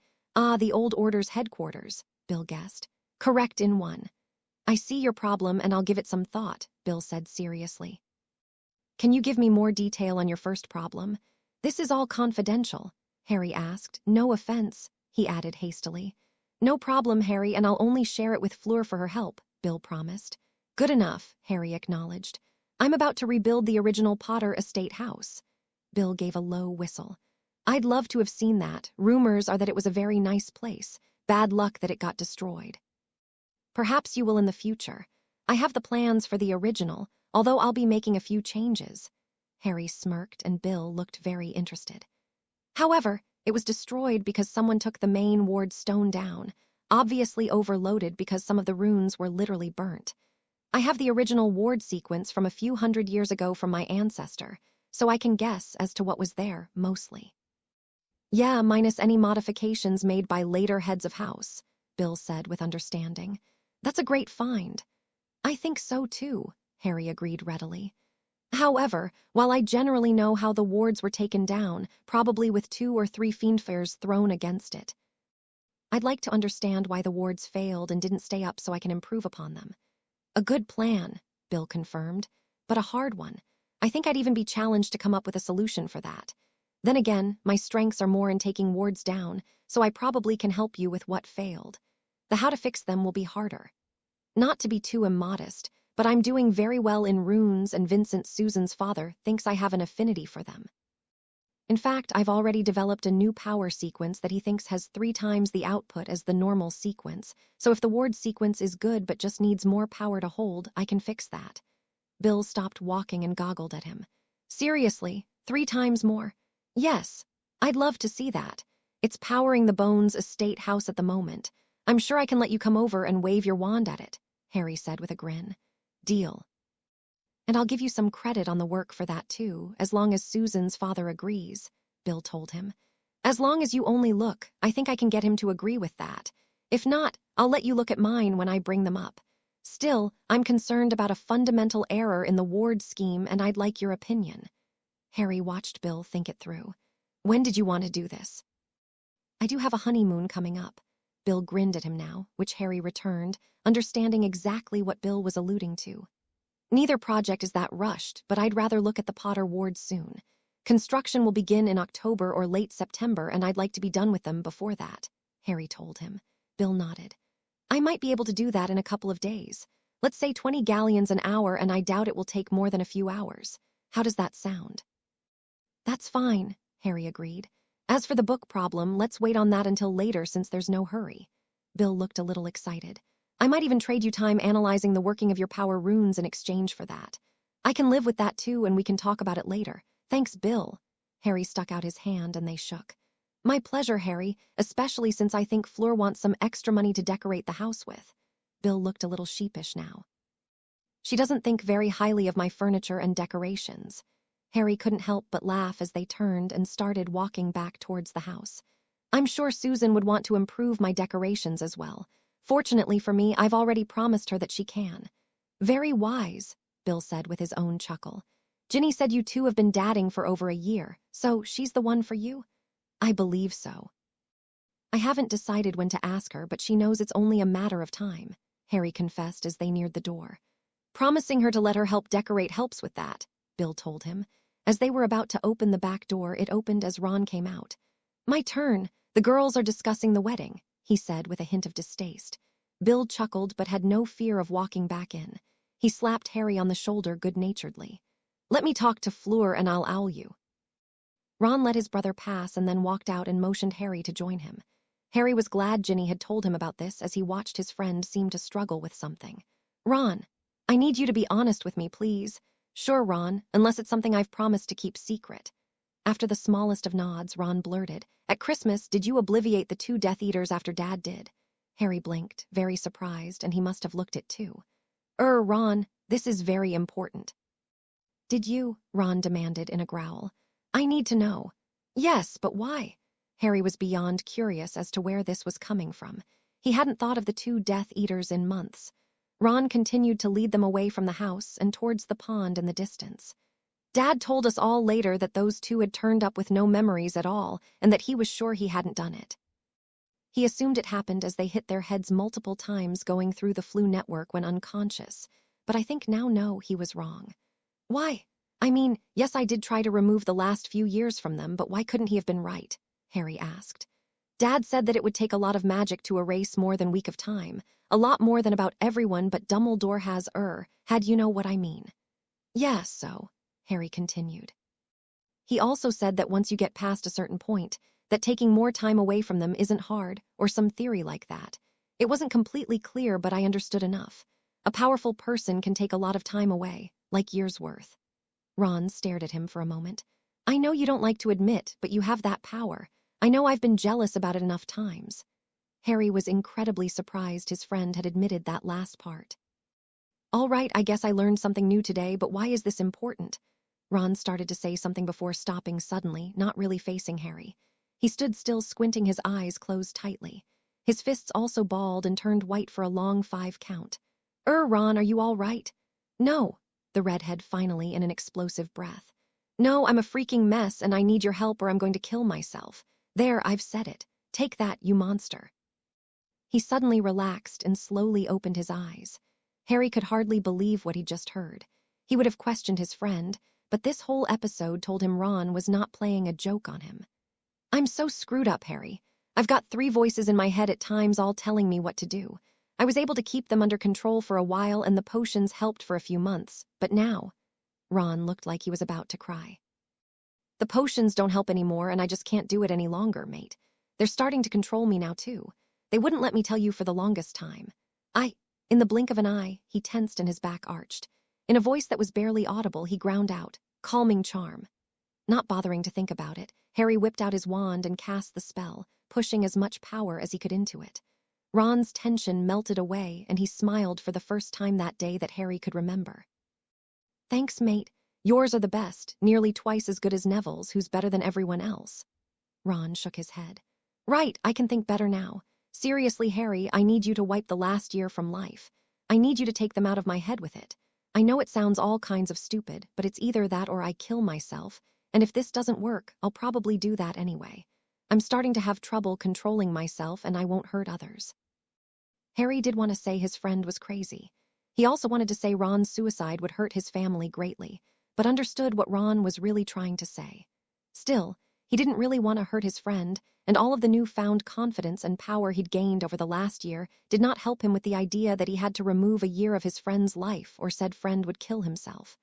"Ron, Harry paused, having difficulty with expressing his thoughts out loud. "Please, Harry." "I beg you, you know I hate stuff like this. Sharing feelings, begging you, not likely." Ron snorted at that. "But I'm really begging you, Harry, please, for the love of Merlin, do this to me." He reached over and grabbed Harry's arm, the one that still held his wand, and pulled it up so the wand was pressed against his chest. "Please, while I can think straight, please." Harry's felt his emotional heart rip. "Ron, I hate seeing you like this. I want my old friend back, but this..." "If you want the old Ron back, then fix it, Harry. I know you can fix anything. Please," he begged again. Harry couldn't deny his friend, yet he also wanted a way out.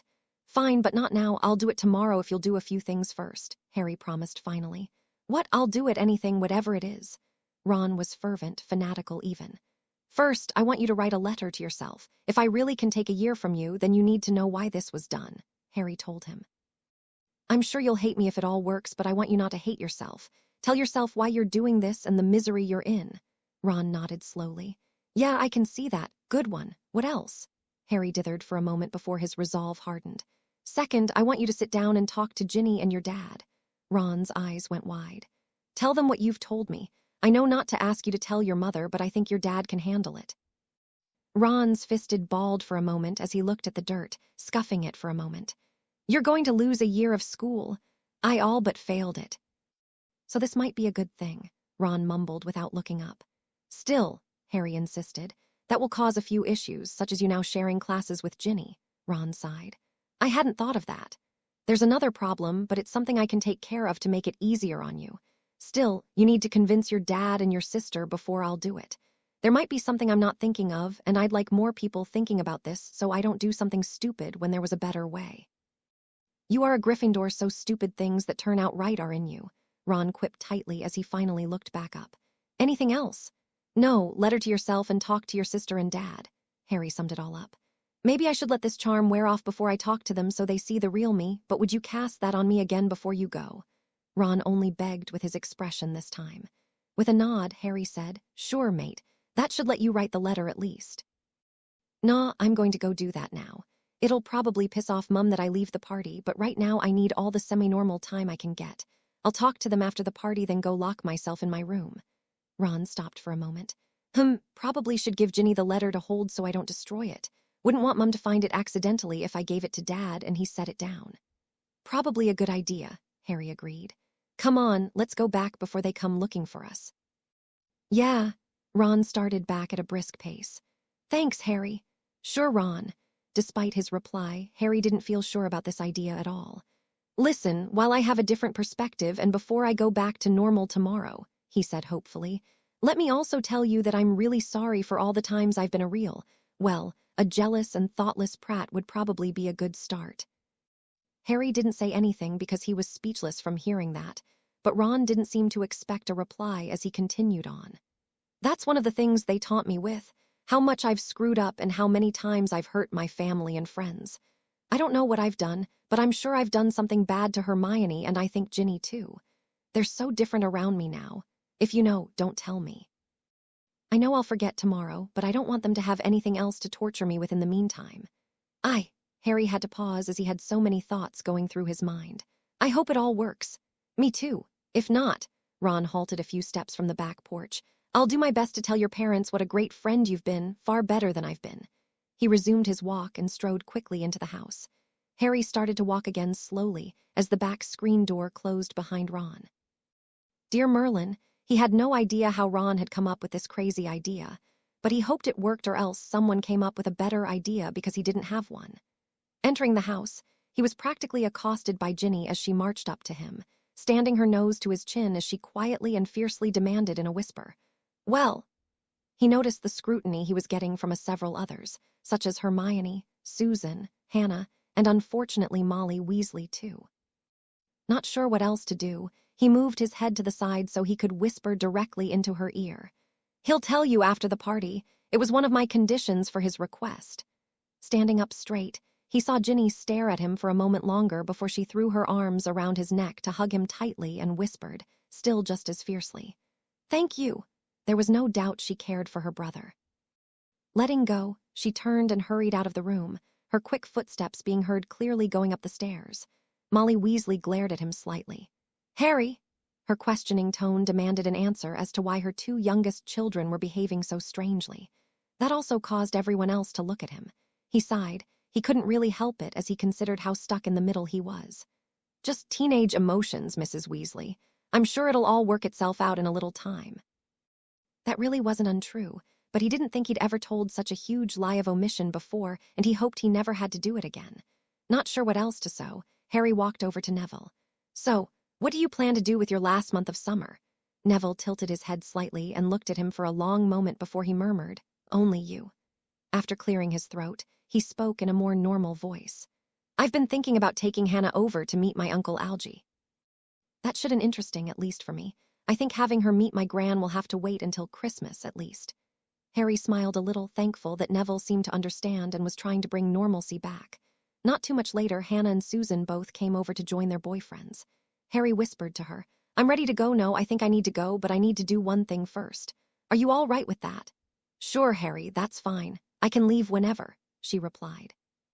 To the group, he said, I need to use the loo, back in a minute. He hurried to the stairs, past a mother who was thankfully engaged in a conversation with Bill, still trying to get him to have the wedding at the Burrow. Hurrying up the stairs, past Ginny's room that didn't seem to have her in it, nor in the bathroom either since he could see into both, he lightly knocked on Ron's door. The door opened almost instantly by Ginny, and she looked like she'd been crying.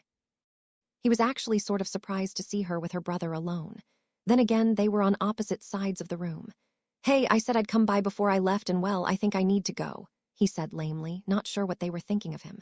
Ginny gave him another hug and told him, he told me what happened and what you're going to do. Thank you for being willing to help him. I have to because… No, he was forcefully told in stereo, not to mention each was giving him a glare. Ron repeated, It was not your fault this happened, so just stop that. Sirius was my friend and Voldemort's my enemy, not everything is about you, Harry. Ron, that's the nicest I've ever been told off. Get bent, Potter, Ron said fiercely and then smiled. So one more before I go, Harry asked. Please. Harry cast another calming charm at his friend. I'll be back at 3 tomorrow. Go directly to the shed, Ginny told him, and wear your special cloak. That way Mum won't see you. Right, makes sense. Not sure what else to say in the situation, he said. Bye. Back downstairs, he went around and told everyone goodbye, making sure that Arthur was there when he told Molly thank you for the party and goodbye. Harry almost told Hermione what was going on, but decided to wait until after tomorrow afternoon. There was no sense in letting her worry, because he was sure she would no matter how much he told her not to. After they had apparated back to her home, Susan asked him, Is everything all right between you and Ron? He took her out back and sat down on the wall around the new pond and water fountain Vince had installed a few days ago. There, he explained about Ron's plan and his conditions. Susan just stared at him for a moment. Is that even possible? She finally asked. Harry shrugged. I'm told the theory says yes, and apparently I did wipe several years from those two Death Eaters, but can I do what Ron wants? I really don't know. I'd like to ask your dad, but I'm honestly afraid to.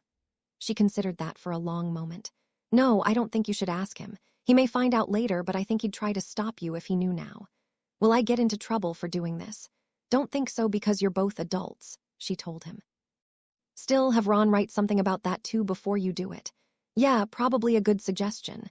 He shook his head as he considered how many ways this could go wrong. I really hope this works. Me too, she agreed. So, do you want to look at the house plans? Harry smiled at her and again appreciated her support. I think that sounds like a good idea. I wonder what my grandparents can tell us too. Harry woke up a little early and Susan barely made it to the kitchen eating area before he left. He kissed her on the cheek and said, I should be back by lunch. He took the Flu Network to the House of Black. As he made his way to the library, he noticed that the place was looking well, or at least it was clean, so Creature was still working. Creature, come, he called when he reached the library. The elf popped in. Master called, he said barely on the good side of civil. Yes, I wanted to say that the house looks good. Thank you for the good job. The elf looked shocked, which caused Harry to smirk to himself. Wouldn't be good for the elf to see that. Second, please bring me some tea. I have research to do. The elf nodded and popped away. Harry started looking around. The books were sort of categorized for a loose definition of the word. By the time he found the section on charms, Creature had put the tea on the table and left. A couple of hours later, Harry closed the last of the group of books he had gathered and had to come to the conclusion that the theory Ron had tried to explain was actually correct. According to these books, it seemed that the magic for obliviation was very intent-based.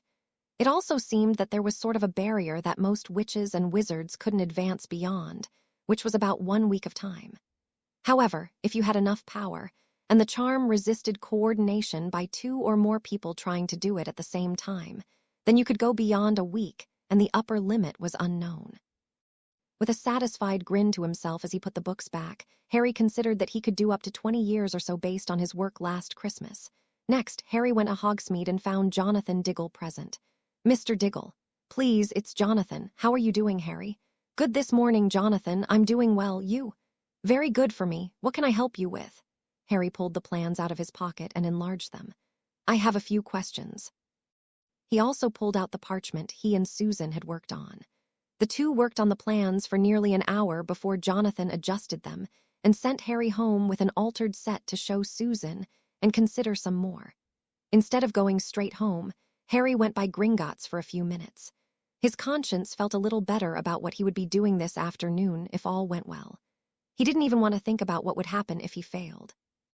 Harry apparated to the paddock of the burrow and put his invisibility cloak on before making his way towards the house. While he didn't see anyone outside, he still knocked very quietly on the door to Arthur's shed. When Ginny opened the door just enough to look out, he whispered, "It's me, Harry." She opened the door wider for him.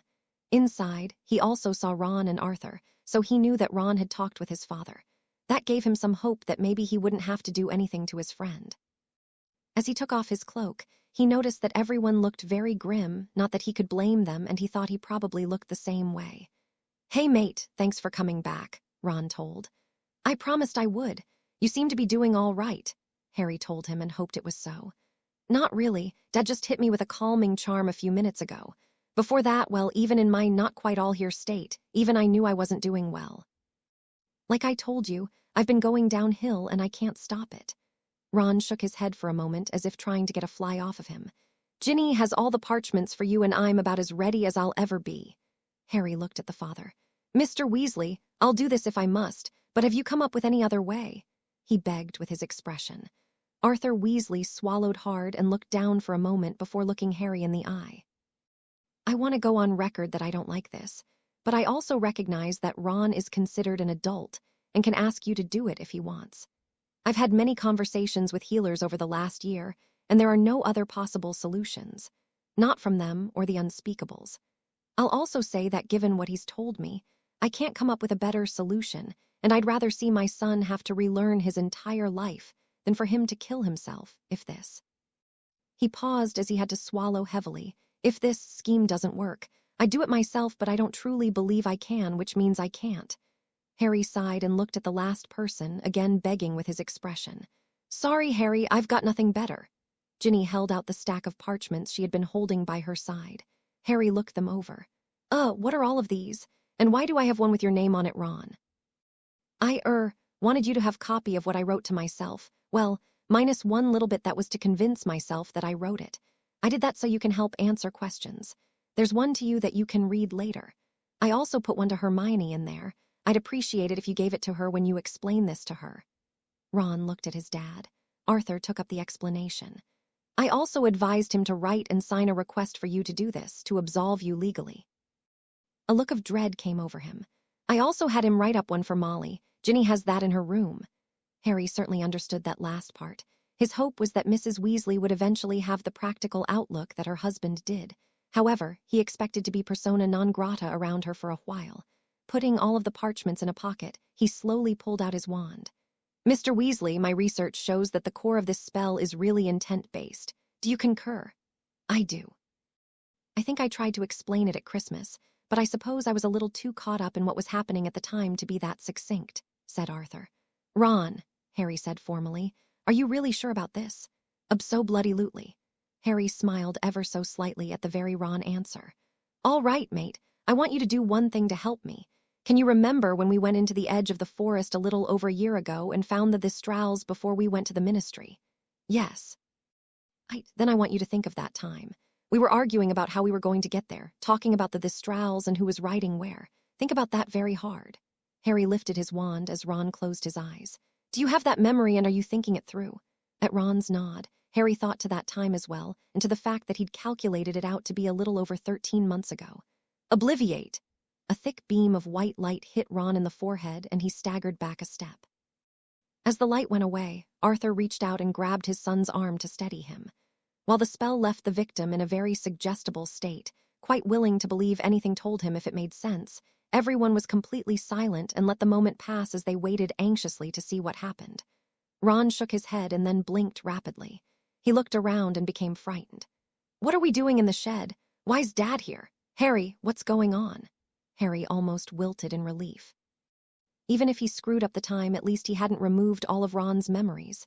There's been a little accident, mate, and your dad's here to help. What's the last thing you remember? Ron looked completely lost. I don't remember. He looked around. Why can't I remember? It's all right, son, his father told him as he conjured a chair. Sit down and we can work this out. He conjured 3 more chairs for the rest of them. Now, Ron, we're going to ask you some questions and we can help you the most if you're honest with us, all right? Ron nodded, still looking quite fearful. Good. Now some of these may sound a little weird, but please answer them anyway. Do you hear anyone other than the 3 of us, any extra voices at all? No, Ron sounded very confused. Good, what year of Hogwarts are you in? Arthur asked. Ron looked to be thinking hard. We just took our owls, so 5th. Harry looked at Ginny, who was giving him an incredulous look. You did it, she whispered fiercely. What did he do? Ron asked, obviously overhearing her comment, not that she had really tried to keep it private. I'll get to that in a moment, his father told him. Now, do you remember going to the Ministry of Magic with your friends? Going to the Ministry, Ron thought very hard again. No, I don't think so. Why would we if we were at school? I'll get to that in a moment, too. So you remember taking your owls? His father asked. Yeah, I think I did pretty good on them except for astronomy. Got kind of distracted in that one, Ron admitted. Right, he looked at Harry. Right, Harry agreed. We watched McGonagall get attacked. She's better now. Good for her, Hagrid too. Yes, Hagrid is fine too, answered Harry. Ron looked at his dad. So what happened and why does Ginny look like she's gotten bigger? He blushed slightly and Ginny had to stifle a snicker. Harry knew exactly what part of Ginny Ron was referring to. Their dad smiled. Because she has. At Ron's mystified look, his dad continued. Ron, there was a problem at the end of your owls and you went with your friends to the Ministry of Magic. While you were there, you had an accident, a very difficult accident. There are some details that I'll explain later, but you need to understand that there has been a very big change since your accident. Ron looked at himself and it looked like he was checking that he could move everything. I feel all right, so what happened? You were attacked by something I can't really describe while you were in the Department of Mysteries, and well, you've lost a little over a year. It's early August after what should have been your 6th year. Arthur looked at him, obvious evaluating him. Ron stopped. You're having me on, aren't you? Haha, good one. I admit those two look a little older, but a little magic and an enlargement charm on her bra, and here we are.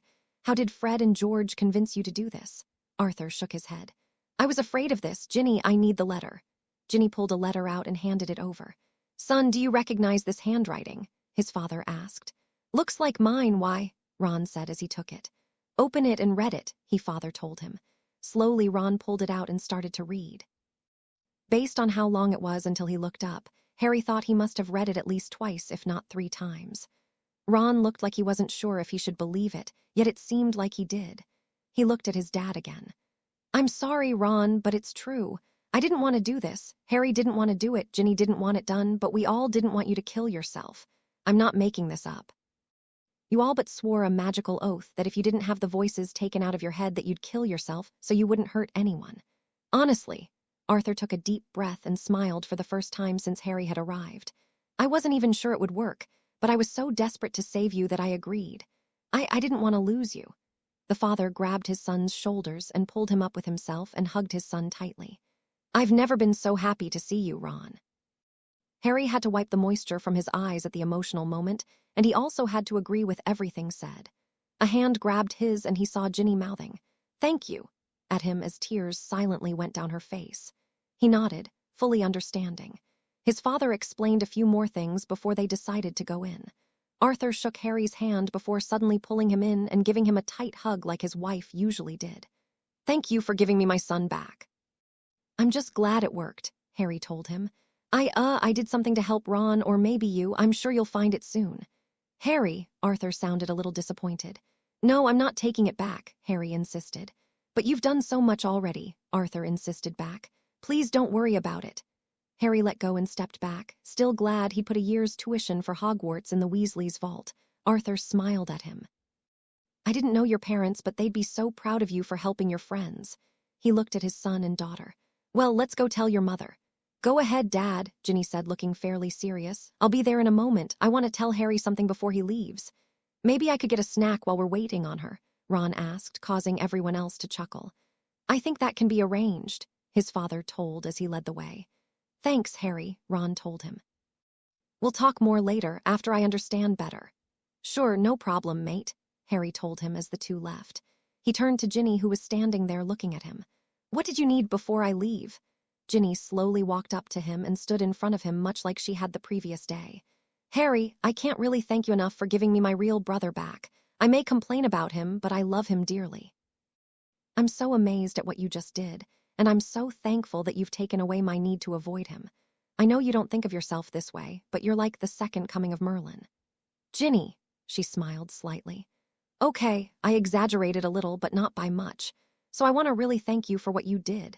If you didn't have Susan and if I didn't like her so much, I swear I'd take you somewhere and thank you in a way you'd never forget. Instead, I'll have to leave it at this. Again, Ginny launched herself at Harry and kissed him hard. He really couldn't help himself, and his hands went to her waist, and his lips responded before he realized what he was doing. As he was about to try to break it off, she did. Susan is such a lucky witch, she said as she stepped back. This isn't going to happen again, so I would suggest you don't tell her about my thank you. I won't.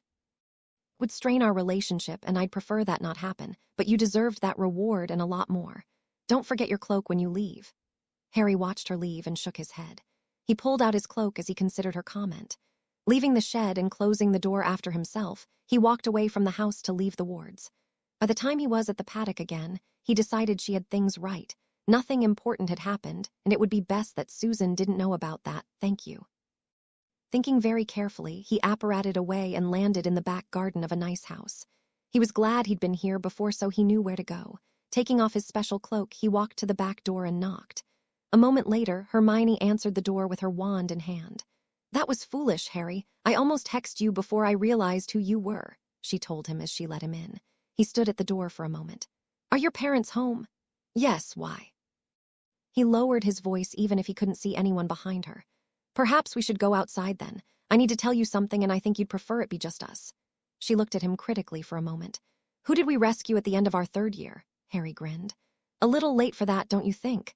When her wand snapped up and was pointed at him, he replied, "Well, let's see, Sirius obviously, but I think we could also count Ron, myself, and Buckbeak." Hermione nodded before she turned and shouted, "I'll be out back for a few minutes with a friend." She came out and closed the door after her before leading him to a bench in their garden. Her wand stayed out. Harry sat beside her and cast the muffling charm on them both, causing her to raise an eyebrow. "Yes, it's that private, but I'll let you decide how much you tell your parents." "All right, what happened? This is about Ron and what he said to you yesterday, isn't it?" she asked pointedly. "It is." "Look, there's no way to ease into this, so I'll just say that Ron told me he'd had enough. He was having trouble telling us what was really going on because he was always hearing voices in his head, and he thought they were starting to control him. He all but said he was going crazy, and if he didn't get help very soon then, he was going to kill himself so he didn't hurt anyone." Hermione gasped and threw her hands to her mouth in surprise and denial. "No, I'm afraid so," he told her. "However it happened, he did come up with a plan. I told him I'd help him as long as he talked to Ginny and his dad first, and he had to write down why he was doing this. If he did and they agreed, then I'd help him." "What did you do?" she asked fearfully. The knuckles around her hand were white and her other hand wasn't much better. "I did what he asked. I obliviated about the last 13 months from him. The last thing he can remember is taking his owls." He watched her just sit there for a long moment as if frozen. "Seriously," she finally said in a strangled voice. "Yeah, I'm amazed it worked, but it did, and along with the memories, the voices are also gone, thankfully. He's pretty normal now, or normal for him." He was only a little surprised she threw her arms around him and silently cried on his shoulder. He patted her back and let her take a few minutes to compose herself. When she finally let go and started to wipe her eyes, he asked her, "I know it won't be the same between the 3 of us, but you can and should treat him normally now. There's nothing to be afraid of from him. In fact, I have something for you." He pulled out the letters and found the one for her. While she read hers, he decided to read the one to him. It was much like expected, mostly what they'd talked about the day before. The new parts were mostly jokes. When Hermione finished her letter, she looked at him with new tears. "He said he's sorry for whatever he did to me. He still doesn't know, but he's sure he did because I've been different. And now he'll never know," he assured her. "You have to let it go, Hermione. I know it was traumatic for you at the time, but you have to let it go now." She looked down at the letter in her hands for a moment before she nodded slowly. "You're right. It'll be hard, but you're right." He almost told her that of course he was right, but decided that maybe he shouldn't joke right now. "Here," he held his letter out. "You can read this if you'd like. It may give you some more details, and I don't believe he'd mind if you knew." She just looked at it for a moment as if judging it before she snatched it out of his hand and read it. When she finished, she handed it back. "I suppose I never fully considered what those things had done to him. I'm not sure any of us could know," he told her, trying to ease her conscience. "Are you going to be all right?" It took long enough that Harry wasn't sure she was going to answer before she said, "I think so. I'm going to try to put this behind me and move forward." "Good," he told her, pleased to hear her plan. "Did you get your school letter today?" she asked, suddenly looking up at him. "Not that I've seen, but I left early this morning and Susan didn't tell me when I went home for lunch. Did you get yours?" Hermione shook her head. "No, I was wondering if you had." She hugged him again. "Thank you for telling me, although I wished you'd told me yesterday." "I didn't want you to worry when you couldn't have done anything about it," he explained as he stood. "Let me know if you need anything." "Thanks." She looked at him seriously and smiled ever so slightly. "You're my best friend. Not counting Susan, you're my best friend too," he assured her. "Take care, Hermione." "Later, Harry." He apparated back to Bones' estate, glad to be back. Susan saw him when he walked into the main room and took him into her arms. "You look really tired." "How are you and how's Ron?" "I think I'm more mentally or maybe emotionally exhausted than anything," he told her. "It worked and Ron's doing well." She beamed at him. "I knew you could do it. Come over and sit on the couch with me and you can tell me about it." Early the next afternoon, Winky came into the living room and announced, "Mr. Bill Weasley is here." Harry looked at Vince and smiled. The two walked to the front door. While it was Vince's house, Harry took charge for the moment. "Hello, Bill, I'm glad you could make it." After shaking hands, Harry stepped to the side. "This is Vince Bones." "A pleasure," Bill said. "Likewise, I've heard good things about you," Vince returned. "Please follow us." He led the group through the house towards the back, picking up a board on the way. Harry tells me you'd like to look at the wards here, Vince said. Mostly, Bill told him, trying to sound agreeable. I'd actually like to see how they work in relation to their power and sensitivity. I'm not really that interested in the actual wards themselves. I see. Vince stopped at the back door and looked at Bill a little more intently. I think I'd like to make you a deal. I'll let you test the wards as you wish in return for your professional evaluation of any problems with them, and also on the condition of confidentiality. Bill nodded, not looking surprised. I understand your concern, and I'm willing to make a contract of confidentiality. The trade seems fair as well. When Vince nodded, Bill pulled out a sheet of parchment. My standard magical contract to keep all information about the wards here to myself and not share with anyone or to use the information against your family. Vince read through it and signed. Thank you, he told him and gave him a bow of the head as Bill also signed. If you'll follow me, this would be better done out back. I hadn't realized you'd removed the trees from near the ward line, Harry said as they walked further from the house. Vince gave him a grim smile. I did it yesterday while you were gone. I feel much better about it now. What happened? Bill asked. There was a small grove of trees just beyond the wards, Vince explained. It's our belief that's where the cursebreaker hid while he brought down the wards before my sister was killed here. Oh, Bill said a little contritely now that he knew. I can see your concern, and I think that was a wise move. Vince stopped them where the trees used to be. If you didn't feel them, we passed through the wards about 5 meters back. Bill pulled out a short, stubby wand. I did feel it.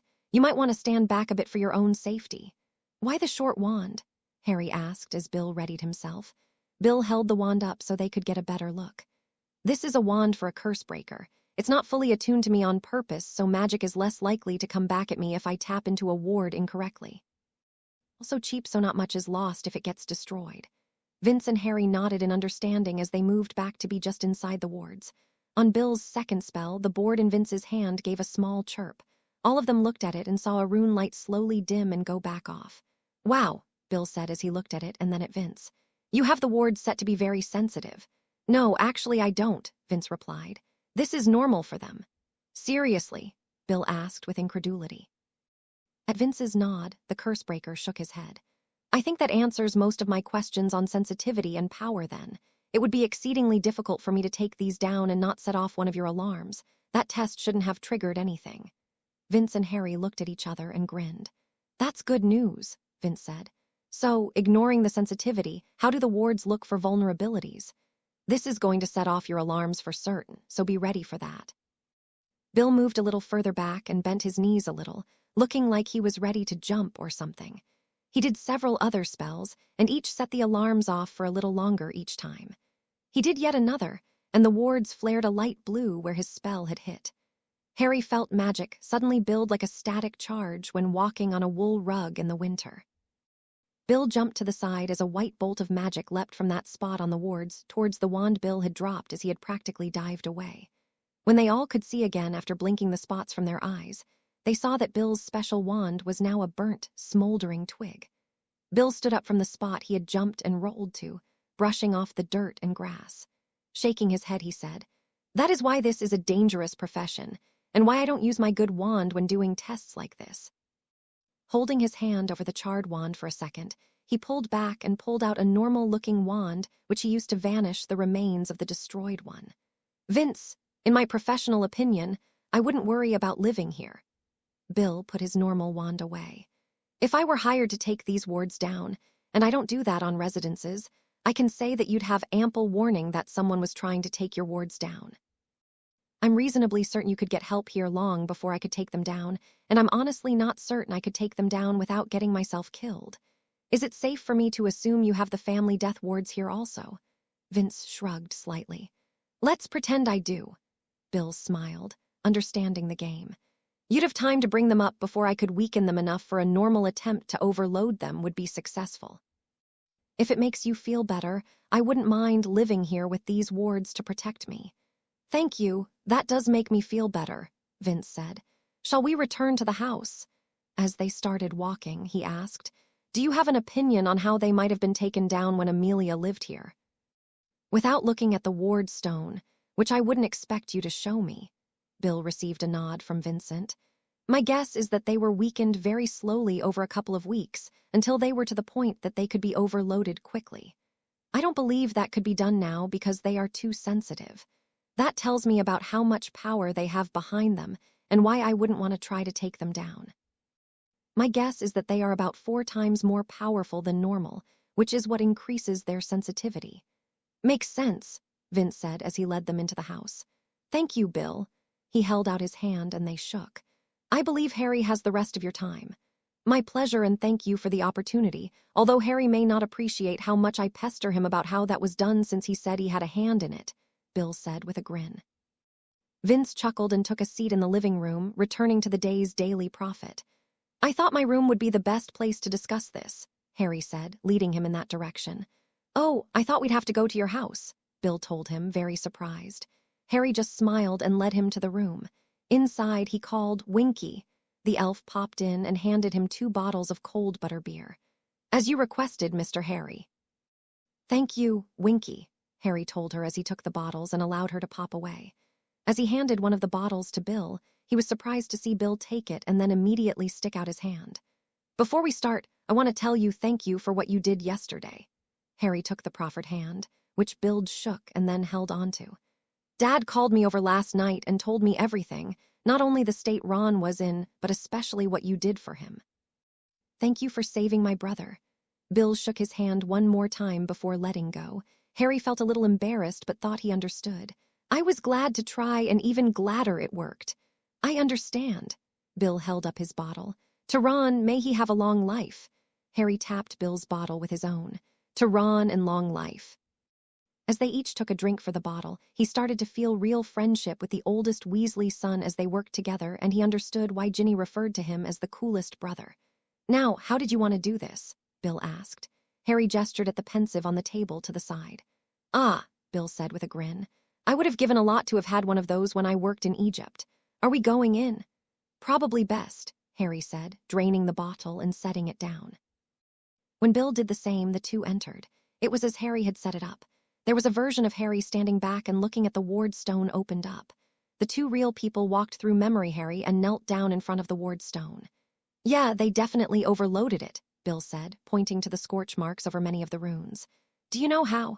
The best guess is with Fiendfire, probably 2 or maybe 3 at once, Harry explained. Bill said with a nod. That would probably do it, but only after it was weakened. I'd assume that when it was weakened enough.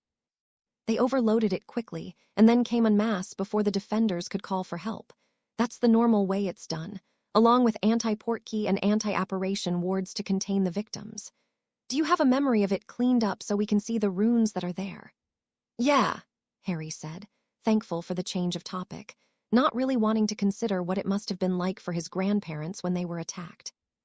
He allowed the memory to continue, and they watched Memory Harry pull out his wand and clean the stone. Real Harry paused the memory.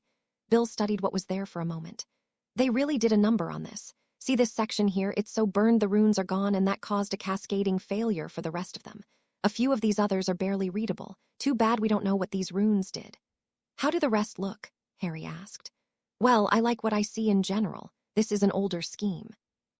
It has its good and bad points, but it really should have held, which tells me they had a large crowd to overload it, and I'll bet some of them died taking this down. Harry hoped he received a good answer. How do you think this would have done if it had the power of the wards that Vince has? Bill snorted. Harry, almost any competent scheme would work well with the power that Vince's wards have. He couldn't help it, Harry grinned.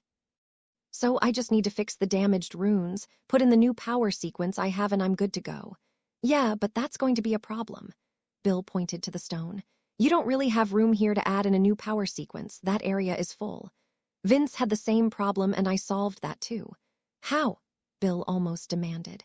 Harry thought he sounded a lot like Hermione at the moment, which caused his grin to continue.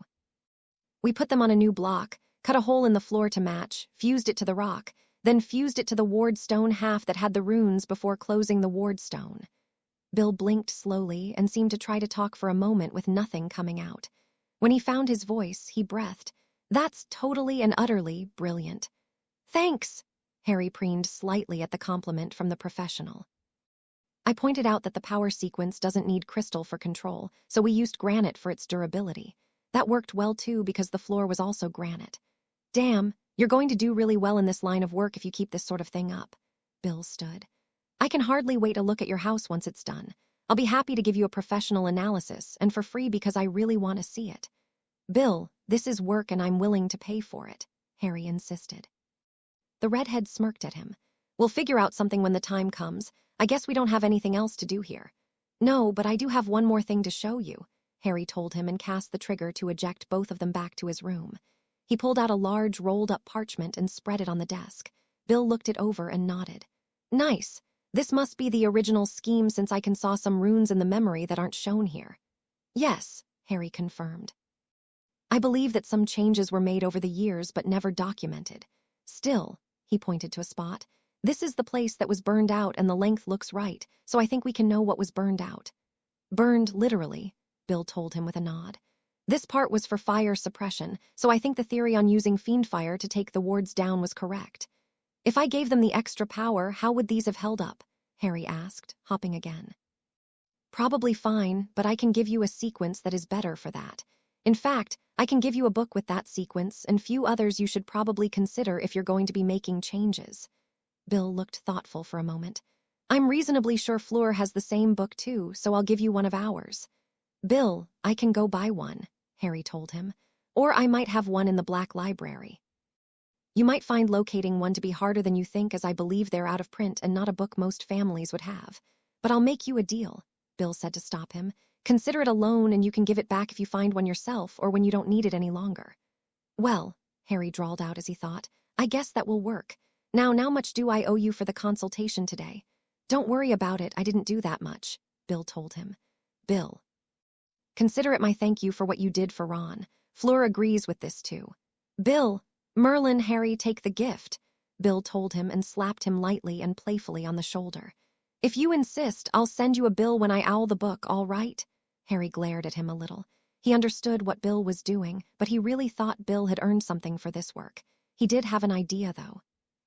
He was certain Bill would put 0 or some ridiculously small number as the charge, but he could just change the number and send more money anyway. Fine, that will work. He relented now that he knew how to pay the man anyway. Glad you could see it my way, Bill told him and shook his hand. I really appreciated today. I learned some very interesting things, and that's not something that happens often now that I'm not in the field. We'll look at your problem with the book after I get back from my honeymoon. Yeah, no hurry there. Christmas would probably be the best time. Harry walked him to the door and bid him goodbye. While there was a lot of work in his future to get the Potter Ward stone ready, he was more optimistic about it going well than he was before. Dressed in some new black dress robes that again looked a lot like a Muggle tux, Harry used the supplied portkey to take him and Susan to the Delacours. He looked at her dressed in her dark blue dress robes that he thought looked smashing on her. Seeing that they were both all right, he looked around and saw a lithe silvery blonde that looked almost his age in a shiny gold dress. When the girl saw them, she became very excited and rushed over. Harry, you came! She threw her arms around him and hugged him tightly, much to Susan's growing ire. Knowing he had to do something fast, he managed to get his hands on her shoulders and push her back to arm's length away. Hopping he was right, he asked. Gabrielle, is that really you? Yes, I am surprised you recognized me. She looked very happy that he had. I almost didn't because you've changed so much. Hopping this would get him back into better standing with his girlfriend, he said. I don't know if you ever met her when you were at Hogwarts, but this is Susan Bones, my very serious girlfriend. Gabrielle pouted a little, but still cutely, as she turned to the girl. A friend of Harry's is a friend of the family's. Welcome to Chateau de Lacquer. Another couple popped in behind them, which disappointed the young witch. Others are coming, so if you go that way, you can find refreshments until it is time to start. Thank you, Harry told her and escorted Susan away as Gabrielle greeted the next couple, although not nearly so enthusiastically. Since you knew her, who was she? Susan asked levelly, obviously trying to control her reaction. That was Fleur's little sister. Do you remember the little girl Fleur was supposed to rescue in the second task of the Triwizard Tournament? He asked, still a little unsure if he would be able to fully extract himself out of the difficulty the girl had put him in. Vaguely. However, why did she throw herself at you? She was still giving him a piercing look as they walked towards an area with others that were talking in small groups with drinks in hand. If you don't remember, Fleur was unable to rescue her, and I did. I believe it left an impression on her. At her dubious look, he added, "This is a wild guess, but she could also be going through some phase as she should be 14 or so." 14? Susan hissed at him in disbelief as she tried to keep her reaction private and mostly succeeded. Not sure what else to say, he threw out, "Have you forgotten that she and her sister are Vila?" Susan's open mouth snapped shut for a moment as she looked down. "Yes," she said quietly and then added, "That explains a lot and I'm sorry." He really appreciated that from her. He snagged 2 glasses of water from a waiter. Handing one to her, he said, "That's okay. However, if you see that I'm having trouble, I would appreciate if you'd rescue me before I do something stupid." She nodded before she smiled slightly. "As long as it's not funny." "Which?" he growled teasingly while she gave him a mischievous look, her previous concerns forgotten. Not too much later, the guests were seated. He and Susan were placed just behind the row for the Weasleys. It was easy to notice that the bride's side had nearly twice as many people, but they were in her home country. Ron, Ginny, Fred, George, and a very stiff-looking Percy walked in and took their seats in front of Harry. Ron and Ginny turned around to talk. "Harry, Susan," Ron greeted them, with Ginny echoing them. "Hey, how's it going?" Harry asked. "Crazy," Ginny threw out. "Fortunately, we don't really have anything to do other than not do something stupid." "Yeah, pretty much," Ron agreed. Harry looked down the row before leaning forward so he could whisper, which caused the other 3 to lean in. "I'm surprised to see Percy here." Ginny giggled and Ron smiled broadly. "I can't get a straight answer, but we think Bill tracked him down and threatened him with dire things if he didn't come, all for Mum's sake." Ginny nodded as she continued to stifle her laughter. "How's your mum?" Harry still whispered. "Still not happy the wedding is here, but better," Ron told him. "And you?" Harry continued. "She's better about what I had you do and not so upset with you," Ron explained. Harry nodded, glad to hear that, although he had been asking about Ron himself. The music started, so they all had to sit back and be normal. Another older woman he didn't recognize was seated next to Percy, who he'd later learn was Aunt Muriel. Molly Weasley gave him a stern look before nodding slightly. Harry took it as a sign that Ron was correct in his assessment. At the reception, Harry and Susan mostly hung around Ron and Ginny, not really seeing anyone else there who was about their age and whom they knew. Harry did notice that Fred and George seemed to be trying to get closer to some of Fleur's cousins, who he thought were probably Vila too. Eventually, Bill and Fleur made their way over as they visited with the crowd. Fleur also threw herself at Harry and gave him a hug, though not for nearly as long as Gabrielle did. Fleur didn't create trouble for him as she did the same to Susan. "I'm glad you could make it. How are you?" "We're doing well," Harry told them as he shook Bill's hand in congratulations. "This was very nice and thank you for inviting us." "Are you staying longer than just today?" she asked. "Yeah, we'll be here for a few more days to make a holiday out of it," he answered. "Thought we'd spend it in Paris, though." The bride beamed. "I'm sure you'll love it." Her smile changed to be more mischievous. "Is it just the 2 of you?" Susan gave a chagrined smile. "Unfortunately, no, my parents are waiting for us at the hotel, but I'm sure we'll find some alone time." When Bill finished chuckling with the rest, he looked at Harry. "You shouldn't have sent that extra money for my help. I told you it wasn't needed." Harry shook his head. "Bill, you earned it, and besides, I'm sure Fleur could find something useful to do with it, like new curtains or something." Bill started to protest again, but Fleur stopped him with a touch to the shoulder. "You really didn't have to, Harry, but thank you for thinking of us. However, do expect a dinner invitation later, perhaps at Christmas." "I'm sure that would be lovely." He looked at Susan and received an agreeing nod. Looking to the side, Bill stiffened slightly. "Be proud and stand your ground, Harry. As far as the rest of us are concerned, you did everything right. I'm sure you'll understand that I don't want to create issues today for Fleur, so we'll see you later." He escorted Fleur away, whose expression had also just darkened slightly. "Oh no, not now," Ginny muttered just loud enough for Harry to hear. He wondered what was going on when the person made her presence known by stepping in front of him. "Mrs. Weasley," he said formally. He mentally thanked her husband for being present also. Molly Weasley looked mostly at him, after she gave a small nod at Susan. "Harry, I can appreciate the good results for your action." "Mum," Ron said warningly as he stepped forward from slightly behind Harry, where he and his sister had been when Bill and Fleur had come by. His mother froze his interruption with a commanding look before returning her gaze to Harry. "I can appreciate your good results, but how could you have done that to my son without consulting me first?" By Arthur's apologetic look, Harry thought the man had tried to prevent this, but the woman's stubbornness had insisted on this confrontation. Despite feeling he was in a no-win situation and that this wasn't the correct place for this discussion, Harry decided to try his best anyway. "Mrs. Weasley, let's be honest with one another. If I'd told you beforehand, would you have done everything in your power to stop me?" "Probably," she admitted. "If you'd stopped me, then you would have left Ron no choice to follow through on his original plan, to kill himself before he hurt someone. I wasn't willing to risk that and thought that helping Ron remain alive was more important than protecting your feelings. If you're still unhappy with me, I'm sorry."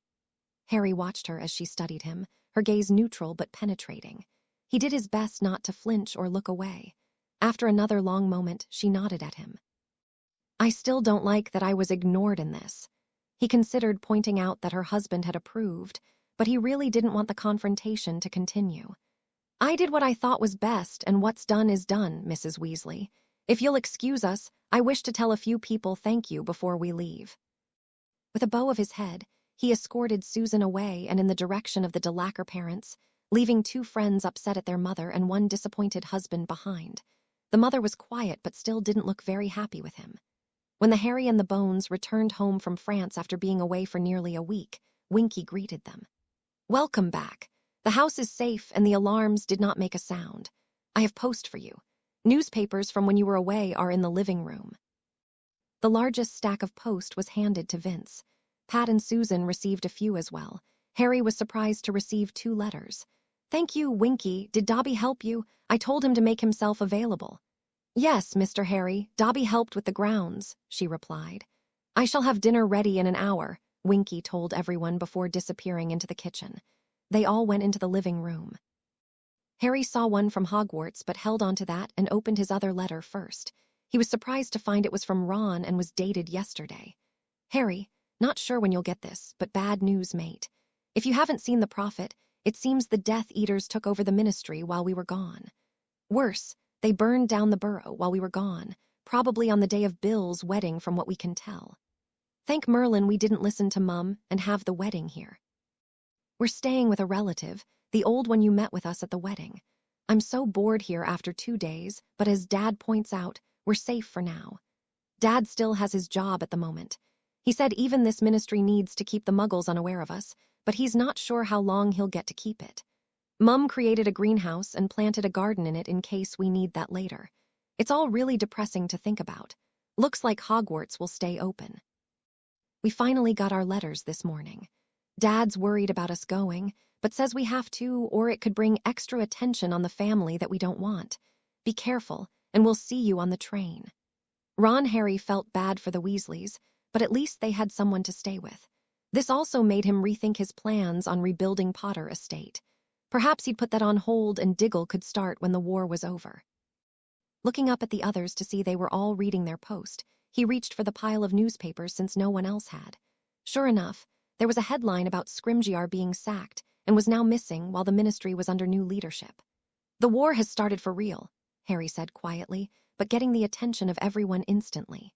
"Scrimgeour's gone, and it's not hard to guess that the new Minister for Magic will be under Voldemort's control." He passed the newspaper around. He also handed Ron's letter to Susan so she could read it. He opened his other letter and found his book list, a list that was very late considering the school year should be starting in a little less than 2 weeks.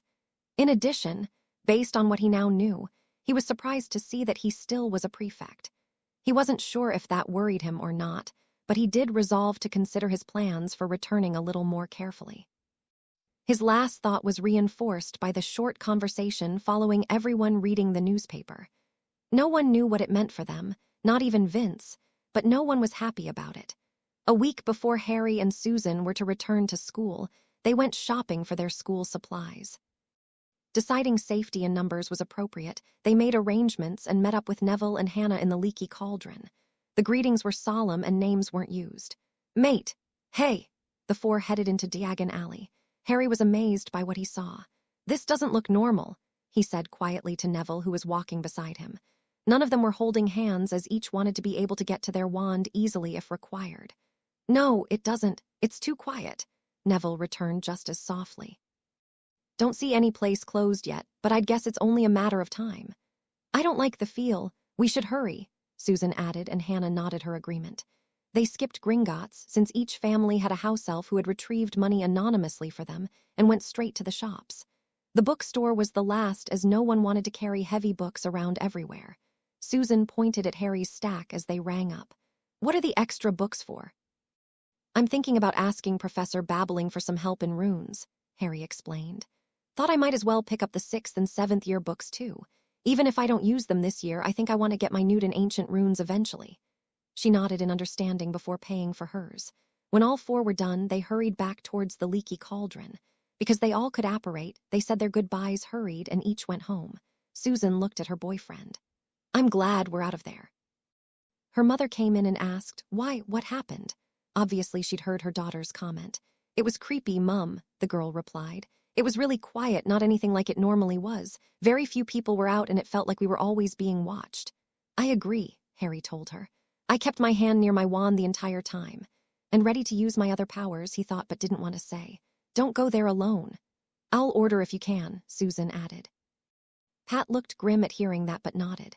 "I'm glad you made it home safe then. I don't think you should go back, even in a group." The two teens looked at each other. "I don't think that will be a problem, Mum," Susan told her. Late that night, as Harry was about to go to bed, he was in his room when a small bright light rushed through the walls and ran into him. He heard a familiar voice in his head. "It's not safe for you and you friends to return. Others are now in charge. Do not try to contact us." Harry dropped wearily on his bed and started thinking very hard about his plans for school now. He felt caught in a moral dilemma. After thinking for a while and wishing his parents were here to discuss this, he decided that he did have an option. Very quietly, he opened his door and looked out. It seemed like everyone was asleep. He made his way to the hallway on the ground floor and woke up his grandmother by tapping on her frame. He made a shushing gesture before pointing to his grandfather's portrait. She nodded and hopped frames.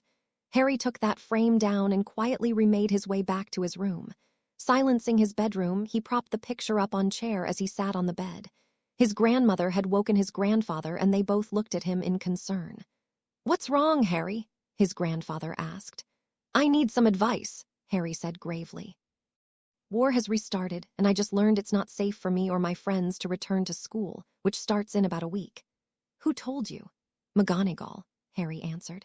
"She also said that the Death Eaters are in charge and I shouldn't try to contact her or Flitwick, and probably not anyone else like Sprout either. I don't want to put my friends in danger by going back, but I need to return so I can take care of this. I don't want to fight, but I have the ability to end it." The two images looked at each other for a moment.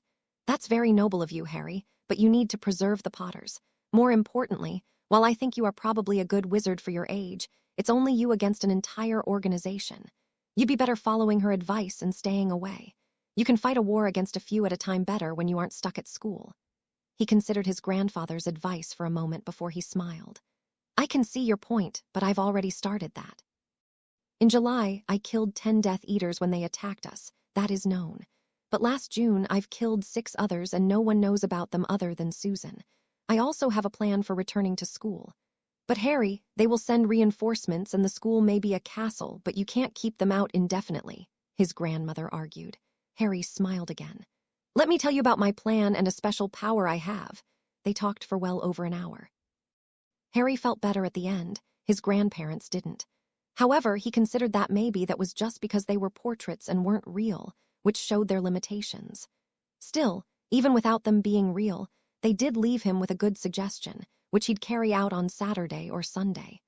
On Saturday afternoon, the 30th of August, Harry found Vince outside working on his back garden arrangement. He had picked now because Susan was over at Hannah's for a bit. "Vince, can I have a few moments of your time?" "Certainly, Harry. What can I do for you? Could we go inside to your study? I'd rather this be just between us." Harry hoped he didn't look as nervous as he felt. Vince considered him for a moment before smiling. "Of course, Harry, a moment though." He used his wand to clean some dirt off of himself before he led them into his study. "If I may." Harry held up his wand and Vince nodded, so Harry put privacy spells up before taking a seat and looking at Vince, who was waiting patiently and looked slightly amused for no reason Harry could fathom. "Vince, I need some advice. As you know, we all return to school on Monday morning. I received a message the other night saying it was no longer safe for me and my friends to return." He noted Vince's amusement was now entirely gone, having been replaced with concern.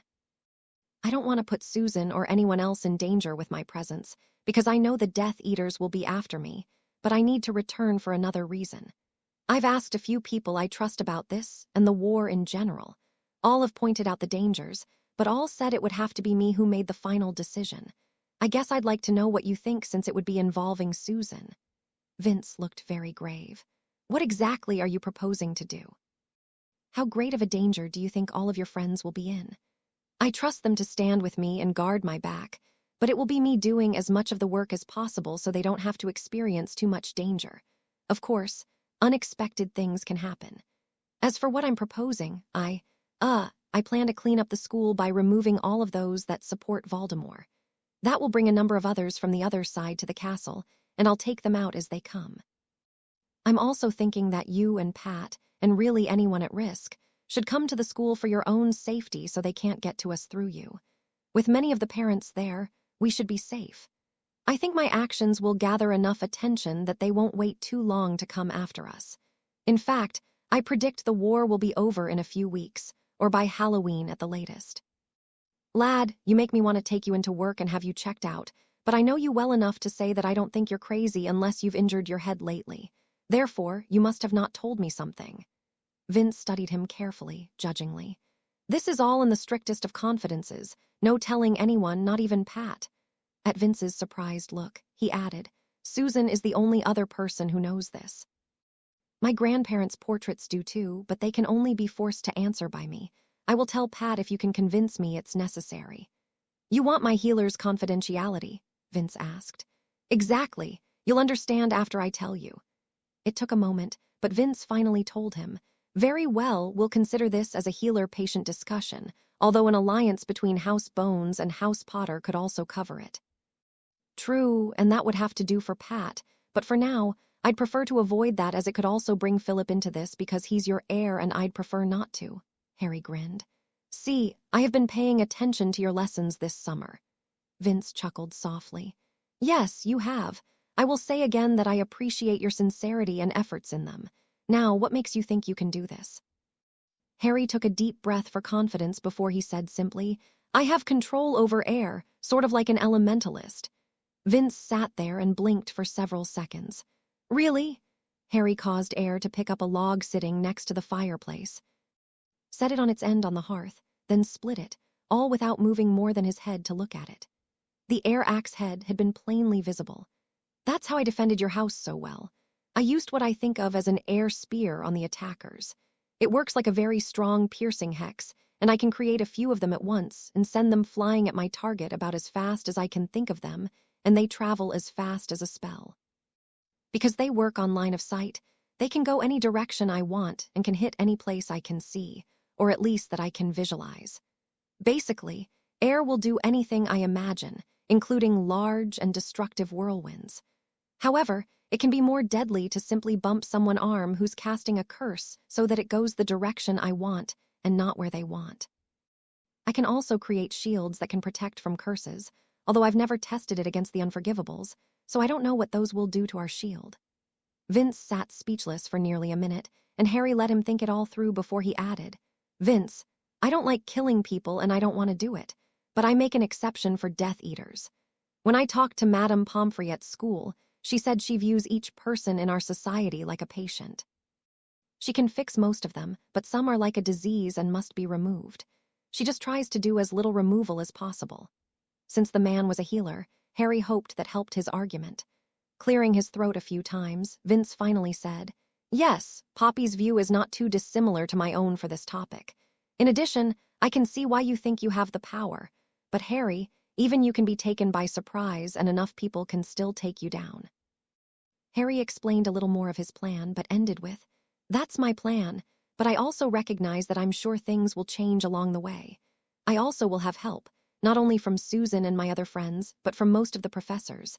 The other professors will be neutral and at least guard the other students. I'm left with all kinds of questions, Harry, but I suppose there are only two that truly matter. First, you don't know how many Death Eaters there really are. Second, are you sure that you can absolutely handle you-know-who? Because you're right that he will come after you when you do this. With Professor McGonagall's help, I'm not worried about the Death Eaters. As for Voldemort, yes, because he doesn't know what I can do, and again, I'll have a little help to distract him. Vince looked at the split log for a long moment before looking back at Harry. I can see your motivation, and I agree your plan is as good as you can do with what you know. However, it's what you don't know that worries me. That's why I want you and Pat to come join us when we send word, Harry told him. With a nod, Vince commented, I should bring all the Muggle-born from the hospital, too. It wouldn't hurt, Harry agreed. Tell them to bring all the food they have in their homes, too. I don't think we'll be there long, but better safe than sorry. Vince looked at him carefully. You know, when you wanted to speak with me, this was not the topic I imagined, but one that was more personal between us. Oh, Harry was very surprised. I expected a very formal conversation since you've been dating my daughter for well over a year and you're both 17. Vince's smile returned. Harry suddenly realized why Vince had been smiling so much when asked to talk in private. He looked down for a moment and smiled to himself as he thought of his girlfriend. I have been thinking about that quite a bit lately, too, he said quietly. After a long moment, he looked up and said, Mr. Bones, I love Susan very much and she's become very special to me. I would like to formally request her hand in marriage and for your blessing as well. I'm not sure when I'll ask her, but I think soon after the war is over is for the best, should something unfortunate happen. Vince had started to smile again, but sobered at the last part. Yes, well, I can see your point about the timing, although I do hope to skip the unfortunate parts. His smile returned slowly. I wasn't sure what to think when Susan first wrote us and told us about the two of you dating. There was so much contradictory information about you. Harry nodded, fully understanding that. However, as we've come to know you, both Pat and I agree that you're a good young man, someone whom we feel will love Susan and treat her well. Vince stuck out his hand. You have my permission and blessing. Welcome to the family, Harry. Harry took the hand. Vince shook before pulling him in for a brief hug. So, how long have you been seriously thinking about this? Vince asked. Most of the summer, Harry replied. I think what really set it all in my mind was how good it was to have Susan help me with the house and just dealing with things this summer. It was all just so natural, like it was supposed to be that way. That sounds like a good sign, Vince said with a slap on the back. To do you a favor, I won't tell Pat until after you win it all. That way she doesn't tell Susan it's coming. Thanks, Harry told him with a grin. Susan is all the motivation I need to make sure I win. What's wrong? Susan asked as they ate breakfast before heading to school. In fact, you looked more serious than normal yesterday, too. Harry looked up and saw Vince giving him a knowing look, as if he'd expected it. Pat looked merely curious, so he guessed Vince hadn't told his wife about their temporary change in lodging yet. I'm a little concerned about the train station and then later. Please promise me that you'll do your best to stay aware of our surroundings, and you'll let me know if you see anything suspicious, he told her. You're concerned about what will happen now that the ministry has changed, she asked as she finished her meal. Yeah, he answered. I don't expect anything to happen on the train platform, but better safe than sorry. Pat looked concerned now. Do you expect something to happen once you get to school? That would be the most obvious place if something were to happen, but I trust the remaining staff from last year. Harry was glad he dodged the question since she didn't ask more. They finished breakfast with light conversation before the four apparated to the train platform. Harry tensed and quickly looked around as they arrived. Nothing out of the ordinary was seen, and he relaxed. They walked to the side before Vince and Pat both gave them hugs and told them to be careful. Harry led Susan into the train where he expanded their cabin again. Why didn't you create a table this time? Susan asked as Harry put both of their trunks up in the carrier. I wanted more room, he told her. She gave him a curious look but didn't say anything as she sat down and snuggled into his side.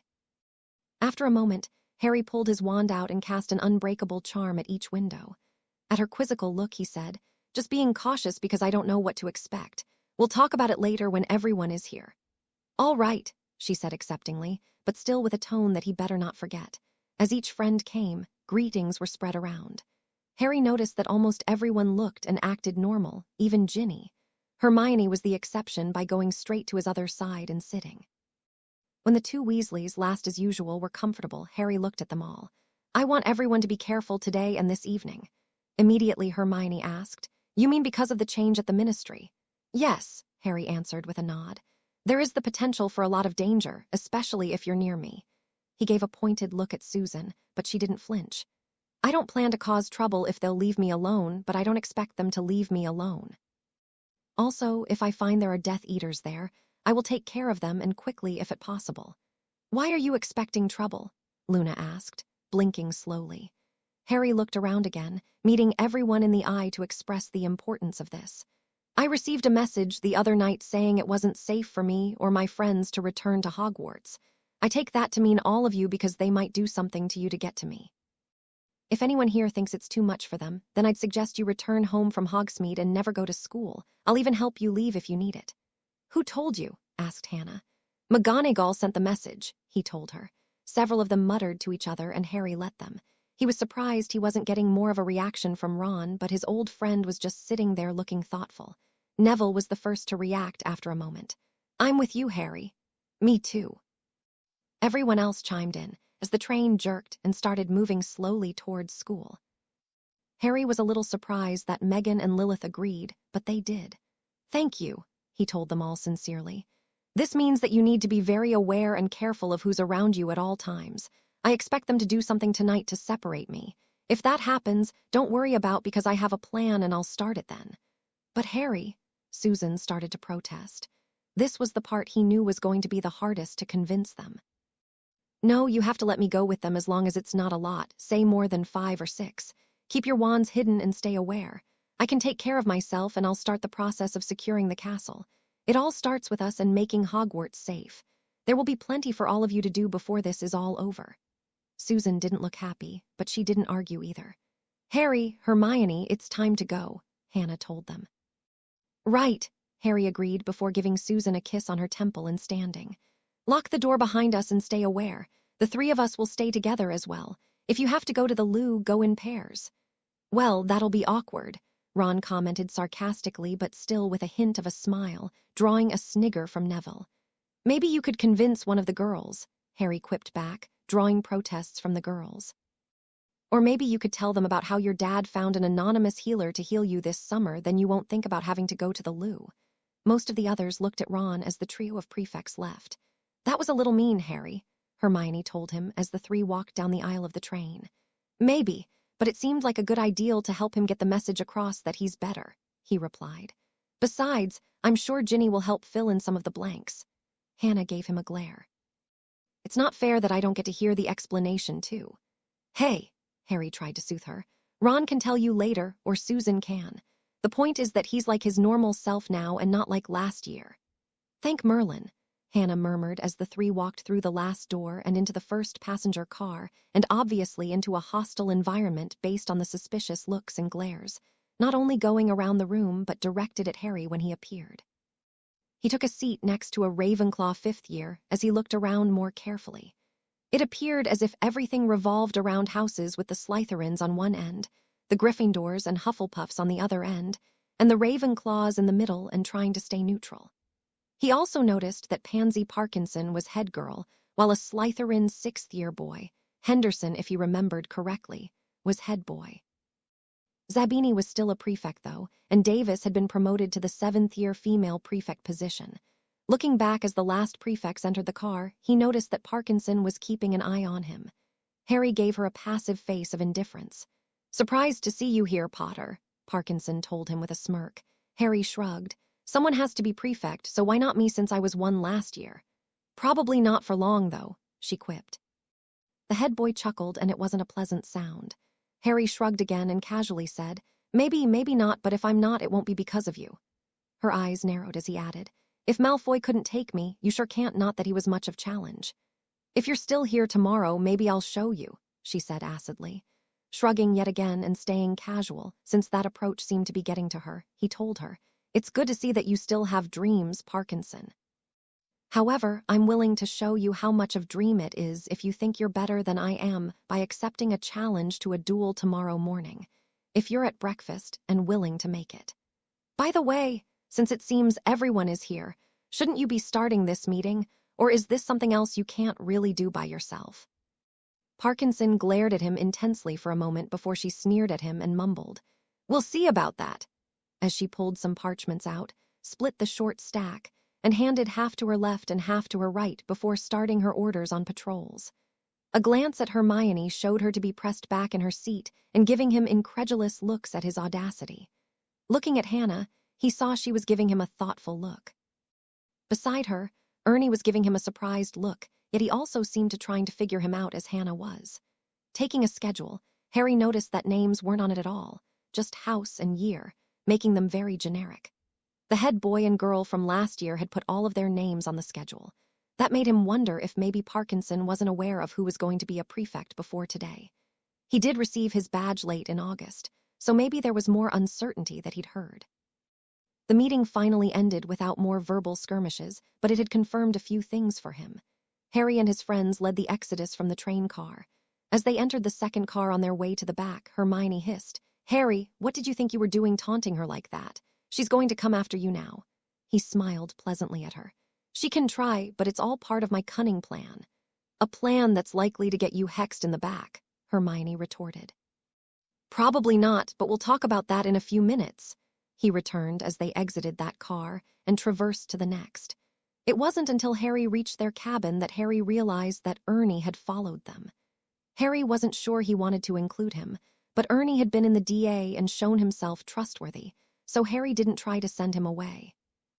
As Harry, Hermione, and Hannah took their seats, Ernie stepped into their cabin and blinked, his hand slowly closing the door behind him automatically as he looked around.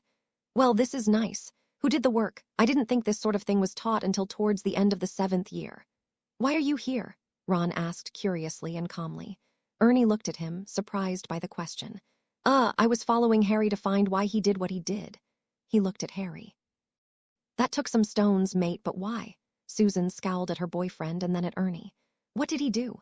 "I've started my plan," Harry said, wanting to be in control of the conversation. "Take a seat, Ernie, as long as you understand this all stays secret until I say otherwise." "Of course, Harry," Ernie Macmillan assured him as he squeezed in next to Ron, who looked a little put out at having to move. Harry took a deep breath. "Look, I told you earlier that they're going to focus on me. I confirmed that in the prefect's meeting when I irritated Pansy Parkinson enough that she wanted to retaliate against me with more than words but didn't. That tells me she was told not to drive me away from school." "Irritated her, Harry?" Hermione retorted aghast. "That was beyond irritated, and I still think you need to watch your back around her." "Right," Hannah agreed, looking at Harry. "By doing that and her not doing something more drastic, plus telling you she didn't think you'd be at school tomorrow morning, you know they have something planned for you." "Exactly," Harry confirmed. "So stay alert about who and what is happening around you. Also, stay in a group, no going off by yourself. I will start taking them down when I can until the school is safe. I'm tired of people trying to mess with me and my friends. If they'd leave us alone, I'm sure we could find a way to work things out, but they don't seem to want to do that, so I'm going to end it." "What about you, Harry?" Susan asked worriedly. "You shouldn't be alone either." Harry turned to her and placed his hand gently on the side of her face, speaking directly to her as if the others weren't there. "I'll be fine as long as it's only a few of them at a time, you know that. Lay low and let them focus on me." "Of course," he let a small grin escape. "If there's too many of them and I call for help, I do expect you to come save me." "You better believe I will," she told him fiercely. He let his finger caress her cheek as he pulled his hand away and turned to the others. "In the meantime, let's keep an eye out, especially those of us who are prefects and will be wandering the corridors. Be sure to keep an eye out on firsties to make sure they don't get picked on." Ernie rose, much to Ron's obvious relief. "Thanks for letting me know and trusting me, Harry. If you need help, call and I'll be there." He looked at his patrol buddy. "Hannah, according to the schedule, it's our turn now." "Coming," she told him as she looked at her boyfriend and squeezed his hand. "Back in a bit." As the two Hufflepuff prefects left, Ginny said, "Harry, Susan, can I talk to you outside for a moment, please?" Harry looked at Susan, who looked as mystified as he felt, and said, "Sure." When the three were outside the cabin and the door was closed, a nervous Ginny looked at the two of them. Well," she paused and steeled herself with a deep breath. "What is Jacob Houghton really like?" Harry blinked, not having a clue as to whom she was talking about. Fortunately for him, Susan smiled and asked, "I assume you two have been talking in some way." Ginny looked down for a brief moment and nodded. When she looked back up, she was smiling. "He talked to me a few times at the end of last year, and we've been writing each other over the summer. She paused and looked at Harry quickly before she went back to Susan. "I just want to know that he's a good guy and that I can trust him." Now Harry understood, and he was proud of her for starting to work past her fear. "I don't know him," he told her, "but I can threaten him should he misbehave, if you like." Susan backhanded him on the arm lightly to make him shut up while Ginny rolled her eyes. "Harry," the younger Gryffindor looked at him pointedly, "it's going to be hard enough with Ron in my classes now. I don't need another big brother." "Oh, right, I forgot about that. Susan." He looked at her to save him from his gaffe, but she was shaking her head slightly in exasperation. "Ginny," the Hufflepuff put a hand lightly on her shoulder, "you'll be fine with Jacob. It'll probably be slow with him because he's really shy, but he's a good guy. If you have any questions or problems, come find Hannah or myself. We'll deal with it, not your brother or this lug." "Thanks." Ginny leaned forward and gave Susan a quick hug. "And slow is perfect." She glanced at Harry before turning back to Susan. "Don't be too hard on him. He means well, and he really doesn't act like a big brother because a big brother would have done something rude without asking first." She smiled at Harry in a forgiving way and then went back into their cabin. "So, almost fail but not quite?" Harry asked. "Not quite," she agreed. "That seemed a little strange to me. Do you know why she was so hesitant to go out with him?" Harry looked both ways down the corridor. Even with not seeing anyone, he whispered, "Yes, but I've promised not to tell. Trust me, she has a good reason, and it has nothing to do with her new boyfriend." Susan nodded, accepting the answer, though she looked a little disappointed. Harry decided to try to make her forget for a while by stepping forward and kissing her. She didn't protest at all. In the end, nothing else had happened on the train ride which pleased Harry. Fighting in close quarters wouldn't have been good for either side. In some ways, Hogsmeade wasn't much better as there were too many places to hide. Then again, he could escape, as could most of his friends. He'd have to take this one step at a time. Harry looked out the window of the train when they arrived. He didn't see any obvious danger, but that didn't really mean much as Hogsmeade had many places to hide. Then again, he could escape, as could most of his friends, most being the operative word he realized. "Ginny, stay near me. Luna, stay near Susan. Ron, stay near Neville. If something happens before we're through the gates of the school, we'll apparate you three away since you don't have your license yet." Harry looked around and received nods from everyone. Most looked a little nervous, including Ernie, who just rejoined them. They exited the train and made their way to the carriages, nervously looking around them the entire time. Eventually, they boarded and started their trip to the school. Harry relaxed a little as they went through the gates. "That makes it a little better," he commented to the half of the group that was in his carriage. Susan nodded. "There are fewer people who can attack us, and probably fewer places to attack from." "Those were my thoughts too," Harry agreed. "There are still plenty of dangers ahead of us. I think the worst is not knowing exactly what they'll do." He received several nods, but no suggestions about how to deal with the situation. When they arrived at the front steps of the school and disembarked, Harry noticed there were several older Slytherins standing around. But still nothing bad happened as they walked into the school and into the Great Hall. Harry hated being reactive, but knew he couldn't strike first without a faultless reason, which he didn't have. He squeezed Susan's hand as they split to take a seat at their own house table. He was a little worried they'd ignore him and go after Susan, but it was risk he had to take. If they did that, well, there wouldn't be anything left of them when he was done if they touched Susan. Harry took a seat on the side of the table that put his back to the wall, and he sat nearest the door.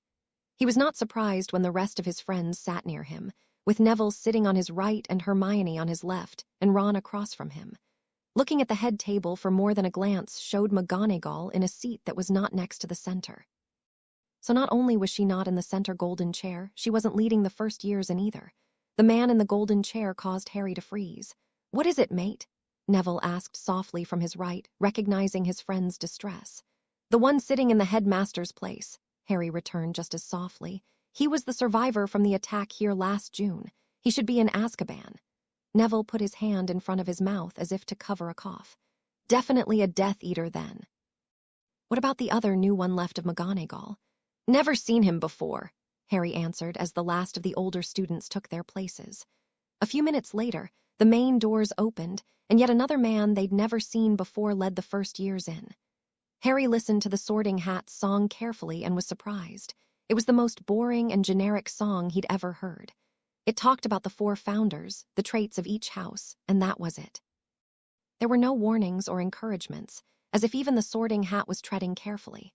When the sorting ended, Hermione whispered, They didn't sort anywhere near evenly. Nope, Harry whispered back, also surprised. The Slytherins had received only 8 new members, with the rest of the 50 or so new students being split mostly evenly between the other 3 houses. The man in middle stood to address them, and Harry felt the man's gaze directly for a moment, obviously being singled out. Welcome to Hogwarts. My name is Professor Amicus Carrow, and I'll be your headmaster this year. The deputy headmaster is... He held out his hand toward the man who'd led the first years in, Donald Yaxley, who will also be your dark arts teacher. I'll let the other teachers introduce themselves in their classroom since we're still missing one and he won't be here until tomorrow. Enjoy your dinner. As he sat, the food magically appeared. Allow me, Neville said. I learned this over the summer. With small movements and with his wand hidden from the professors, he cast a spell. Nothing happened, but Neville looked pleased. What was that? Harry asked. Checking that the food was safe. Gran said there are a few potions that will be missed by that, but they're hard to make as well as hard to find and buy. Neville started dishing our dinner for himself. Thanks, mate, Harry told him. I hadn't thought of that. No reason for you to have, Neville replied. Gran heard a few rumors and decided I needed to learn. I thought she was a bit barmy at the time, but now I'm glad she taught me. So far so good, Ron commented as he ate. Yeah, Harry said, also noticing that Ron was eating more politely but thought it best not to say anything about that. I'd hate to think I was being paranoid for nothing, but I suppose normal would be good. Do you think the other new professor is for Muggle studies? Hermione asked.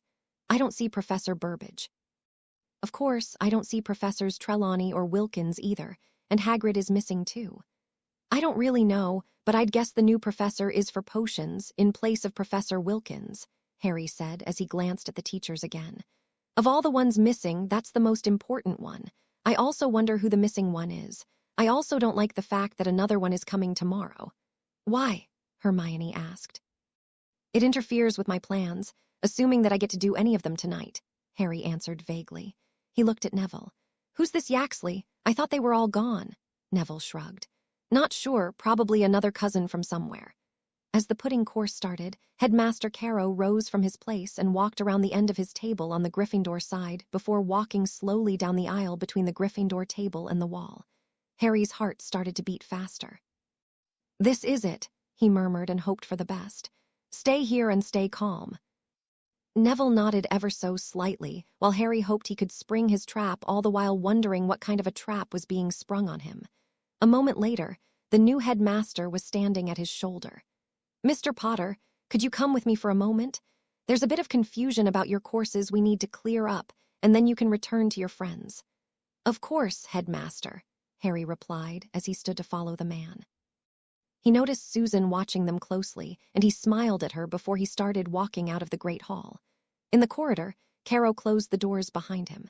When he turned, he had his wand in his hand, growling Crucio. Harry was caught off guard as he hadn't seen a wand in the man's hand when he closed the door. Surprised, the spell caught him in the shoulder even as he tried to dive out of the way.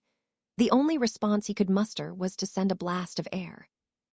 Being largely uncontrolled in his surprise, haste, and pain, it hit the man in the body and threw him back 2 full meters. The air was moving so quickly. Carrow hit the rock wall hard and was momentarily stunned. Not too sure what else to do for the moment, Harry covered the Death Eater in a shell that held him to the wall, much as a lethifold would smother its victim. That also covered his face, which caused him start to struggle to breathe, not that Harry particularly cared at the moment. Rubbing his left shoulder and moving his arm around, he tried to work out the tingling and discomfort while getting feeling back into where he'd been hit. He also noticed a cut on his hand from scraping it on the stone floor. He conjured a bandage to stop the slow bleeding. When he felt a little more normal, he pulled out his wand and summoned Carrow's dropped wand as he relaxed the shell of air. The man dropped to the floor on hands and knees and started to gulp great breaths of air. With a jab and pull, Harry tried to summon any other wands from Carrow, but that failed, as did a summoning of Portkeys. I should have killed him last June, Harry thought, but instead he said, "What was the plan for me?" Carrow gave him a rebellious look and sneer but didn't answer. "Very well, I'll assume the worst, which doesn't help you." A little sad he was going to have to do this, but knowing the Death Eaters wouldn't hesitate to do the same to him, he cast Imperio.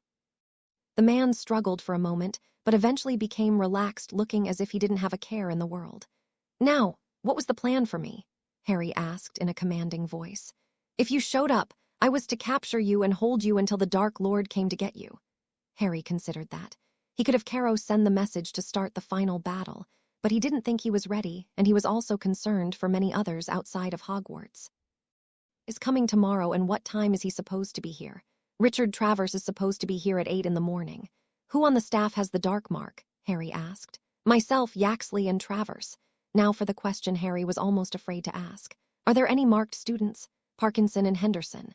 Harry shook his head that they would do this so young, but at least it was only 2 of them.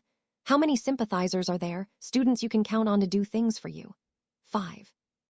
That wasn't all that many, Harry considered, and then wondered if there were fewer Death Eaters than they all imagined. Still, he'd start his clean-up plan with these. Name them, Caro did. There were 3 Slytherins, 1 Ravenclaw, and surprisingly 1 Gryffindor, a roommate of Colin Creevey. I want you to open the door and call Yaxley, Parkinson, and Henderson out. Make any signs or say any code words you need so as not to arouse suspicion that you are no longer in control, but get them to come out here, commanded Harry. Once all 3 are here, close the door again.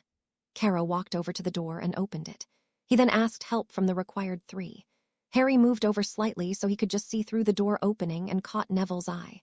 Harry nodded and grinned to let him know he was fine, which caused his friend to relax slightly. Putting his hands behind his back as if bound, Harry moved back and waited. Parkinson and Henderson came out first. The witch looked very pleased to see Harry with his hands behind his back. What wrong, Potter? Having troubles? She taunted. He shrugged and tilted his head. The headmaster and I were having a conversation and thought you'd like to join. The 2 Slytherins started to amble over with malicious looks. Harry became slightly worried they'd make it over to him before Yaxley joined him, so he started to back up slowly. When Parkinson was 2 steps from him, with Henderson right behind, Yaxley walked through the doors and asked, What do you need us for? Just as Caro closed the door, Harry sent a spear of air at Parkinson and then one at Yaxley. Parkinson froze with a look of horror on her face as she looked down at the front of her robes to see blood coming out in slow spurts. She fell to the ground just as Henderson did behind her, since the spear had gone completely through her and into him. Yaxley also fell to the ground. Harry wasn't sure what had happened to Caro as he was looking at the 3 Death Eaters he'd just killed, but he saw Caro diving for Yaxley's dropped wand. Maybe Harry had let the Imperius slip, but more likely the violence had shocked Caro out of the curse and back into control. Whatever, it didn't matter as the man went after the one thing that was near and could help him. In a panic, Harry sent a hail of balls of air at the man, just as he had at Greyback last June, with the same result. Bloody hell! I wasn't finished with him yet. Harry swore angrily at the man's early death. He took a few deep breaths to calm himself as he surveyed the scene. Knowing he couldn't take too long here, yet glad he had the majority of the opposition out of the way, Harry summoned 2 badges and put them in his pocket before he grinned and then put his thoughts of the Death Eaters into action. For Cedric, he muttered as he transfigured the bodies into dragon droppings and then cleaned up the remaining blood. Creature, come! It only took a couple of seconds for one of his secret weapons to appear. You called, Master. Creature, please gather this excrement and put it in one of the cells in the black secret basement to keep it safe. I might need that later. Harry hoped he didn't, but one never knew what the future might bring. Yes, Master. The elf snapped his fingers, and a box appeared before he snapped again and moved the excrement into the container and left. Squaring his shoulders and taking a deep breath, he walked to the door and opened it. Standing in the door, he turned as if talking to someone in the entrance hall and said with a slightly louder voice than normal, Yes, Headmaster, I'll pass your message along. Closing the door, he saw he had nearly every pair of eyes on him. Walking over to Neville, he whispered, When I act, stun Sparks in 6th year. Also, tell Hermione to stun 7th year Cornfoot in Ravenclaw at the same time. Harry turned and walked over to the aisle between Hufflepuff and Slytherin. While he saw Susan and Hannah watching him carefully, he paid more attention to finding the Slytherins he needed. Unfortunately, one of them was sitting nowhere near the other. Although all the Slytherins were watching him carefully, he tried to pay them no mind and appear to be looking straight ahead towards the professors. As he approached Zabini, he whipped out his wand and sent a stunning spell before casting a quick banishment down the table and using a ball of air to the chest of the 3rd. Tracy Davis slumped over and Zabini caught her. Meanwhile, the other 2 went flying backwards. Harry used the space beside Davis to step up on the bench and then up onto the table. 2 quick stunning spells and the 2 fifth years were out. Harry took a quick step and then leapt over the Slytherin bench between 2 students to complete going to the other aisle. Spinning as he landed, he now had the outside wall to his back and he could see all of the Great Hall, which included Neville and Hermione standing with wands out. "Quiet and no one move," Harry shouted. Murmurs rose along with angry looks from the Slytherins, so he shouted, "I said quiet and I'll explain." It did slowly quiet, but Harry could tell they were right at the boiling point and he had better explain quickly. Those 5 people were sworn to help the Death Eaters and would have turned anyone in for punishment who didn't do what the Death Eaters asked. The room went deathly silent at that, and everyone started to look around. Professors Caro and Yaxley were marked Death Eaters, as were Parkinson and Henderson. All of them are out of commission at the moment, which means that right now the school should be safe. It took a few seconds, but slowly a few Gryffindors started to clap, and then the whole school started to cheer. While the Slytherins weren't as enthusiastic as the Gryffindors, even they clapped. When the cheering let up, Harry continued. "Now, I'm going to turn things back over to Professor McGonagall to run in a few minutes, but there is one more thing to do first to help us stay safe. Everyone here is going to swear a magical oath that they will not help the Death Eaters, you know who, or try to hurt anyone in this castle in a way that would help either the Death Eaters or you know who. We need to do this so everyone will feel safe now that we are at war. I'll even go first." Harry held up his wand and said, "Ego Fids. I, Harry Potter, do swear this wizard's oath on my magic that I will not help the Death Eaters, the wizard commonly known as you know who, or try to hurt anyone in the school as a way to help the Death Eaters or you know who. So I swear Ego Fids." He looked to the head table. "Professors, you next, please." This was a weak link in his plan, not having been able to brief McGonagall, Flitwick, and Sprout in on his plan. The reality was his research last year had shown that the magical oath actually didn't do anything magical as it was really a myth. But it was a myth everyone believed to be true. So this was a colossal bluff, but one he was willing to take to help with morale and better behavior. He was also betting that anyone who knew otherwise wouldn't challenge him on this. For true magical enforcement, everyone would have had to make an unbreakable vow, and he didn't think he could get away with requiring that. To his relief, Professor Flitwick crawled on his chair and stood, holding his wand high. "Ego Fids, I, Phileas Flitwick, do swear this wizard's oath on my magic that I will not help the Death Eaters, the wizard commonly known as you know who, or try to hurt anyone in the school as a way to help the Death Eaters or you know who. So I swear Ego Fids." Flitwick looked at him and nodded, which clued Harry in that the charms professor not only knew the truth, but realized what Harry was trying to do. McGonagall gave him a cool look before she raised her wand in the air and gave the oath. Each of the professors followed, to his immense relief, although the librarian Madame Pince gave him a stern look before she gave her oath. "Very good," Harry said when they were done. "Now each and every student starting with the 7th-year Slytherins." He looked at Blaise Zabini and nodded. Zabini stared back for a moment before he looked at Davis, who was lying unconscious on the bench, and shook his head in consternation. Standing, he held his wand up and gave his oath. By the time all the 6th and 5th years had finished, and the 4th years were starting, Harry looked at the professors. "Professors Sprout, Flitwick, and McGonagall, if you would, please start your houses and make sure everyone gives their oath, then we'll be finished sooner." The 3 looked at each other and all rose to start their houses. Harry was thrilled this was going as well as it was, with the professors following his lead. He also wondered how far he could push things, but decided not to go much farther. When the Slytherins finished under his supervision, he levitated the 5 stunned students to the side and bound them. "Dobby, come," he called quietly, and the elf popped in. "Yes, Master Harry." "Dobby, please quietly go ask Professor McGonagall where we can put these 5 students to hold them until later, then work with the other house elves at the school to take them to that holding cell. Also, be sure to search them to make sure they have only their clothes. Remove anything else from them." Dobby nodded and popped away. Harry summoned the wands from the 5 students and held on to them. When all the oaths had been given and the feast restarted at the pudding course, Harry walked up to Professor McGonagall and dropped 2 badges into her hand. "I think you'll need to give these out. The previous owners won't need them." She looked at the head boy and head girl badges. "Where are they?" she asked quietly. Harry had been anticipating this question while the oaths were being given and still didn't have an answer that would fully satisfy her, so he told her, "They've left, and they won't be a problem for us any longer. As for the 5 unmarked ones, I guess we'll have to hold them until the war is over and we can give them to Aurors we can trust to sort out." "I suppose that will have to do for now," she said, although she sounded like she didn't care for the state of things. "If I may, I'd like to talk to you after the meal about security measures.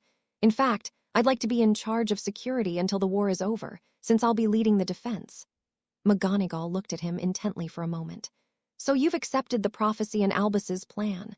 Harry was surprised, but then decided that his comment probably looked that way to her, something he hadn't considered. "No, Professor, I haven't accepted his plan, whatever it was. However, I have accepted the fact that I'm the most successful fighter against him and his followers, and I'm ready for this war to be over. That's why I started cleaning things up here. Even I can recognize that there are times I will need to do things I don't care to do, but I'm going to fix things my way since no one else seems to be doing so." She dithered for a moment before she replied, "That seems rather harsh, but I can understand your point of view. I'd also like to make an announcement before everyone leaves, if I may. I don't want anyone's family held hostage to use against us, so I think letters should go out tonight. The magical families can come here while we tell the Muggle-born to have their families go on holiday. A month should be enough," he explained. Despite her look of surprise, she replied, "That does seem practical and I can help make that happen. Why don't you finish eating and we'll sort out matters soon." With a nod, he left but decided to stop by the Hufflepuff table first. He wasn't surprised when Susan jumped up to meet him and almost hugged him to death.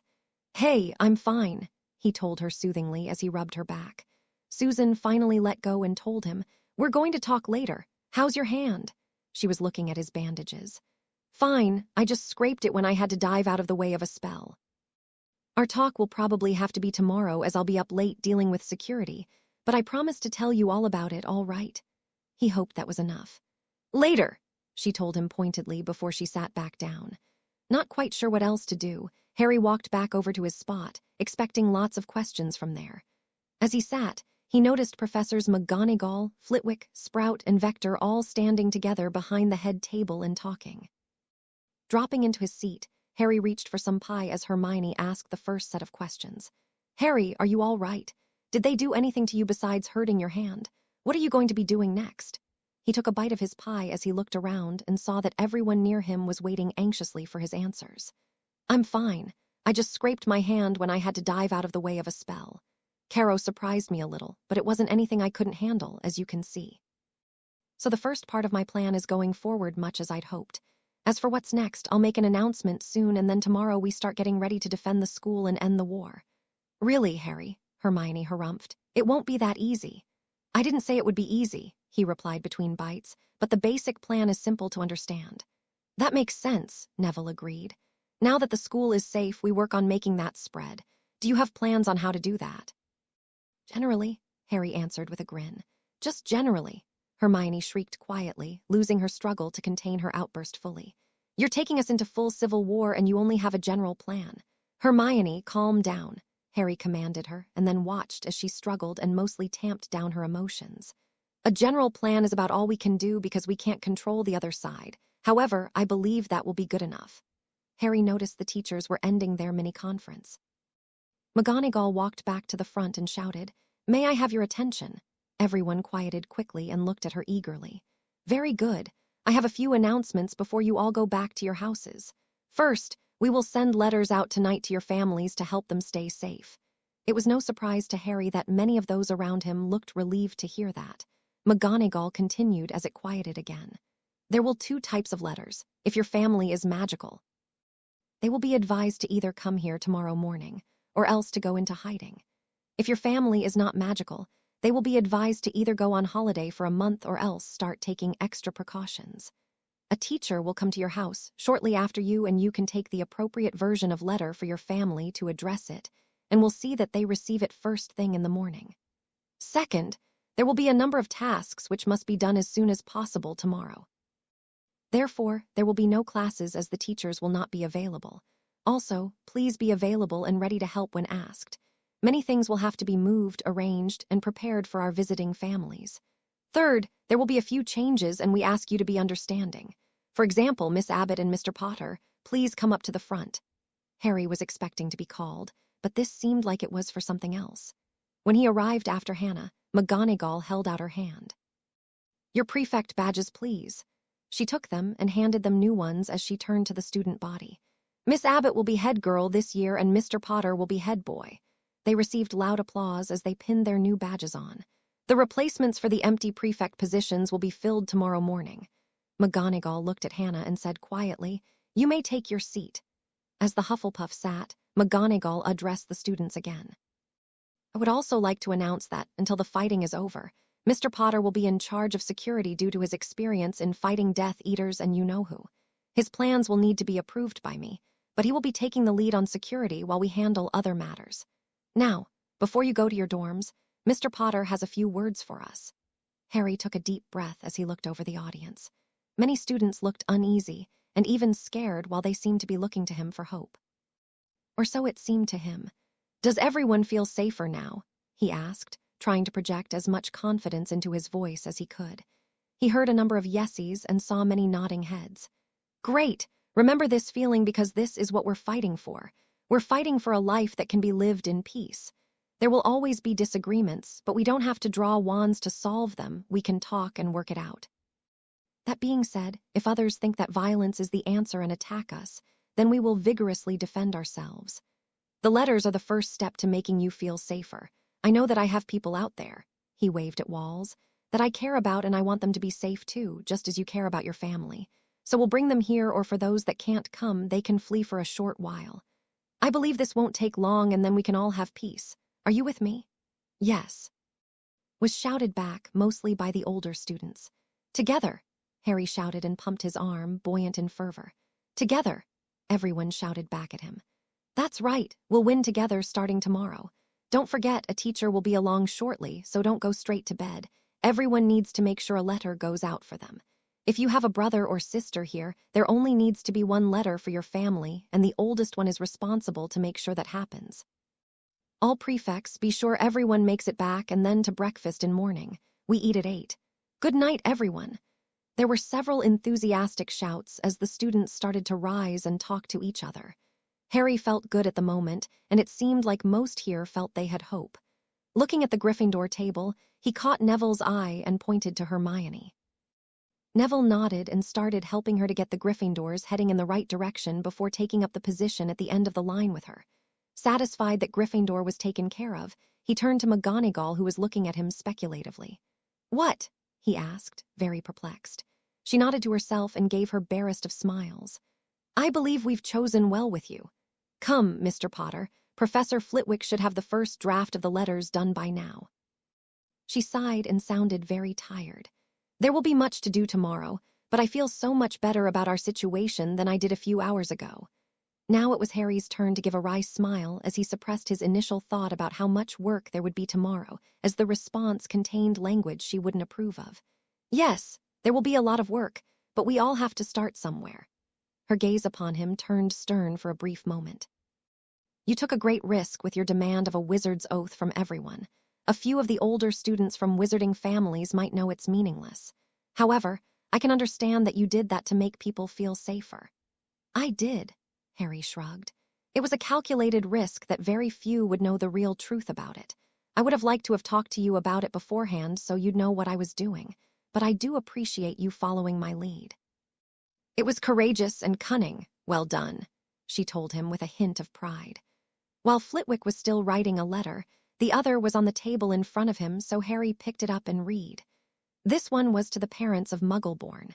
It explained the wizarding world was in troubled times, and they needed to leave the country or move to a different location for a month, if at all possible. They were also urged to take all extra precautions possible for safety, until word could be given that the conflict was over. Good enough, Harry said as he put it back down. A moment later, Flitwick handed him the second letter. It was much like the other, but worded more for magical families. It also said that those who wanted to live at the school for protection needed to be at the gates between 9 and noon. Harry noticed that Flitwick had had the same idea he had mentioned only to Vince. Good idea to have them bring any food they have available. I'd also suggest adding something about if they already have a wizarding tent to bring it. Yes, that will make it more comfortable for them as we crowd everyone in, Flitwick said with approval as he took the letter back to add that. I agree, McGonagall told him approvingly. That is a good idea. An elf popped in suddenly and looked at him expectantly, though she stayed quiet. Yes, Winky. Harry asked as he knelt down on one knee in front of her. I be begging the young master's pardon, but my master wishes to know if they should come tonight. Harry smiled at her, trying to put her at ease. Please tell Vince that he should be at the front gates in the next hour or else come at 9 tomorrow morning. Also, please come back and tell me his answer so we know whether to expect him tonight or not. What is going on? McGonagall asked, curiously not demandingly. I mentioned to Vince Bones that I would start cleaning up things tonight and that I'd like his family to come here, basically what's already in the letter. He said he'd also bring all the Muggle-born from St. Mungo's with him, so Madame Pomfrey will have plenty of help should we need it. That would be welcome, said a voice from behind him. Turning, Harry saw Pomfrey smiling at him gratefully. Hopefully, we won't need medical services, but yeah, help is always nice to have. Finding McGonagall again, he told her. However, this also raises another issue. If Winky can come to me here, that means others could send their elves and bring things or possibly people here that we don't want. Can you have the elves do something that could block elves that aren't already here? McGonagall nodded. Yes, a good idea, especially since we have prisoners here and we wouldn't want them getting away. I'll take care of that in a moment as well as closing the owlery. I'll also close the Flu network access points shortly. Winky popped back in just long enough to say, Master says they will be at the gates in half an hour or less. Then she was gone again. Things are moving so quickly, McGonagall commented, and received affirming nods from all of the other teachers. What are the next steps in your plan, Mr. Potter? Harry looked around. He trusted the others, and yet he wasn't sure if he was ready to take them all into his utmost confidence. Professor, perhaps you should have those who are going to help with the letters go while you, Professor Flitwick, Professor Sprout, and myself head towards the gates to receive visitors. The teachers made arrangements quickly before the four headed out into the night. McGonagall also called the head elf and gave him instructions to secure the school from elves and owls. Outside, Harry noticed that the stars were bright in the cloudless sky as there was no moon. They were in the middle of the cycle, which made him wonder if maybe they wouldn't see Voldemort for 2 weeks as he might want to wait for help from the feral werewolves. As they walked very slowly, Harry started explaining. My general plan is really fairly simple. First, clean the School of Death Eaters, which is done. Second, we bring families here or else send them into hiding to protect us and them, which is started. Third, we make the castle ready for defense. Fourth, we defeat the Death Eaters and their leader when they come to bring us under control. Obviously, the fourth item will be the hardest. Harry heard several snorts and smiled in the dark. But that will be mostly up to me. I'll need some help to set up the trap here, but I will take care of most of the fighting. Professor McGonagall, I'll need you and Professor Babbling to strengthen the wards as much as you can as well as force them through the front gates where they can't come at us en masse, but only in smaller numbers. After I take out the Death Eaters and whatever else comes along, I will take on Voldemort. When he's distracted, I'll need you, Professor Flitwick, to do a spell or two to contain him. We'll talk about that more tomorrow. If all goes well, this will be over soon. If not, then the rest of you will need to defend the castle, and hopefully I will have removed enough of his troops that you won't have a hard time doing that and also winning the war. That's it in broad strokes. It's simple enough that we should be able to carry it out, but there are many variables that you cannot control, Flitwick commented. The ones I'm most worried about is who or what he will bring with him to the fight, and what if he decides not to face you, but merely put us under siege and starve us to death? We'll have to take the attackers as they come, Harry replied. But that's also why I want them to only have a small path to attack us. As for him not attacking, I don't see that happening. Once he knows I'm here, his ego won't let him wait too long. If I must, I can also taunt him to help that along. In addition, we have some of the children of the Death Eaters, so their parents will urge him to attack, or perhaps the parents will attack on their own. I'd actually like them to attack on their own because that would mean I can reduce their numbers a little at a time. What do you plan to do to the attackers? Sprout asked. Do you plan to kill them? Harry knew he wouldn't win points with his answer, but he had strong feelings about this. If they come at us in peace, then we'll talk. They will also have to show that they don't have the dark mark. However, if they have the dark mark or they come with Voldemort during the big attack, I won't have mercy. You have to have done terrible things to earn the dark mark, and those are not people we want in our society, and especially not running it. But to kill them, Sprout protested again. What would you have me do? Harry asked sincerely. I'm not a pacifist, Professor. I'm in a war I didn't declare. I also don't want them escaping true justice with bribes. Sprout didn't reply, nor did the other two. I understand what you're asking, Harry continued quietly as they reached the halfway point and the edge of the lake came into their limited view. My harsh stance is for 3 reasons. First, they could have talked to work out differences, but instead they are coming at us by force with spells. Sadly, we must respond in kind or be killed. Second, they keep coming back. Caro is just the latest example. He attacked us last June and was put in prison. However, he was let go and was even put in charge of the school. Lastly, we could send them to Azkaban, but it would be for the rest of their life, and that seems cruel to me from what I know of it. Since that is a death sentence anyway, we might as well just help them along a little sooner and give everyone peace of mind that they won't escape. I'm not sure I agree, Sprout said quietly, but I can understand those reasons and I find it hard to refute them. I agree with Mr. Potter, Flitwick stated. My time on the dueling circuit showed me that some just go bad and they don't want to turn back. Those adults that attack us don't want to be saved.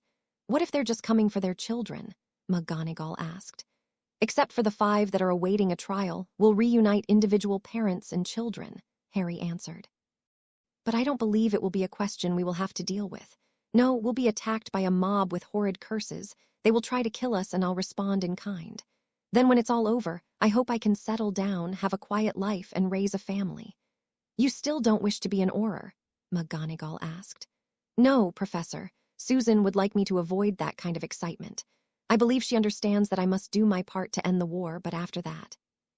Well, we'd both prefer less excitement, Harry told them quietly.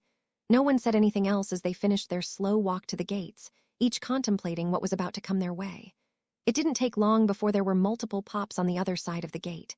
With a wave of her wand, McGonagall turned on the lights installed on the gate posts.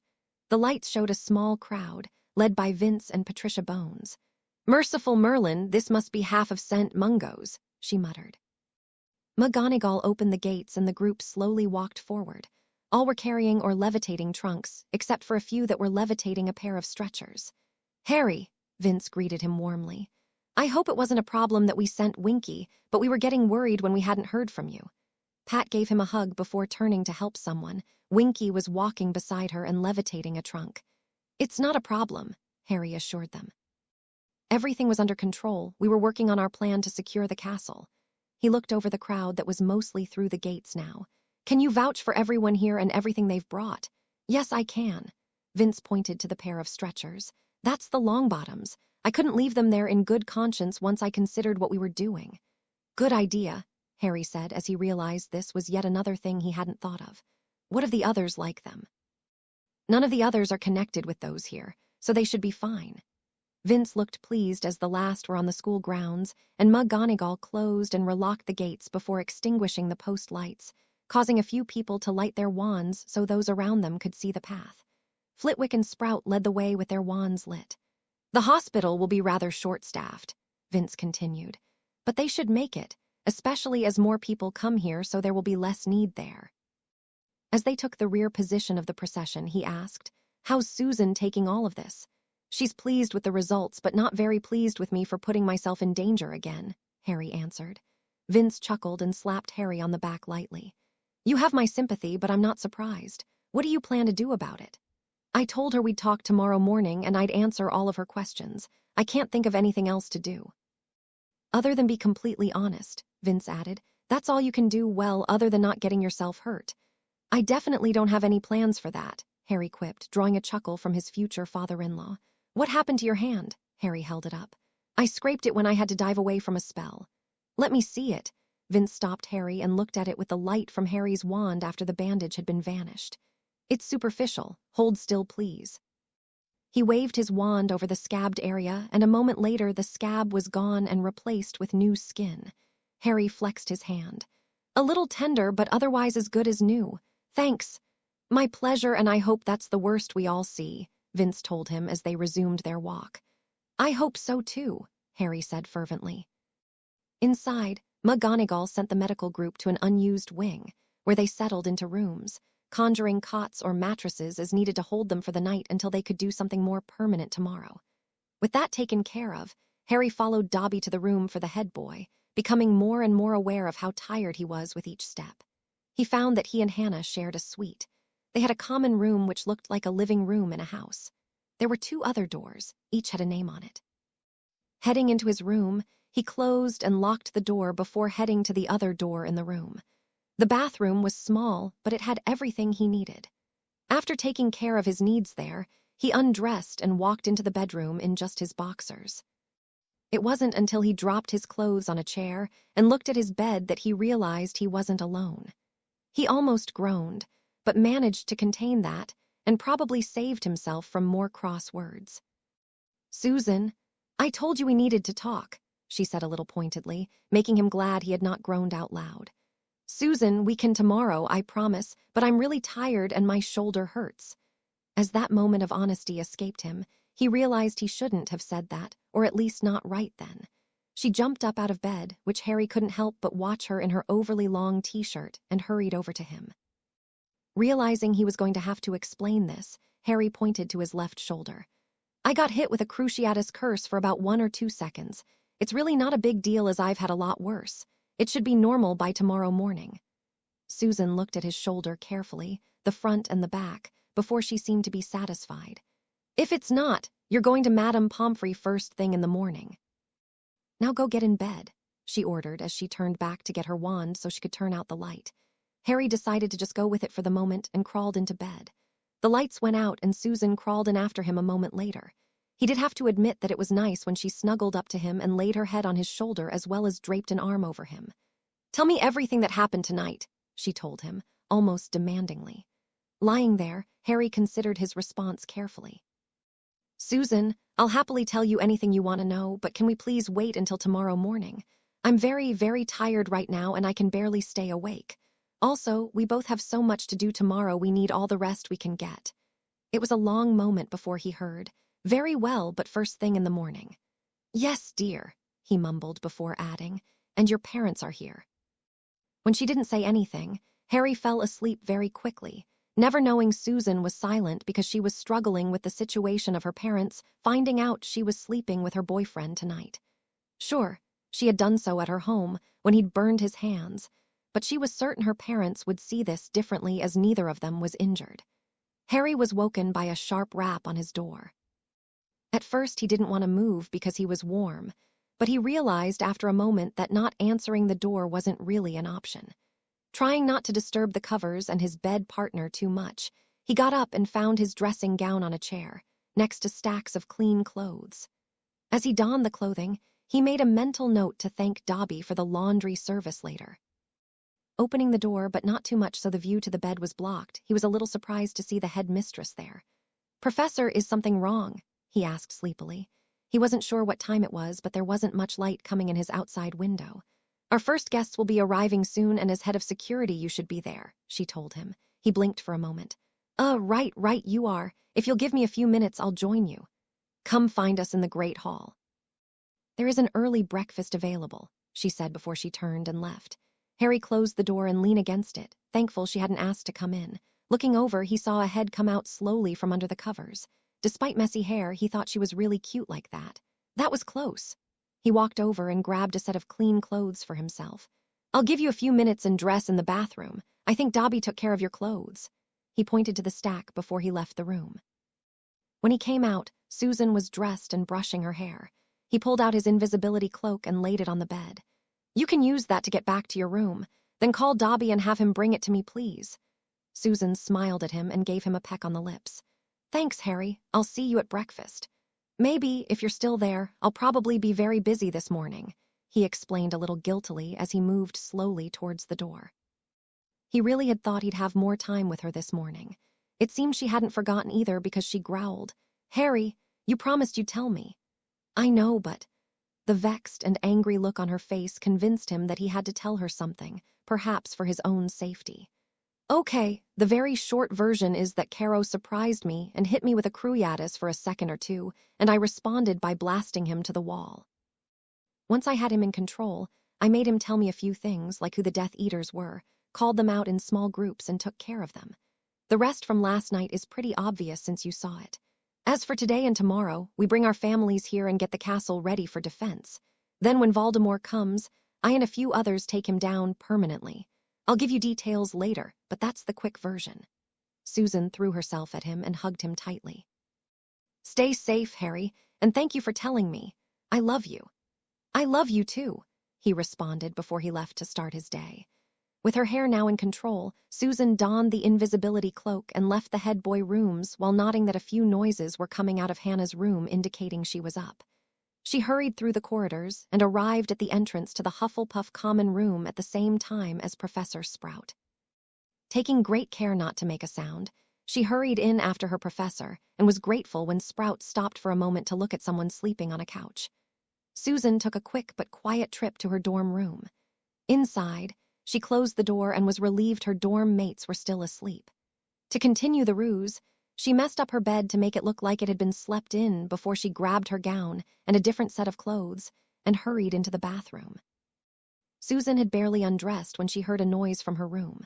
Wrapping her gown around her, she looked out and saw Sprout in the doorway and beckoning her out.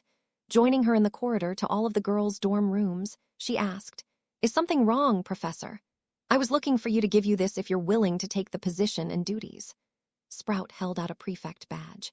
Susan looked at the badge in surprise, never really expecting to become a prefect. Hannah had always been the better student. She could see some definitely positives from having it, especially in regards to being around Harry more. "Thank you, Professor," she said seriously as she reached out and took the badge.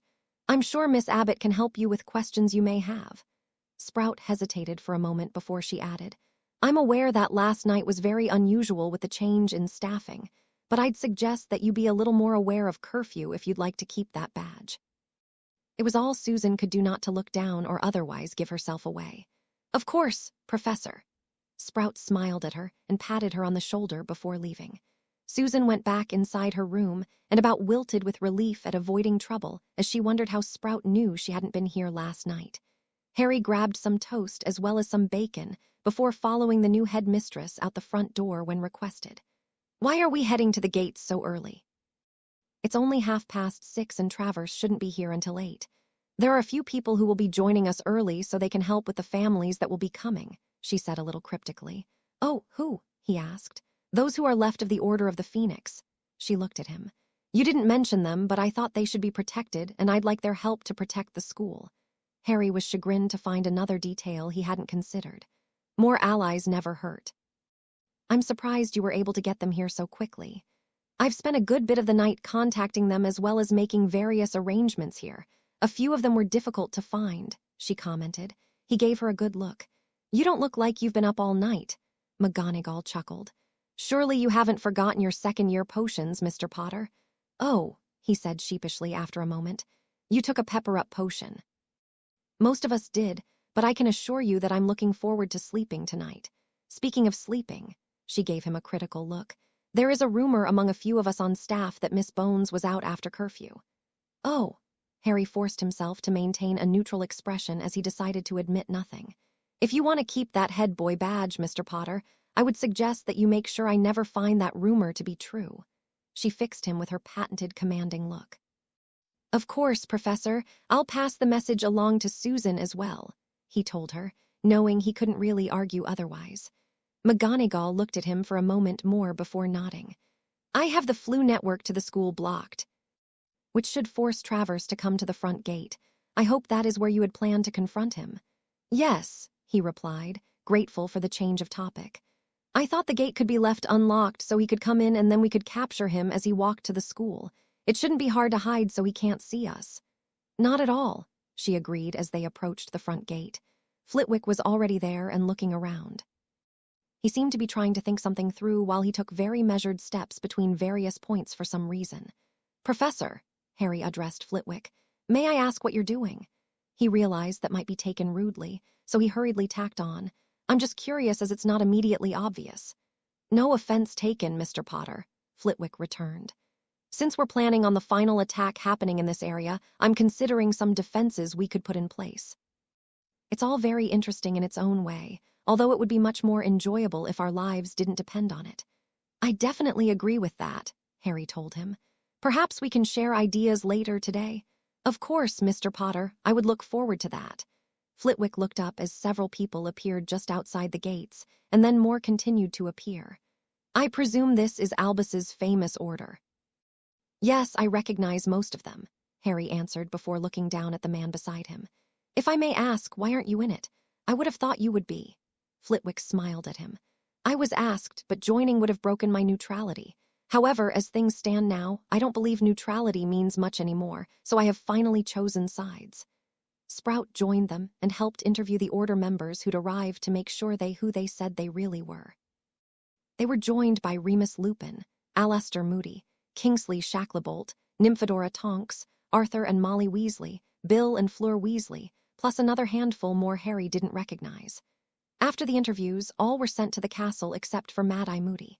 He voluntarily donned his own invisibility cloak and waited outside the gates for their next visitor.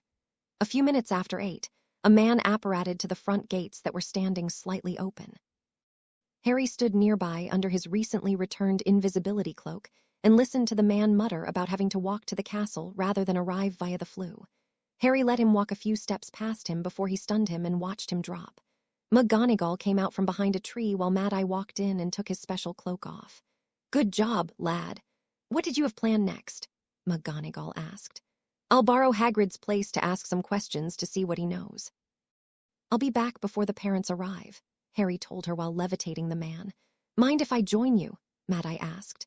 No, come along if you want, although it might not be a fun time. And after your questions, McGonagall continued, ignoring his commentary. He'll join his friends so he can't come back and bother us again, Harry replied as he walked off with a grinning Mad-Eye following. I like your ideas, lad. Moody gave him an ugly grin as he started walking towards Hagrid's place. McGonagall didn't look as pleased, but she didn't try to stop either of them. At 9, Harry and Mad-Eye returned to the front gates to find a line starting to form. He wasn't too surprised to find most people had multiple trunks stacked. One family had a horse pulling a small cart of things heaped, causing him to suspect they lived nearby.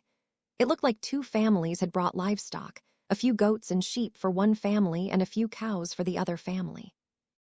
In addition to about half of the professors and the Order interviewing people to make sure they were who they said they were, Vince had a few of his people available to make sure no one was under the Imperious curse.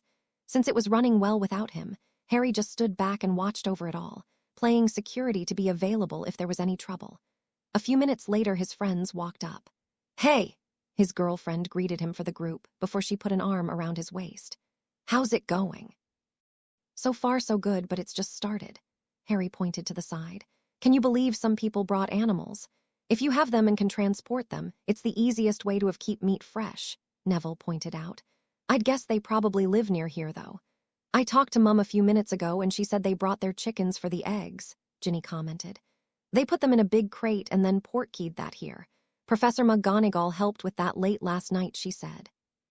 What did you find out from the last Death Eater? Susan asked. Nothing of any real significance that we didn't already know.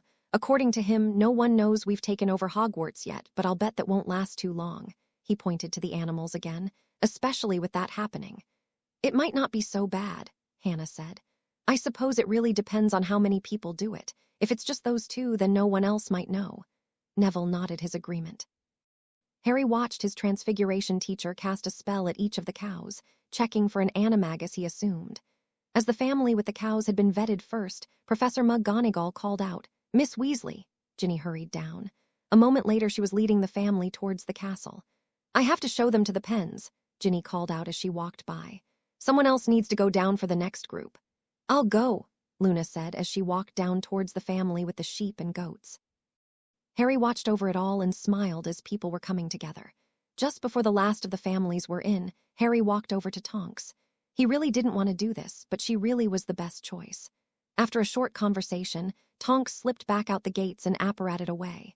Harry walked back to the castle with the others feeling a little guilty. Her agreement with his idea didn't help. My lord, one of the few new Death Eaters said reverently as he knelt. Voldemort looked at him for a moment, trying to recall the man's name and failing. Deciding it didn't really matter, he said, "Rise and report. A cousin told me there was a small stream of people going through Hogsmeade towards Hogwarts. I looked and it's true. There's a small crowd of people at the gates with some of the professors and others talking to them before letting them in." "They are entering the school grounds?" Voldemort asked. "Yes, my lord." "Interesting. Were you seen?" He employed passive legilimency. "I don't believe so. I disillusioned myself and hid behind greenery. No one reacted to my presence." His statement came across as true, so the dark wizard nodded. "Very good, excellent work, carry on." He waved the man away, who rose and left the room. Voldemort considered the situation. Rooting them out of Hogwarts would be harder, but not insurmountable. The question was, when was the proper time? He decided he didn't have to figure that out now. He had time and more important things to do first, like recruiting more help. That had been harder over the last few months with so many deaths on his side. 4 days later, Harry sat down to breakfast. The Great Hall was actually crowded now, so much so that not everyone could eat at once. Amusingly to him, Dobby reported that all of the house elves in the castle were very happy to have so many people to help. When the Daily Prophet arrived, Harry took a moment to look at the front page of the one in Hermione's hand. The headline of Potter's Challenge was all he needed to see. A short moment later, Hermione gasped and looked at him in fear. "Did you really send the newspaper a letter and call him a coward?" "Yep," Harry answered causally. Only Susan didn't look surprised, and that was because he knew he had to tell her first. "I don't understand. Why did you do it?" Neville asked, not angrily but curiously. As Harry was about to answer, he realized the normal volume of voices was dropping rapidly, and almost everyone was looking at him. He supposed he was only a little surprised by this, as he'd have thought his ploy was obvious, but perhaps not. Rising from his seat, Harry addressed the crowd and answered Neville's question. "I'm sure most of you have seen the headlines and maybe even read part of my letter to it. Why did you do it?" one man yelled. "This is going to make him attack us." "That's the point," Harry shouted back, shocking the objector into silence.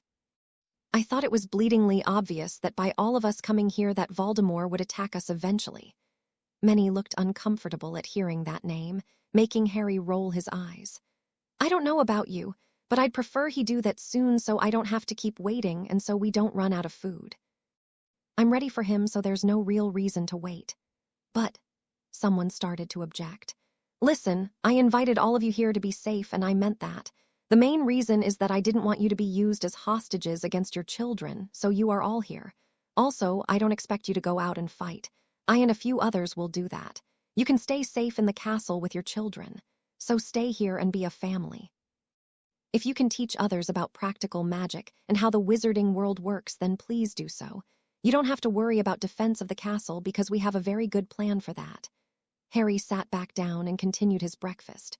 The talking slowly started up again around the large room. "You really don't need us?" Neville asked. "I don't want any of you on the front lines because I don't want you hurt, not because I don't think you can do it," Harry replied. "If the worst should happen and I fail, then you lot are responsible for protecting the other students from whatever is left over. Of course." He glanced at Susan, as they'd already had a loud conversation about him placing himself in danger. "I don't believe I'll fail." As dinner came, Harry sat with Susan and her friends at the Hufflepuff table. The elves had grilled the chicken and he found it quite tasty. "Harry," Megan Jones called to him.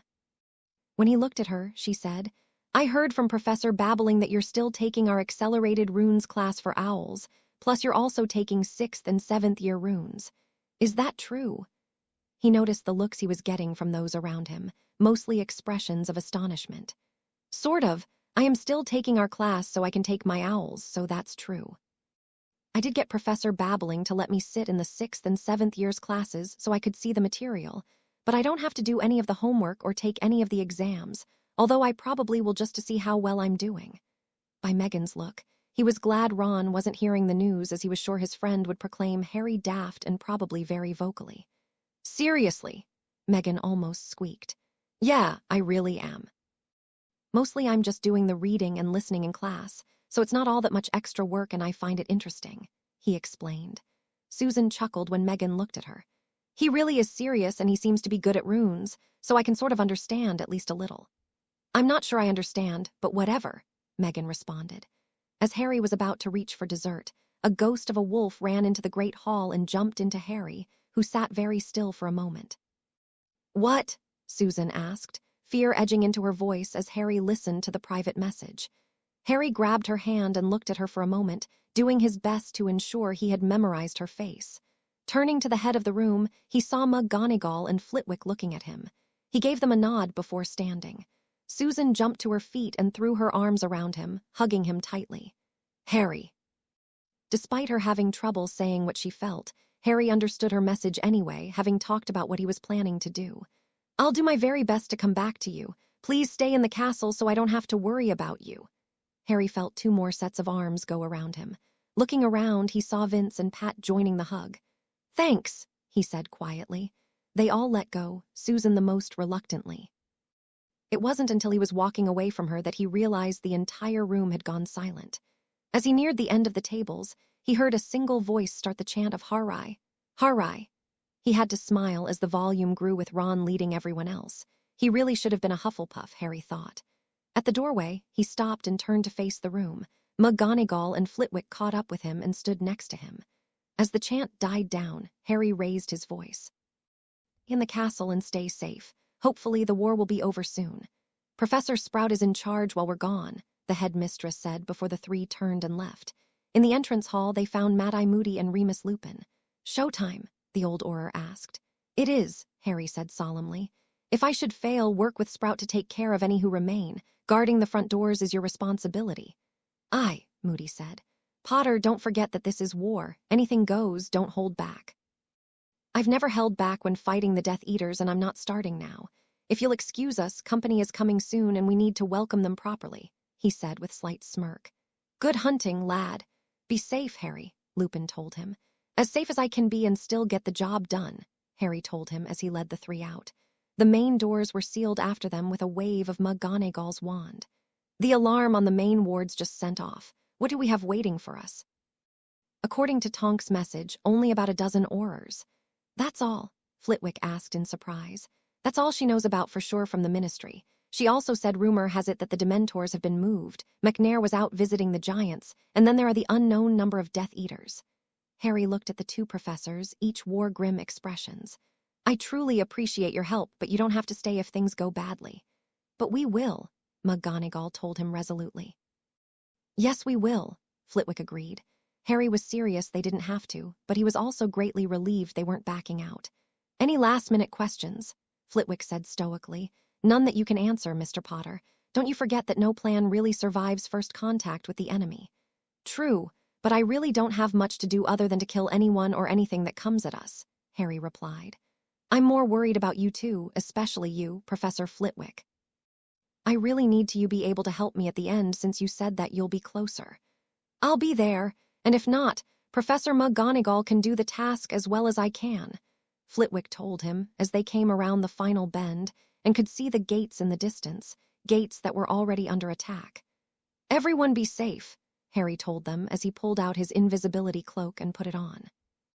Beside him, both professors faded from sight with the help of disillusionment charms. In the current minimal light and later in the darkness, they would be completely invisible. Harry walked to a set of large trees, which he'd prepared for use as shields. He knew McGonagall was to his left behind some large rocks, ready to keep the group from spreading out and to harass the attackers.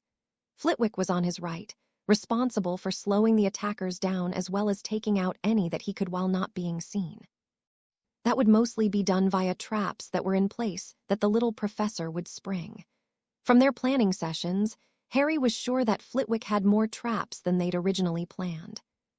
Best as he could see in the fatting daylight, there were nearly 50 wizards with black cloaks and masks, not as many as Harry had feared, and he hoped that his work of reducing their numbers during the attack at Hogwarts when Dumbledore had died, and during the summer at the Bones house, had kept that number lower than it otherwise would have been. There were also nearly a dozen men dressed very shabbily, about half with clubs and half with wands, werewolves he assumed. There were no sign of Dementors, but the 2 giants couldn't be missed. "Damn," he thought. Looking a little harder, he noticed 3 more wizards around one of the gate posts casting spells, most likely the curse breakers. The 5 masked wizards standing behind them with wands out indicated that the curse breakers were probably not there of their own free will. Perhaps they'd escape. If not, well, there wasn't much he could do to save them. If they stayed outside and didn't come in, he'd let them go. If they came in, he'd treat them like every other combatant. It took a moment, but he finally found who he was looking for. He was the only one without a mask, and he was standing at the back of the attacking group figures. Harry could kill that body right now, but Harry was also quite certain that was not the best plan. His plan called for leaving Voldemort for last and being alive at the end.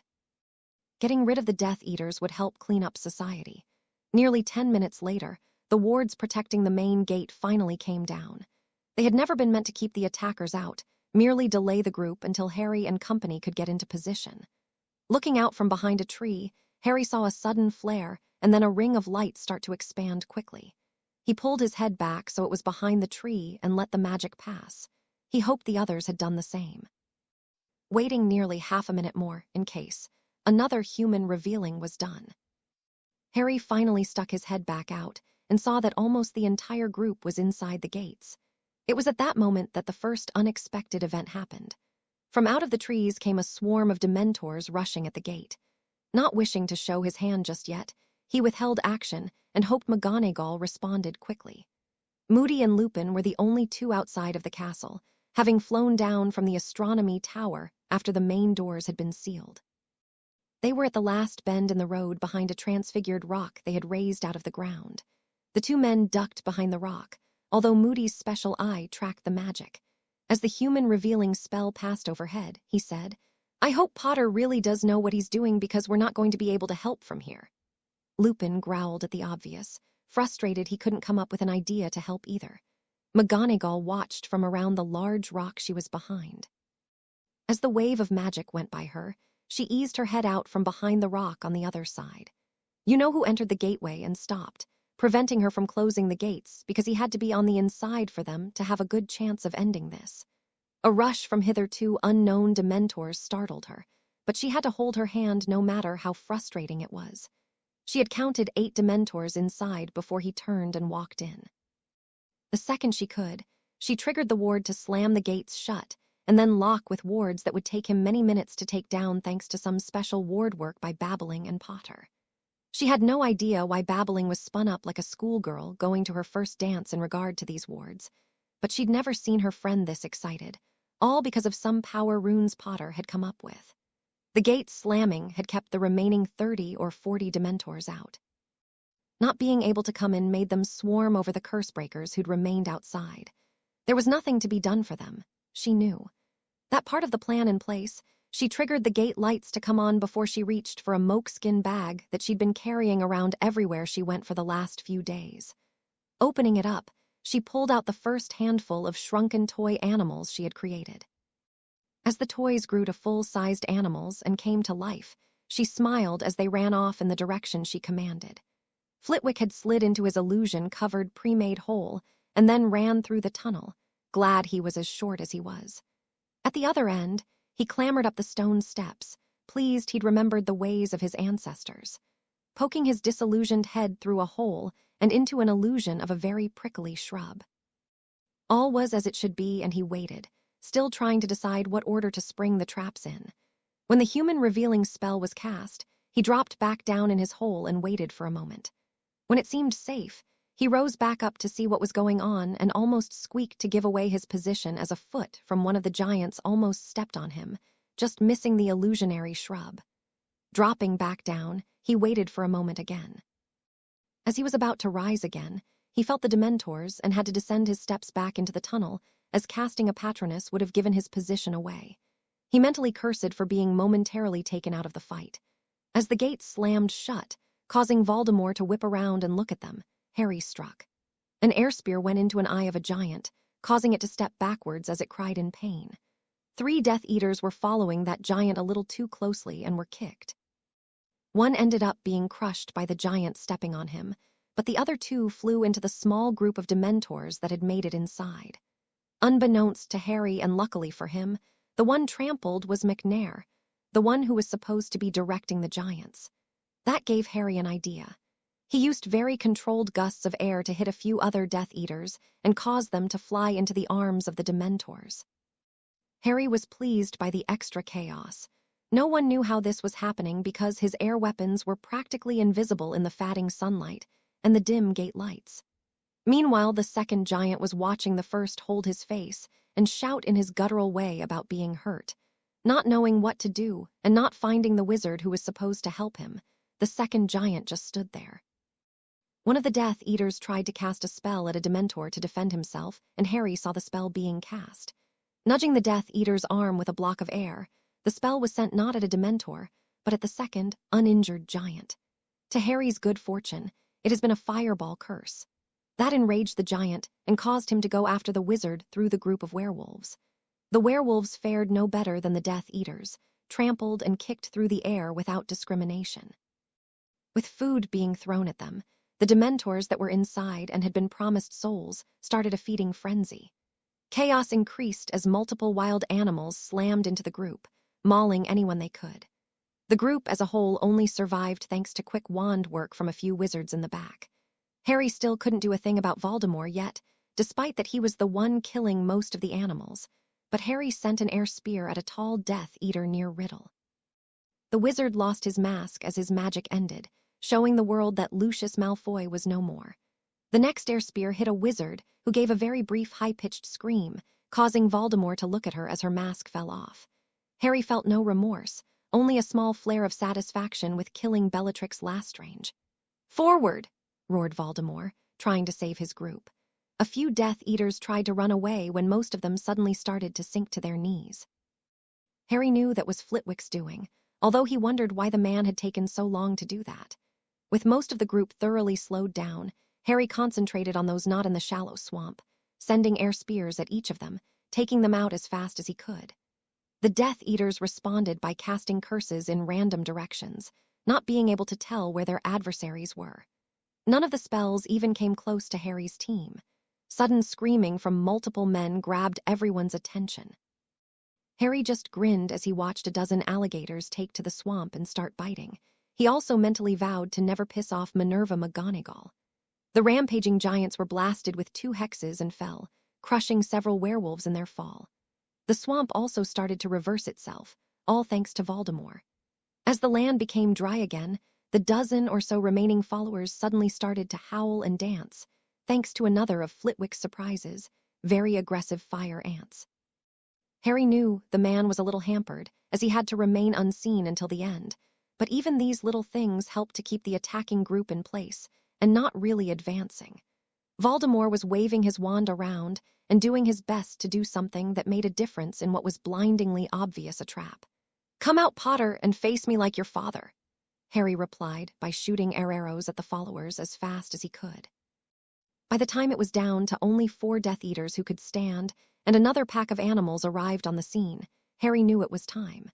Shooting his air shotgun, Harry sent many little balls of air at Voldemort's legs. The first few hit and knocked the Dark Lord back stumbling and then limping. Further balls were deflected off of some shield Harry couldn't see. He switched to air arrows and then air spears. Neither worked as they bounced away, but it also kept the Dark Wizard occupied in saving himself. His follows were all now on the ground, thanks to McGonagall's work. His next move was to start the air swirling in several miniature tornadoes to pick up objects from small rocks to sticks to bodies and throw them at the Dark Lord. All items continued to bounce off whatever shield the man had, although they did drive him around a bit, staggering with each step on injured legs. Another wave of magic from another human revealing spell pulsed out as Voldemort searched for him again. Harry easily stepped behind the tree again as he considered how to end this. As he stepped back out, a second wave from yet another a revealing spell hit him and he pulsed red. A killing curse came his way, but missed him by a meter because the whirlwinds prevented proper aiming. Frustrated he had been found, and that Voldemort still was standing, Harry decided to combine all of the little whirlwinds and sucked Voldemort into the middle. Voldemort may have found him, but Harry could make sure the wizard couldn't aim as he spun around, allowing Harry to walk towards another tree to be in a different sheltered spot. Harry had no idea how fast the tornado was turning with Voldemort spinning in the middle, but he held the winds for a couple of minutes until he forced the winds to suddenly stop. Surprisingly, a cut and bloody Voldemort was still conscious, But he only took one step sideways before he fell over straight on his back, his powerful shield now gone. Harry caused a thick blanket of air to cover the wizard, and then hardened so all but the head was covered. He even made it force the air out of the man so he couldn't breathe. "Now, Flitwick!" Harry yelled. A second later, a pale beam shot low to the ground. As it hit its mark, the body started to turn a bluish gray, when the entire body, robes and all, were the same new color. Harry walked out from behind his cover and advanced. Halfway down, Harry realized the small group of Dementors who had entered were all huddled against the gate. He thought of Susan and cast his Patronus. The stag herded the foul creatures away and towards the forbidden forest. They could be taken care of later. As Harry approached the body, he took off his invisibility cloak and saw Flitwick rise up through a bush not too far away and then walk over. The two looked at the now solid rock version of the Dark Lord. "He's not so scary now." McGonagall joined them a few seconds later. "I would agree, Mr. Potter." She gave him a curious look. "I believe I can now understand why you wanted few witnesses to this, and our agreement to keep silent on how you did this. You're an air elemental. Not according to the books I've read, but I suppose that doesn't matter as your description is how people would see me, and I'd really prefer not to be known that way." He looked at each of them and received an understanding nod. "Professor McGonagall, if you don't mind, I'll leave it up to you to bring Moody, Shacklebolt, and any other Ministry employees down here to clean up this mess. I don't think you'll find many survivors to put on trial, but one never knows. Personally, I think I'd prefer it if they all died from their injuries to cleanse society from their blood purity views, but I'll leave that up to you and them." "I'll take care of it, Mr. Potter," she told him, looking pleased at his decision. "Also, if you'd open the gates, please." Harry turned to the other professor. "Professor Flitwick, if you'll join me for a short trip, I'd appreciate your company."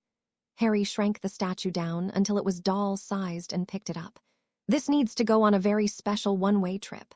"I believe I understand, and I'd be delighted to accompany you," Flitwick told him with a beaming smile. Knowing he really had to do one more thing before he left, Harry sent his Patronus racing for the castle before he said, "Meet me at the apparition point in the Ministry of Magic." He put his cloak back on as he walked out the gates before leaving with a slight crack, followed closely by Flitwick, who disillusioned himself again. Moody and Lupin walked up just as the two disappeared. "What the hell was all that?" McGonagall spun with her wand pointed at the two she didn't know were there and only lowered her wand when she recognized them. "Did you see any of that?" "Aye," Moody answered as he looked around. "I'm impressed and thankful for what he did, but how did he do that?" Lupin looked to be in full agreement of that question.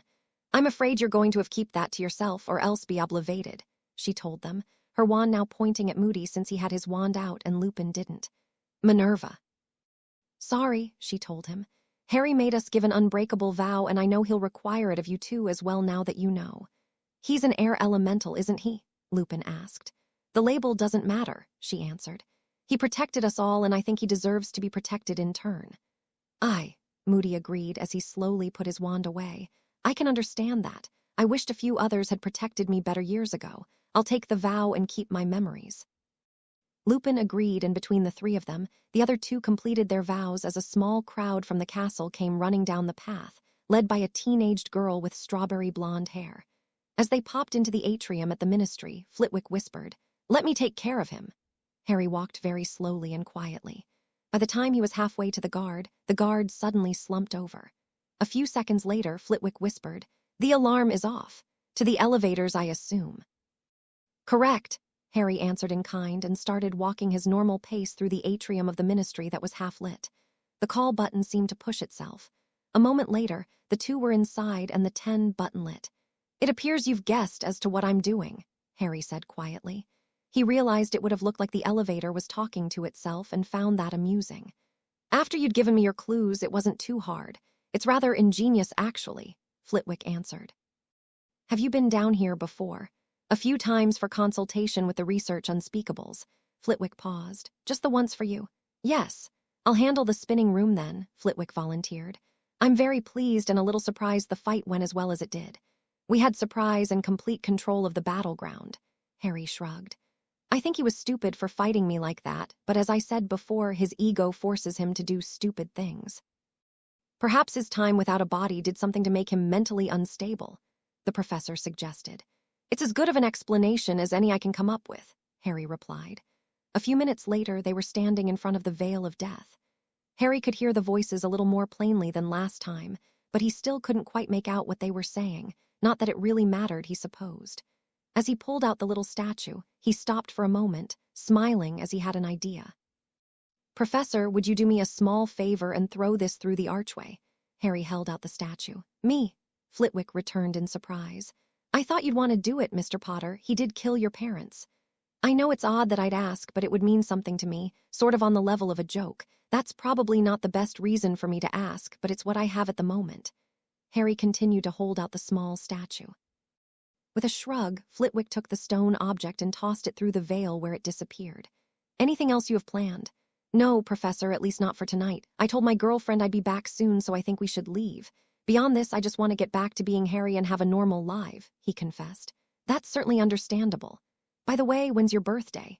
Harry asked as they left the room. The disillusioned Flitwick laughed quietly. Ah, now I understand. I was born in October, so I don't believe that matches the prophecy. No, it doesn't, Harry said with a smile. However, I only assisted. You defeated him. You got rid of him permanently. That's what counts in my book, Harry said with his smile growing as he held his laughter inside.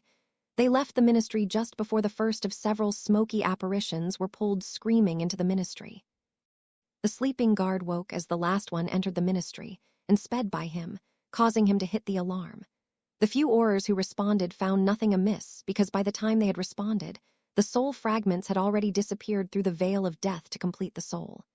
Back at Hogwarts, Harry was greeted with cheering by everyone and a passionate hug and kiss from Susan. It took a while for all the well-wishers to thank him for what he'd done to protect them. Susan stayed with him the whole time. McGonagall was able to take them to the side, eventually, for a private conversation. Mr. Potter, I thought you should know that Alastor Moody and Remus Lupin witnessed the fight. At his alarmed reaction, she hastily added, I've sworn them to secrecy. He relaxed and then gave her a hug to surprise her. Thank you, Professor. Mr. Potter, she admonished him, although with no real force to her objection. Harry grinned at her. I had to do that at least once, but thank you for looking out for me. You're welcome, she said in her usual manner. Oh, a small favor if you would. When Dumbledore's portrait wakes, please inform him that the person who ended Voldemort's life was born in October. I think he'll enjoy that. She looked at him for a moment before actually smirking. I believe I'll enjoy it more, but I shall do so. Have a good evening. I'm sure that I and the other professors will be quite busy all evening. Harry looked at Susan as their headmistress walked away and asked, What did she mean? Susan's parents were coming over, so she only said, I'll explain later. When the impromptu party finally ended, Harry made his way back to his room. Susan was still with him and holding his hand. Susan, you need to go to your room so we don't get into trouble, he told her as they passed the corridor to the Hufflepuff dorms.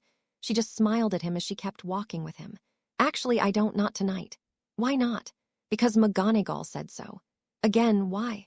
I would assume because she noticed that I haven't let you go since you returned. Or maybe this is her reward for your efforts. Or maybe she just felt like being nice and breaking the rules for one night. Susan shrugged. Doesn't really matter why. It only matters that I'll be able to ensure myself that you're really all right and safe. As the professor said, they'll be busy all night.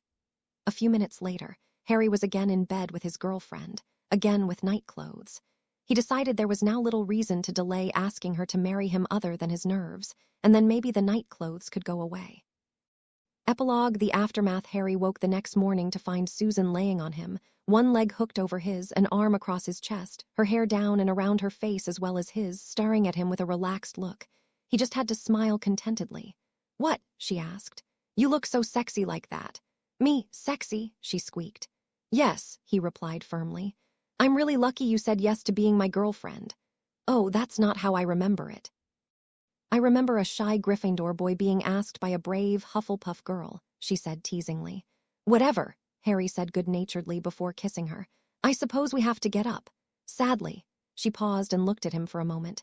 You do know that you have to ask the next major question and that you need to talk to my father first, right? Is that what you really want, to be stuck with me? He teased her, but she didn't laugh. Harry, I'm serious. I am too, he said as the smile disappeared from his face and he looked at her. You're the best thing that's ever happened to me. I know you've said that you're fine with us being together. I still want to know that you don't have any doubts. I would think my coming here with you last night and that I'm still here this morning answers that. I wouldn't do this for anyone I wasn't completely serious about.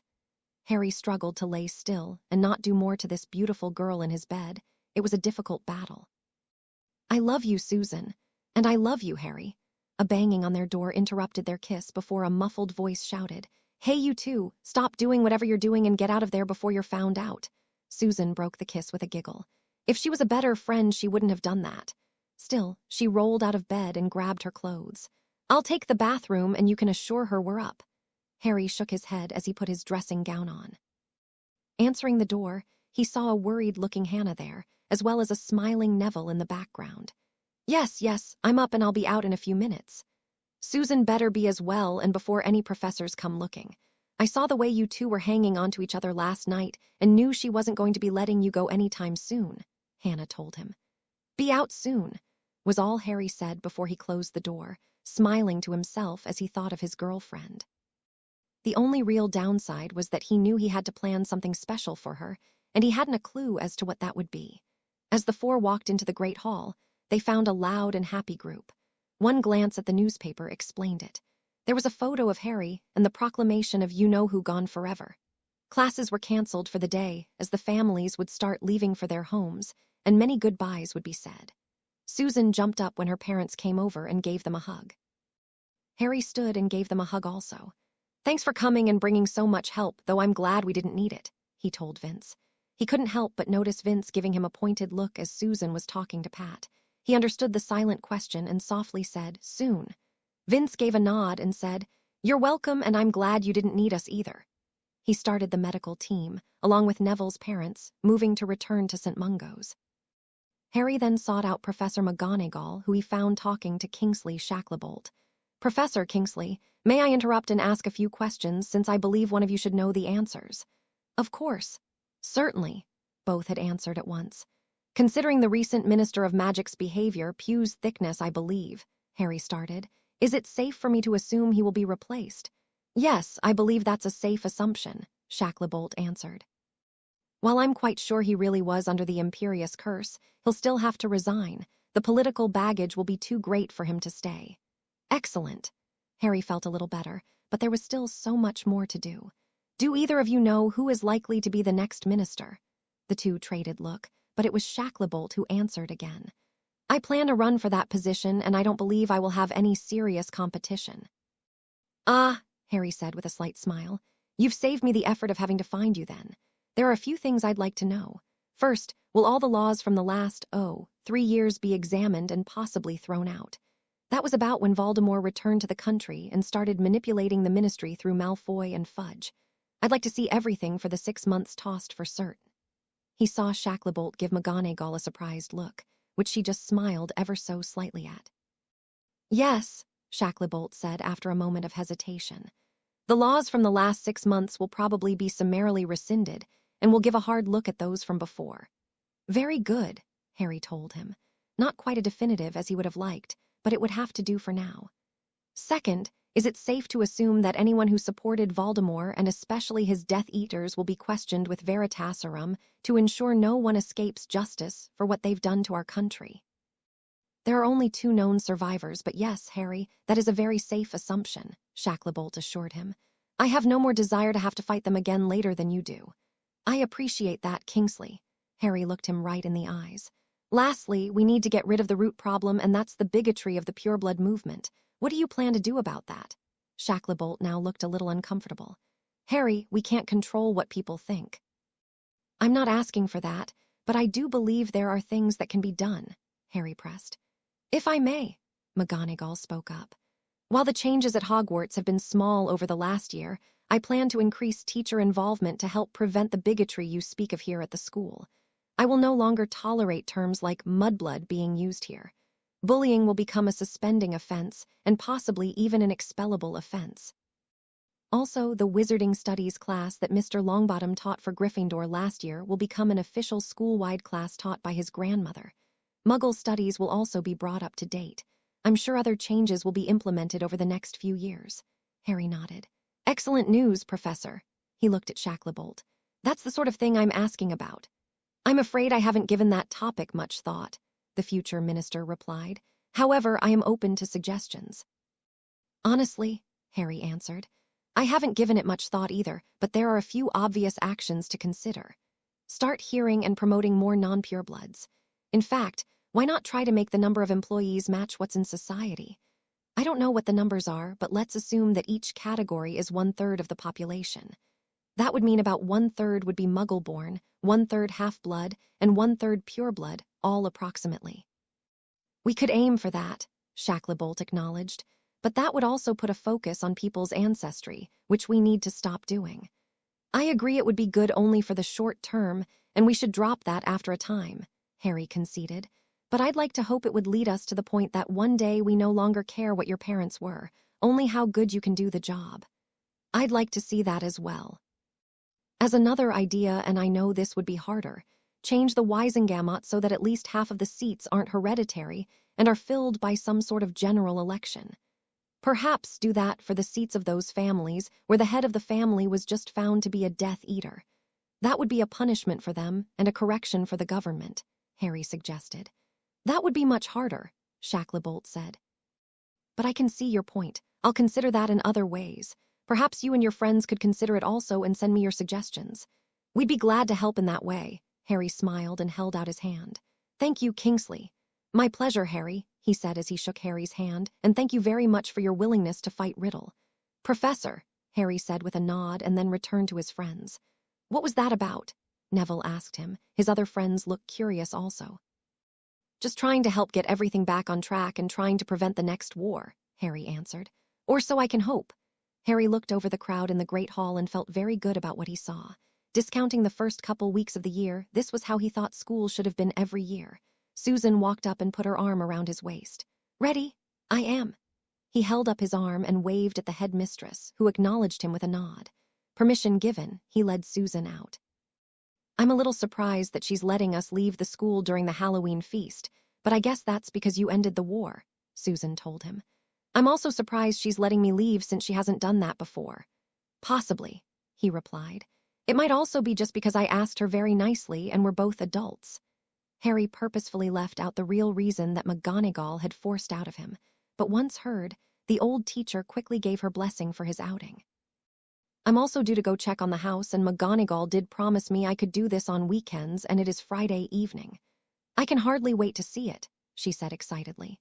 Soon they passed through the front gates, and Harry apparated them to an area behind the house. The low sun brilliantly lit the large, multicolored tent. Wow, I didn't expect that, she said, her first time to visit since construction started. Why the tent? It's to hide the work since they are using magic to build it. If any Muggle were to see them building it, it would be hard to explain stone blocks levitating, not to mention the house elf they have as a helper, he explained. Don't let go of my hand until after we're inside, or you won't be able to go through the temporary wards that are installed. Look, she cried as they walked inside. They've finished the first floor and are starting with the second. At least on this side, he said with a grin. We do need to walk around it to see it all. Mr. Diggle said they were slightly ahead of schedule since I allowed Dobby to come help out as an assistant too. See, the ground floor isn't quite finished here on the front, Harry said as they reached the other side.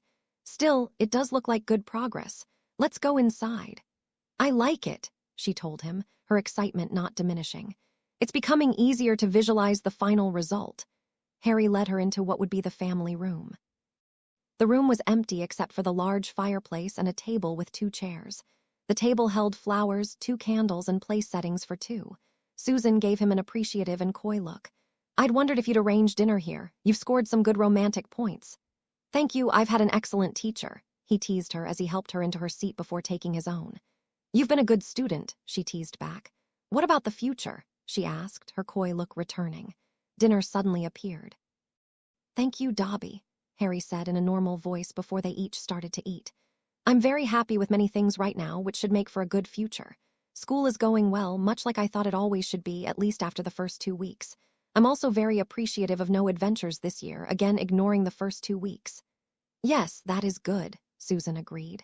However, aren't all of your runes classes an adventure? I don't know how you can take 3 of them. Harry chuckled. You know I'm only attending the 6th and 7th year classes. I don't have to do the homework or exams. I just want to be exposed to the knowledge while I can. Professor Babbling has been very good about it. I know, but I still find it amazing, she told him. What else are you happy with? Professor McGonagall has made some good reforms, and I like the new class by Madame Longbottom on wizarding studies. It's a good continuation of what Neville started last year, I agree, she said. I also think having a real teacher for history of magic will be good for the school. Definitely, he said with a nod. I really appreciate Bill helping me remove the Black Family Book of Magic from the old house so I can sell it soon. I won't miss that house, she agreed with a tone that expressed her dislike for it very plainly. Then at the Ministry, he continued, I'm mostly happy with the work Kingsley is doing there. The cleanup he started is going well, even if it has been going slower than I'd like. He's also changed the hearing policies so that purebloods don't automatically get jobs. That will have a positive effect. Auntie would have loved to see those changes, Susan said wistfully. I can remember multiple times where she'd tell me confidentially, of course, how frustrating it was to have to take new Aurors just because of who their father was, and not because they were actually good. Harry reached over and clasped her hand, giving it a gentle squeeze. There's progress, and I'm sure it'll get better still. He really did believe that. I'm also happy to see that Hermione has started to date again, even if she is dating a Hufflepuff. He teased her with the last part.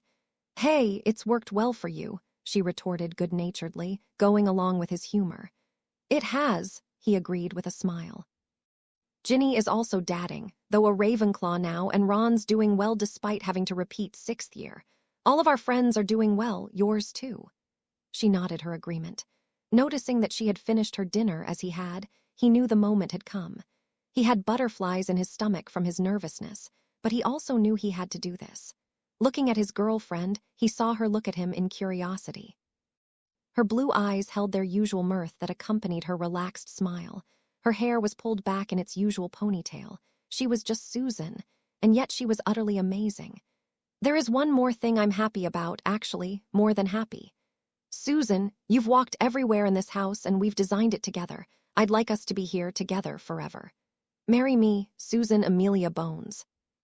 Susan's eyes went wide and she seemed to start to hyperventilate, but she still managed to reach out to him as she nodded. Yes, she squeaked. Oh yes, I will. Dobby has a selection of rings from the vault. If you don't see anything you like, we can have something made. She hugged him fiercely, and he reveled in the feel of her against him and her sweet smell. I love you, Susan. She kissed him hard for a long moment before she broke it off and said, And I love you, Harry Potter. I love you so much. Pulling her wand out, she surprised him by flicking it at her chair to move it over, then a transfiguration to turn it into a sofa. Come, she told him as she pulled him over and sat on his lap. An hour later, they still hadn't had dessert, and Harry felt he now had a new Patronus-worthy memory. This Halloween, nothing bad had happened, and he hoped every Halloween was this happy. They also had just enough time to get back to school before the deadline McGonagall had given him. While he had planned to go to her parents' house tonight to tell them about the engagement, now that would have to wait until tomorrow. Harry and Susan landed in front of his house and looked at it. I like it. Dobby's work on landscaping is simply amazing, Harry commented as he continued to look it over, the first time ever without the tent being over it. Susan squeezed his arm and sighed contentedly. I like it all too, but there's so much work to do on the inside. He chuckled as he started walking them forward. There is all summer for that, my love. Inside the front door, Jonathan Diggle greeted them. Welcome to your new home, Mr. Potter. I'm sure I'm a bit biased, but you have a lovely and well-built home. I like what I've seen on previous inspections. Perhaps you could give us the final tour, Harry suggested. My pleasure. Diggle showed them the entire house, pointing out every feature. When then reached the front door again, Dobby was guarding 3 crates, the last of the black gold that hadn't been in Gringotts. Harry had brought it over on his last trip and stored it in the house vault, which Dobby could access now. Here's your final payment, Mr. Diggle. I appreciate your business. If you have further building needs, I hope you'll give me a call. Diggle called his house elf, who started taking the crates of gold back to the office. As I'm turning the house over to you, that means I will be taking the temporary wards down. Are you ready to bring yours up? I haven't seen a ward stone other than mine. I am ready, Harry said with a bit of pride. They're hidden with family magic and have been charging since the first of the year and now merely need to be activated. Again, thank for your business. Diggle walked out as his elf took the last crate away. Harry locked the front door after the man and then walked to a large closet that held the secret entrance to the basement and family vault. Opening it, he walked down and then made his way to the wardroom. "Dobby, is Mr. Diggle off of the property?" "Yes, Master Harry," the elf answered from the stairs. "He has taken his big magic stone with him also." Harry touched his wand to the ward stone and brought the estate wards to life. He'd swear he could feel the magic in the air. Satisfied, he left the ward stone and found the main room of the vault already a little easier to walk through.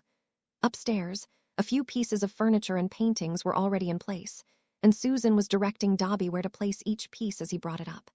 "It all doesn't have to be done today," he teased her. "No, it doesn't, but I'd like it all done before I move in August, and that's only 4 months away," she replied as she directed Dobby where to place the next chair. Harry couldn't help but smile as he thought about being married in 4 months. "True, but we have another 6 weeks of Hogwarts, my love." She gave him a get-real look. "Harry, we have so much to do. Besides getting the house ready, we have our wedding, you have your new job as an apprentice to Bill Weasley for a year, and yes, our Newts too. That doesn't count the myriad of other details." It also didn't count the time they needed to look through all the memories Dumbledore had given him, which he still hadn't worked up the motivation to look at. "All in good time," he told her as he wrapped his arms around her and being very pleased with life lately and going forward. "All in good time." Thanks for watching this story. If you'd like to see more, please subscribe to my channel.